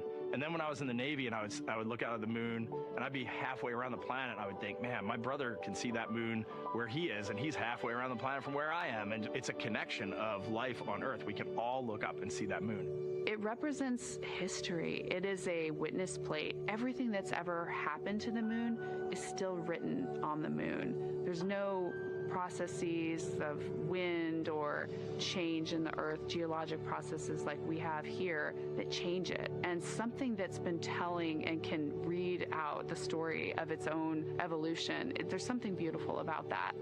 I've also learned from my indigenous mentors that they refer to the moon as Grandmother Moon. So you've probably heard of Mother Earth. They use Grandmother Moon because Grandmother Moon is responsible for the water in their community. The grandmothers, sort of protect the water source, just like the moon moves the water around the planet, affects the tides. It's something that represents something different for each individual culture around the planet. And that's really neat because we all share that same moon in the night sky. We all have seen the same side of the moon in different lighting conditions our whole lives. And so it seems very familiar to us, but it's also kind of unknown. When we get up close, some of the imagery that we'll get to describe and to share with people will be very unique. And that nature, both of those things being true about this one entity that we all know, just is really special. It's just the epitome of a symbol of both something that's in each of our hearts, but that's also represents exploration and reaching.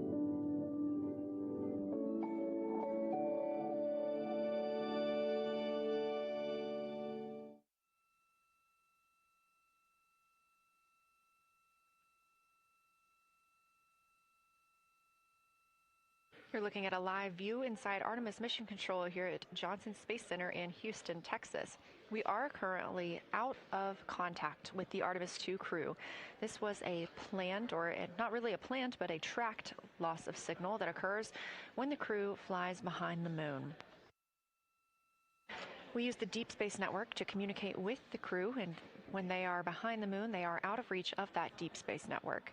And when you consider our nonstop communications during the time in which we live, this is even more striking. For the Artemis II crew, they're only currently communicating with each other. Now, we expect to regain those communications in under 9 minutes from now, and we also are hopeful for a view of Earthrise. Despite being out of communication, the crew is continuously capturing imagery of their predetermined lunar targets.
Now about 7 minutes, 25 seconds until we anticipate regaining communications with the Artemis II crew aboard Orion. In the meantime, Artemis II lunar science deputy lead Marie Henderson is trained these astronauts to capture and document their views of the lunar surface for all of us to enjoy back here on Earth. I cannot wait to hear their voices when they get to the far side of the moon and I can hear them talk about seeing the moon out their window. I try to imagine it now and just I tear up thinking about it. Ooh, now I gotta hold on a second. We have human eyeballs connected to wonderfully smart brains our astronaut friends have. They are going to be able to observe the moon in multiple different ways. They can use their eyes, they'll look through their camera and snap pictures, and just looking out the window getting that human experience. But during Apollo, the astronauts were so much closer to the lunar surface. Our astronauts are going to be doing a flyby at a higher altitude, so they're going to be able to see the whole moon as a lunar disk on the lunar far side. That's a brand new, unique perspective that humans haven't been able to look at before. We are doing a lot of lunar geography training with them. They have study sessions and quizzes they can do that are assigned to them. You know, even if you're an astronaut, you still get homework. We actually get in the mock-up. In that enclosed physical space, we have to think through the hardware that they have, the cameras, the computers, their microphones to make these observations. There's 4 windows up front. Through one of those windows, one of our astronauts will be using a Nikon D5 camera with an 80 to 400 millimeter lens. So something that allows them to zoom in really far and actually take more detailed observations of the surface. It's almost like looking through a pair of binoculars as well. It's just like being a geologist out in the field. They're telling us what they're seeing, looking for colors, textures, different morphologies, and comparing the region that we're having them look at to the regions that are around them.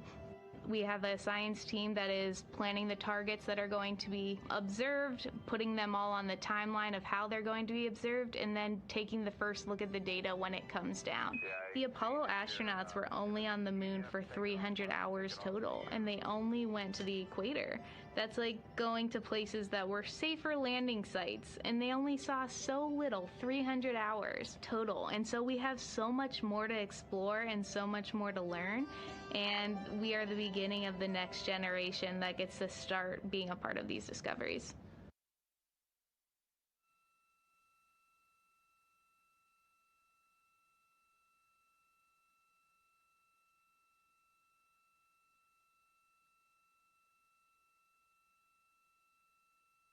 We are now 4 minutes and 28 seconds until we expect to regain communications with the astronauts flying aboard Orion on the Artemis II mission.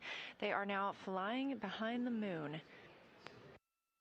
While behind the moon at an MET, or mission elapsed time, of 5 days, 25 minutes, and 34 seconds, we expect this was the point in which they made their closest approach, 4,067 statute miles above the lunar surface.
We're live in the Artemis Mission Control Room in Houston, but we are not the only room monitoring today's flyby. As you can see, this is the SIR, the Science Evaluation Room. It's in the same building and just down the hall.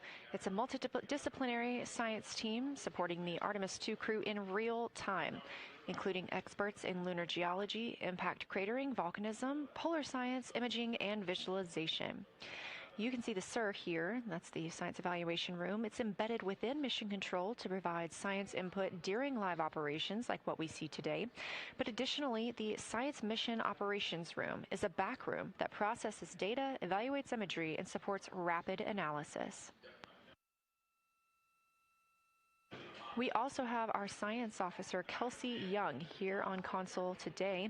She's serving as the primary interface between the science team and the flight controllers, ensuring science priorities are represented during mission execution.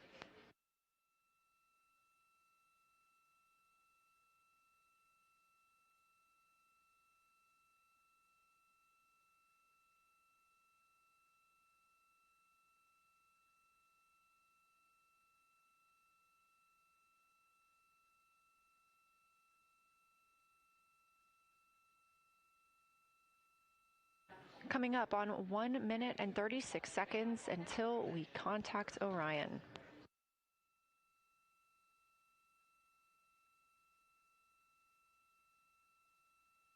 Meanwhile, aboard the spacecraft, the crew has continued executing their lunar flyby tasks. As we discussed earlier today, these activities have been precisely timelined, and this is the fourth of 5 blocks of time during which the crew will be observing the moon from Orion's windows. At this time, pilot Victor Glover and mission specialist Christina Cook are observing the moon at windows 2 and 3. One crew member is in window 2 with a blue shroud over the window, taking photos and using an 80 to 400 millimeter zoom lens, while the other astronaut is in window 3 using their portable computing device, also known as a PCD, to make annotations. And both of those crew members are making audio recordings of what they are seeing. They are wearing headsets connected to their PCDs, and those audio recordings are being sent to the science team tonight. We are not hearing those live. However, we have been hearing quite a lot of great descriptions from the crew who have been serving as the support. Right now, the support team members are Reed Wiseman and Jeremy Hansen. Those team members are providing science sit reps, situation reports, calling down a few times each hour to discuss what they're observing. And even though we're out of contact with them right now, they are still conducting those science sit reps as they'll be available once they come back around the moon. The situation reports include how the crew is positioned, any missed targets, or anything unexpected they saw. They're also including lunar target descriptions, any hardware issues, and their emotions and reactions.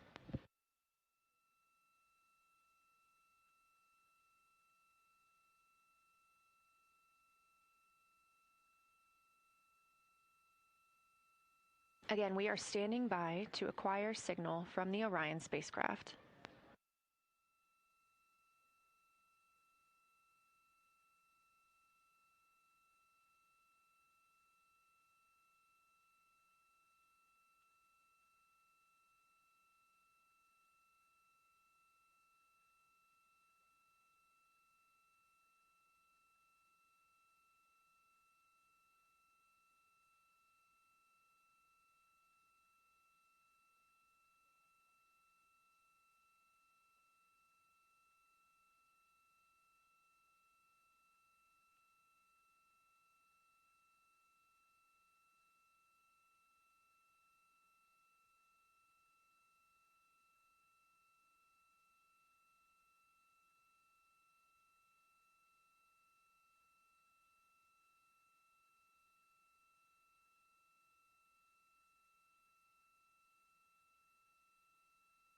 We're in the Artemis Mission Control Room at Johnson Space Center, getting our preliminary contact with Orion, that acquisition of signal coming after a 40-minute loss of signal, during which the crew was flying behind the moon, out of contact with anyone on Earth.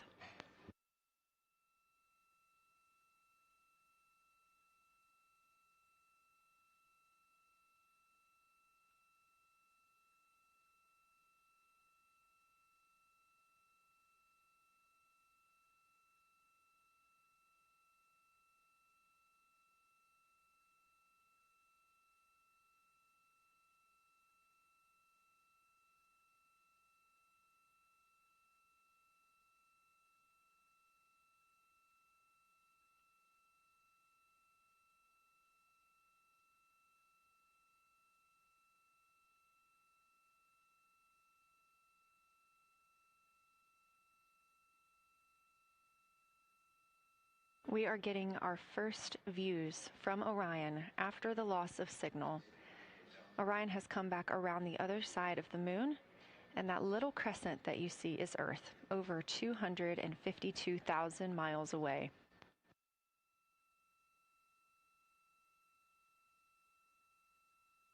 With this transit complete, Lunar Flyby continues, but Orion has also technically begun its journey home.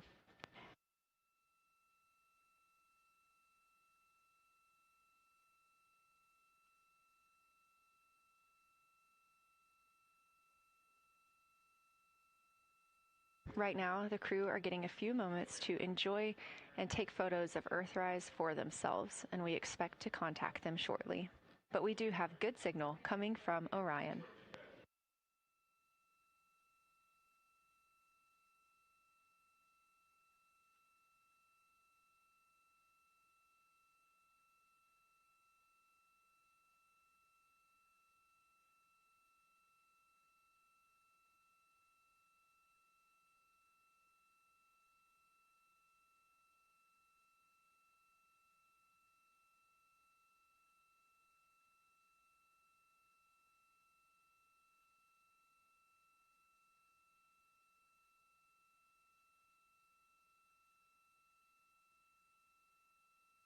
This view from inside the Orion spacecraft, all 4 astronauts now back on the other side of the moon and in contact with us on Earth.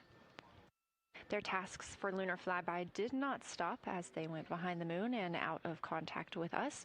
We anticipate during that time they were attempting to image some impact flashes, short-lived flashes on the lunar surface, which would be caused by impact bombardment and potentially even lofted lunar dust. Right now, of course, they are getting pictures of Earthrise. After this target, they will get a short observation break.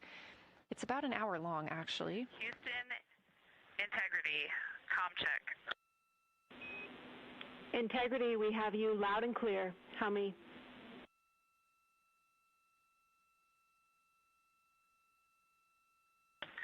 Houston, we have you the same, and it is so great to hear from Earth again. To Asia, Africa, and Oceania, we are looking back at you. We hear you can look up and see the moon right now. We see you too. When we burned this burn towards the moon, I said that we do not leave Earth, but we choose it. And that is true. We will explore, we will build ships, we will visit again. We will construct science outposts, we will drive rovers, we will do radio astronomy, we will found companies, we will bolster industry, we will inspire. But ultimately, we will always choose Earth, we will always choose each other. Integrity from Earth, our single system, fragile and interconnected, we copy. Those of us that can are looking back.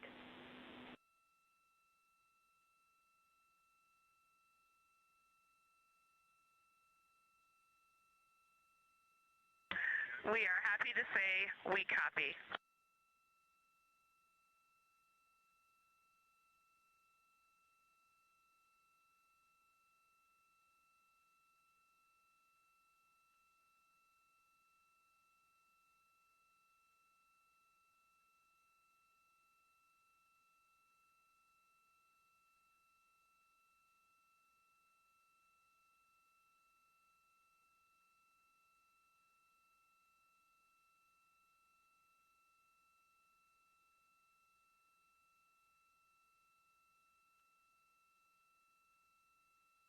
Those first communications back with the astronauts aboard Orion.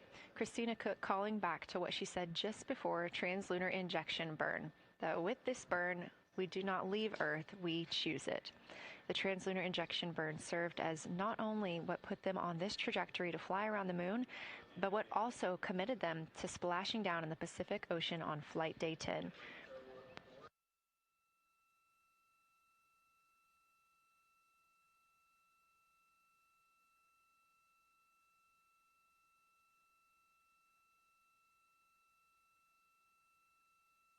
At this time, the crew is entering an observation break. We expect this to last about an hour, and it's probably a welcomed break following their very, very busy day taking pictures, making annotations, making audio recordings, and communicating all of the wonderful things that they are seeing on the moon.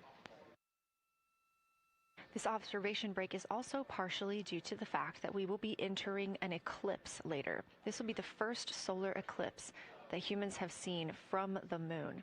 The astronauts will need to wear eclipse glasses for the first 2 minutes until the sun is completely covered by the moon, and then they have additional targets that the science team is hoping that they will photograph. We will have communications with them during that eclipse time frame. Because of that eclipse, Orion's attitude must be changed right now so that its solar arrays are in the sun. This will help it charge the batteries needed to power it through that eclipse time frame. This view on your screen is a visualization.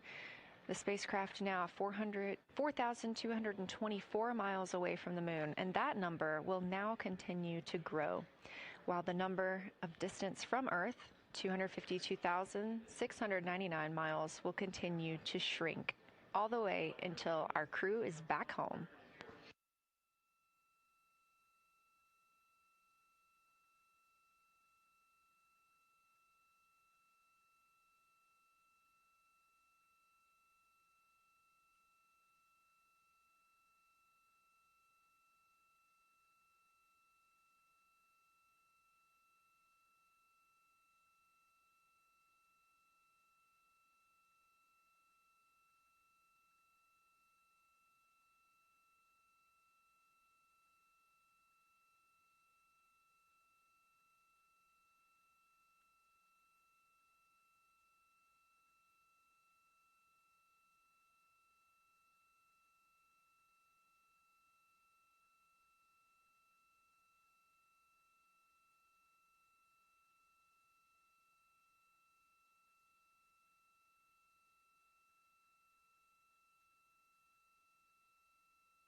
Again, we are MET, mission elapsed time, 5 days and 58 minutes since the launch of Artemis II.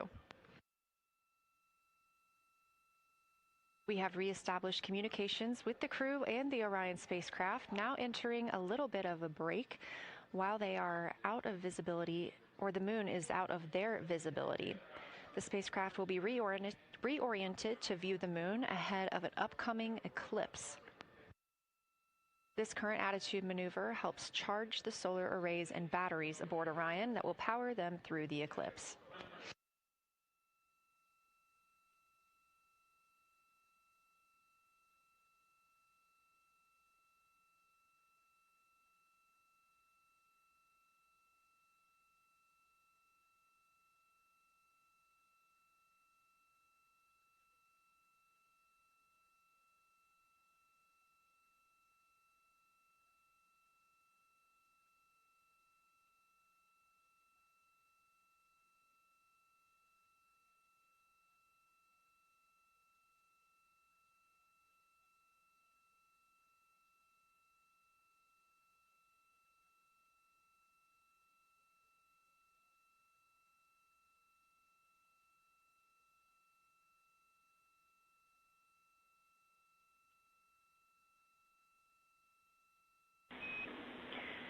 Integrity, Houston.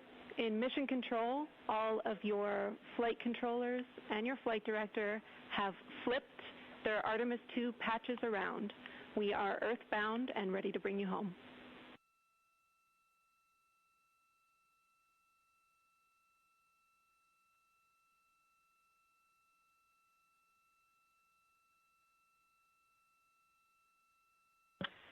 That's great. Great to see the light of day as we head back to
A very special moment just now in mission control ahead of the crew's flight to Kennedy Space Center, and during one of their last sims or simulations here, they visited the mission control team in Artemis Mission Control in Houston and brought us each a patch.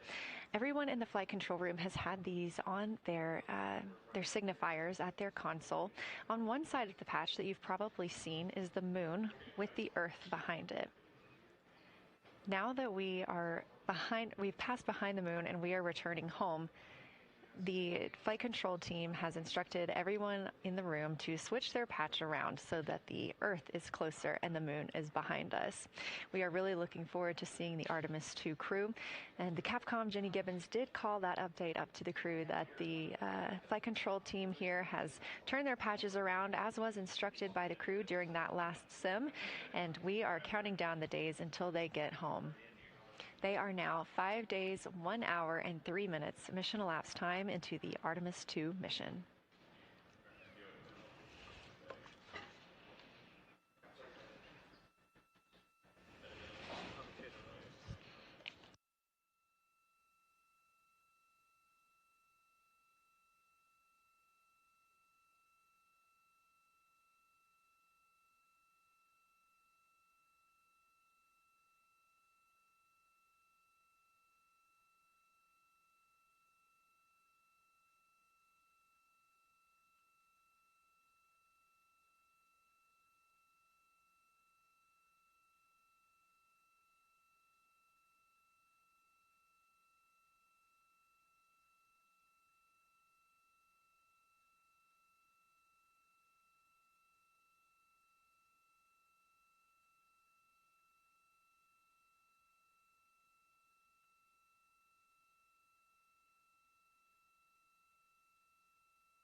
Joining me here in the room, Artemis Mission Control, I have Angela Garcia, Artemis II Science Officer. Thanks for being here, Angela. It is an honor to be here. What a day. Everyone's been buzzing. I can't contain myself. So it's been a really awesome day. So you're sitting on console at the Science Console now. Have you been in the SIR earlier today? There's a lot going on. So I went here first, then I'm going to go there after. Clear, Houston.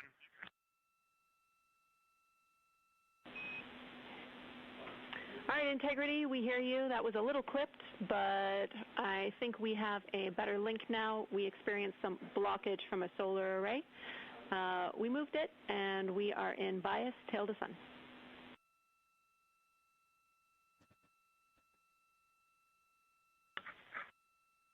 Okay, Houston, you're coming in loud and clear, and copy, we're in bias tail to sun now.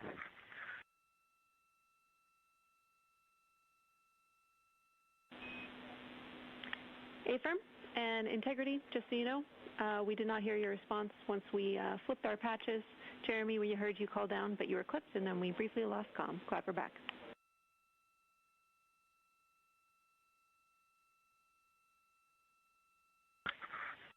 Okay, copy that.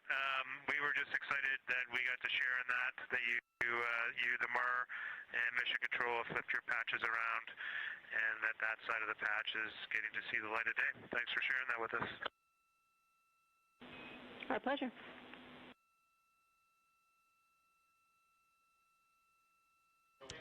Okay, Angela, so can you tell me a little bit about your role supporting Artemis II and the science preparation for the mission? Yes, so I'm one of the 3 science officers. So Kelsey's been on console all day. I'll take over kind of closer to the end of the day. And then Trevor Graff is on the planning shift. And so it's the 3 of us in this 24-hour cycle supporting the mission. And so the science officer console is a brand new console to Mission Control. And it's not every day that you get a new discipline incorporated into Mission Control, so it's been such a significant milestone for us.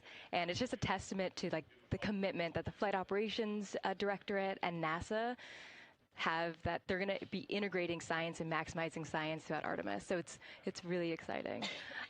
And then the science preparation. So I'm on the operations team, but I'm also on the training team. So all the incredible training and shout-outs that you've gotten today, it warms my heart. It warms everybody's heart in the science evaluation room. I promise you that. But so all the classroom training, the field training, the mission simulations, right? We were part of all of it, and that is what we did to get the crew to be. They are a part of the science team, and they are the forefront, that nice edge, and they're just been doing such a great job today. I know. I imagine that you have to be pretty proud of them. Their reports have been fantastic.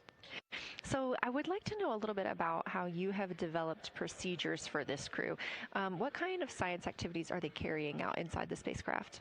Yeah, so the procedure development has been a unique challenge. I would say the exploration science that we're doing is inherently pretty flexible, and operations is, I'd say, inherently has more structure and rigidity. And so to marry the two and to operationalize the science that we want to get done has been a challenge. But I think we've been able to go through these processes and create good products at the end and have a good plan.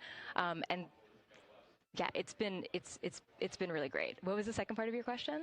Just what kind of these science activities that they're performing, which of those have you really had a hand in?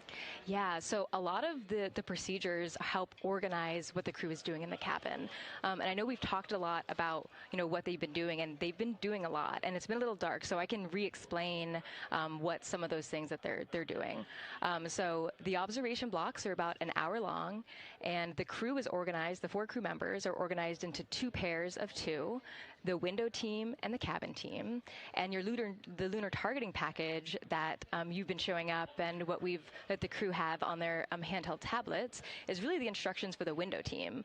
So the window team, the 2 crew members are looking out the window. One has the camera with the long lens. One has, they're just looking out the window with their unaided eye, and they're taking these detailed observations. And then halfway in that observation block, they do the window team position position swap. So that's what you've been, what Capcom's been calling out, and they'll switch positions, so each crew member has a chance to have that long lens. And then that's just what the window team is doing. There's also the cabin team, where they also have duties that they're doing. We're asking a lot of the crew in this time. And then the cabin team, they have the interior camera, and they're taking images inside the cabin. They're also supporting the window team, where, you've heard some call-outs where looking out at the bright moon and then looking inside the dark cabin and looking at their LED screen is a lot. So the cabin team is also helping support, target, and guide the window team into specific targets on their plan. They're also helping call out these science situational reps. So they're looking out a different window and listening in to what the crew who are really down and in the science on the window team are doing, and they're giving us insight. And those recordings that the window team is doing are going to be uplinked or downlinked overnight, and we're going to be able to chew on that data. But yeah, they're helping. They're doing a lot. And so making sure we have a plan that's flexible, but also make sure that we check off all those boxes was really important. So tell me a little bit more. You talked earlier about the analogs that the crew has done. What kind of analogs or environments were really useful for this? Yeah, so for procedure development, right, you have so many different environments that you can do. You have classroom, like we said, you have the Orion mock-up, you have simulations, and at least for developing the plan, we kind of did it in a tiered approach, because each of those different analog environments helps us answer a slightly different question and has a little bit of a higher fidelity. So we would start with the classroom. So we would we would just get into a classroom, we would put all the hardware on the table, and then we'd almost role play of like, you be Victor, you be Reed, you be Jeremy, and I'll be Christina, and like, let's just do the plan how we think we should do it, write that down, and then just keep iterating on that, and then... Integrity Houston for a tag up pre-forward link LOS in place of the Flight Director Conference.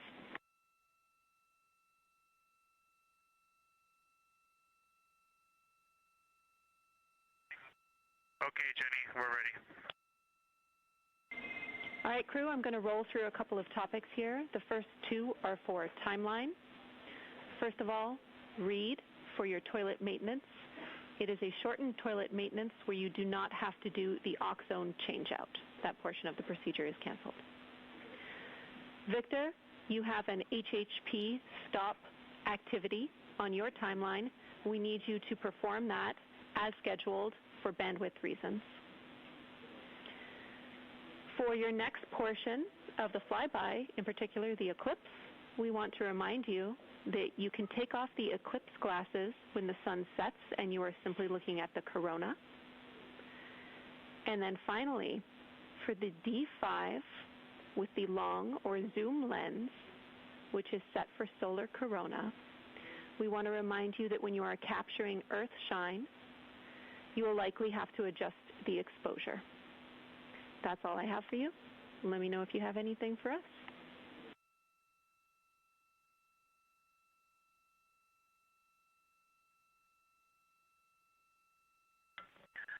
Okay, Houston, we copy all. Thanks for those words, Jimmy.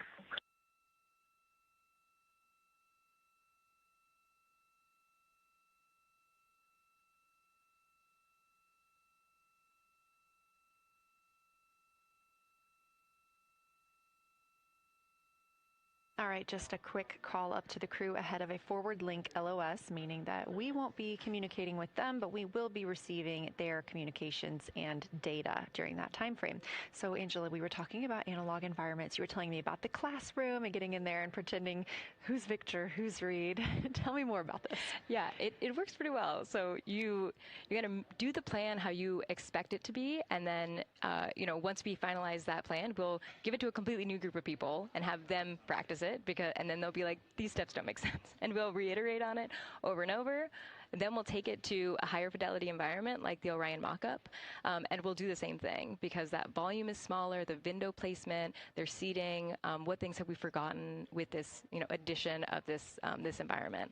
And then once we, reiterate on that, we'll take it then, we'll give it to the crew and have them execute off of it during mission simulations. That's the highest fidelity that we can do before we send it to space. So this is the first time we've had to do this because we're a brand new console. And it just sparks so many neurons of like, how are we going to do this for surface missions and integrate this in so many different ways. So excited to have kicked off this process, but there's so much more to come. Fascinating. And I think it was really well thought out too, because each crew member gets an opportunity to do each task. And so you're getting different perspectives and different insights from each crew member, maybe even about the same target, but something that one person sees could be completely different than something another person notices.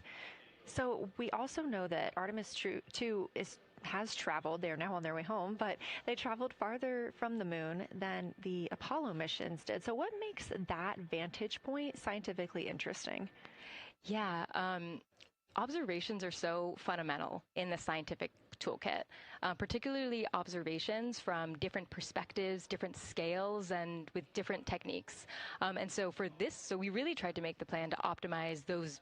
There's pros and cons for all those things for this mission. So we really just focused the plan to have all those pros. So in terms of scale, this zoomed out scale, you can learn different things. This different perspectives. So their perspective, as Kelsey talked about, photometry around when they orbit the moon. And then also just their different the different things they're able to observe. So yeah, let me talk a little bit about scale, because I think observations at different scales, you can gain a lot of different information. So like, for example, if you were an astronaut on the surface looking at a rock, and you describe at this micro scale. So in training, we kind of talk about observations from micro to macro, or from outcrop to orbit.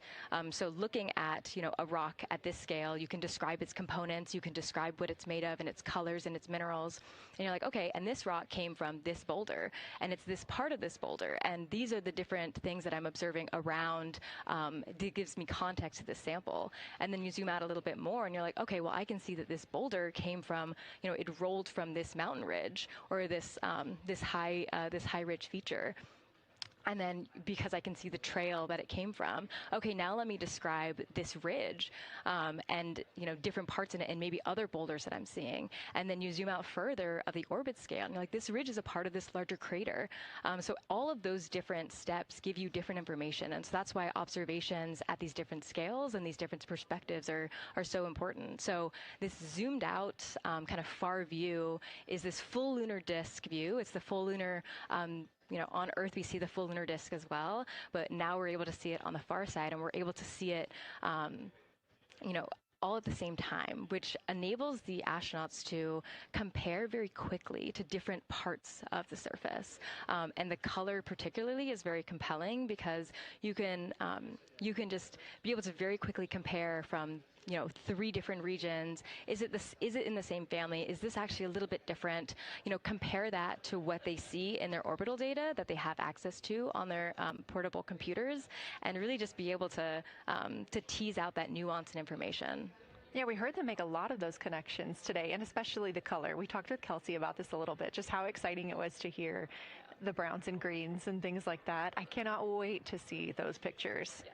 So one last question. We are coming up on the last lunar flyby observation block, and this is when we are going into a solar eclipse. So can you tell me what you're interested in the crew learning during that time frame? Yeah, so the data set.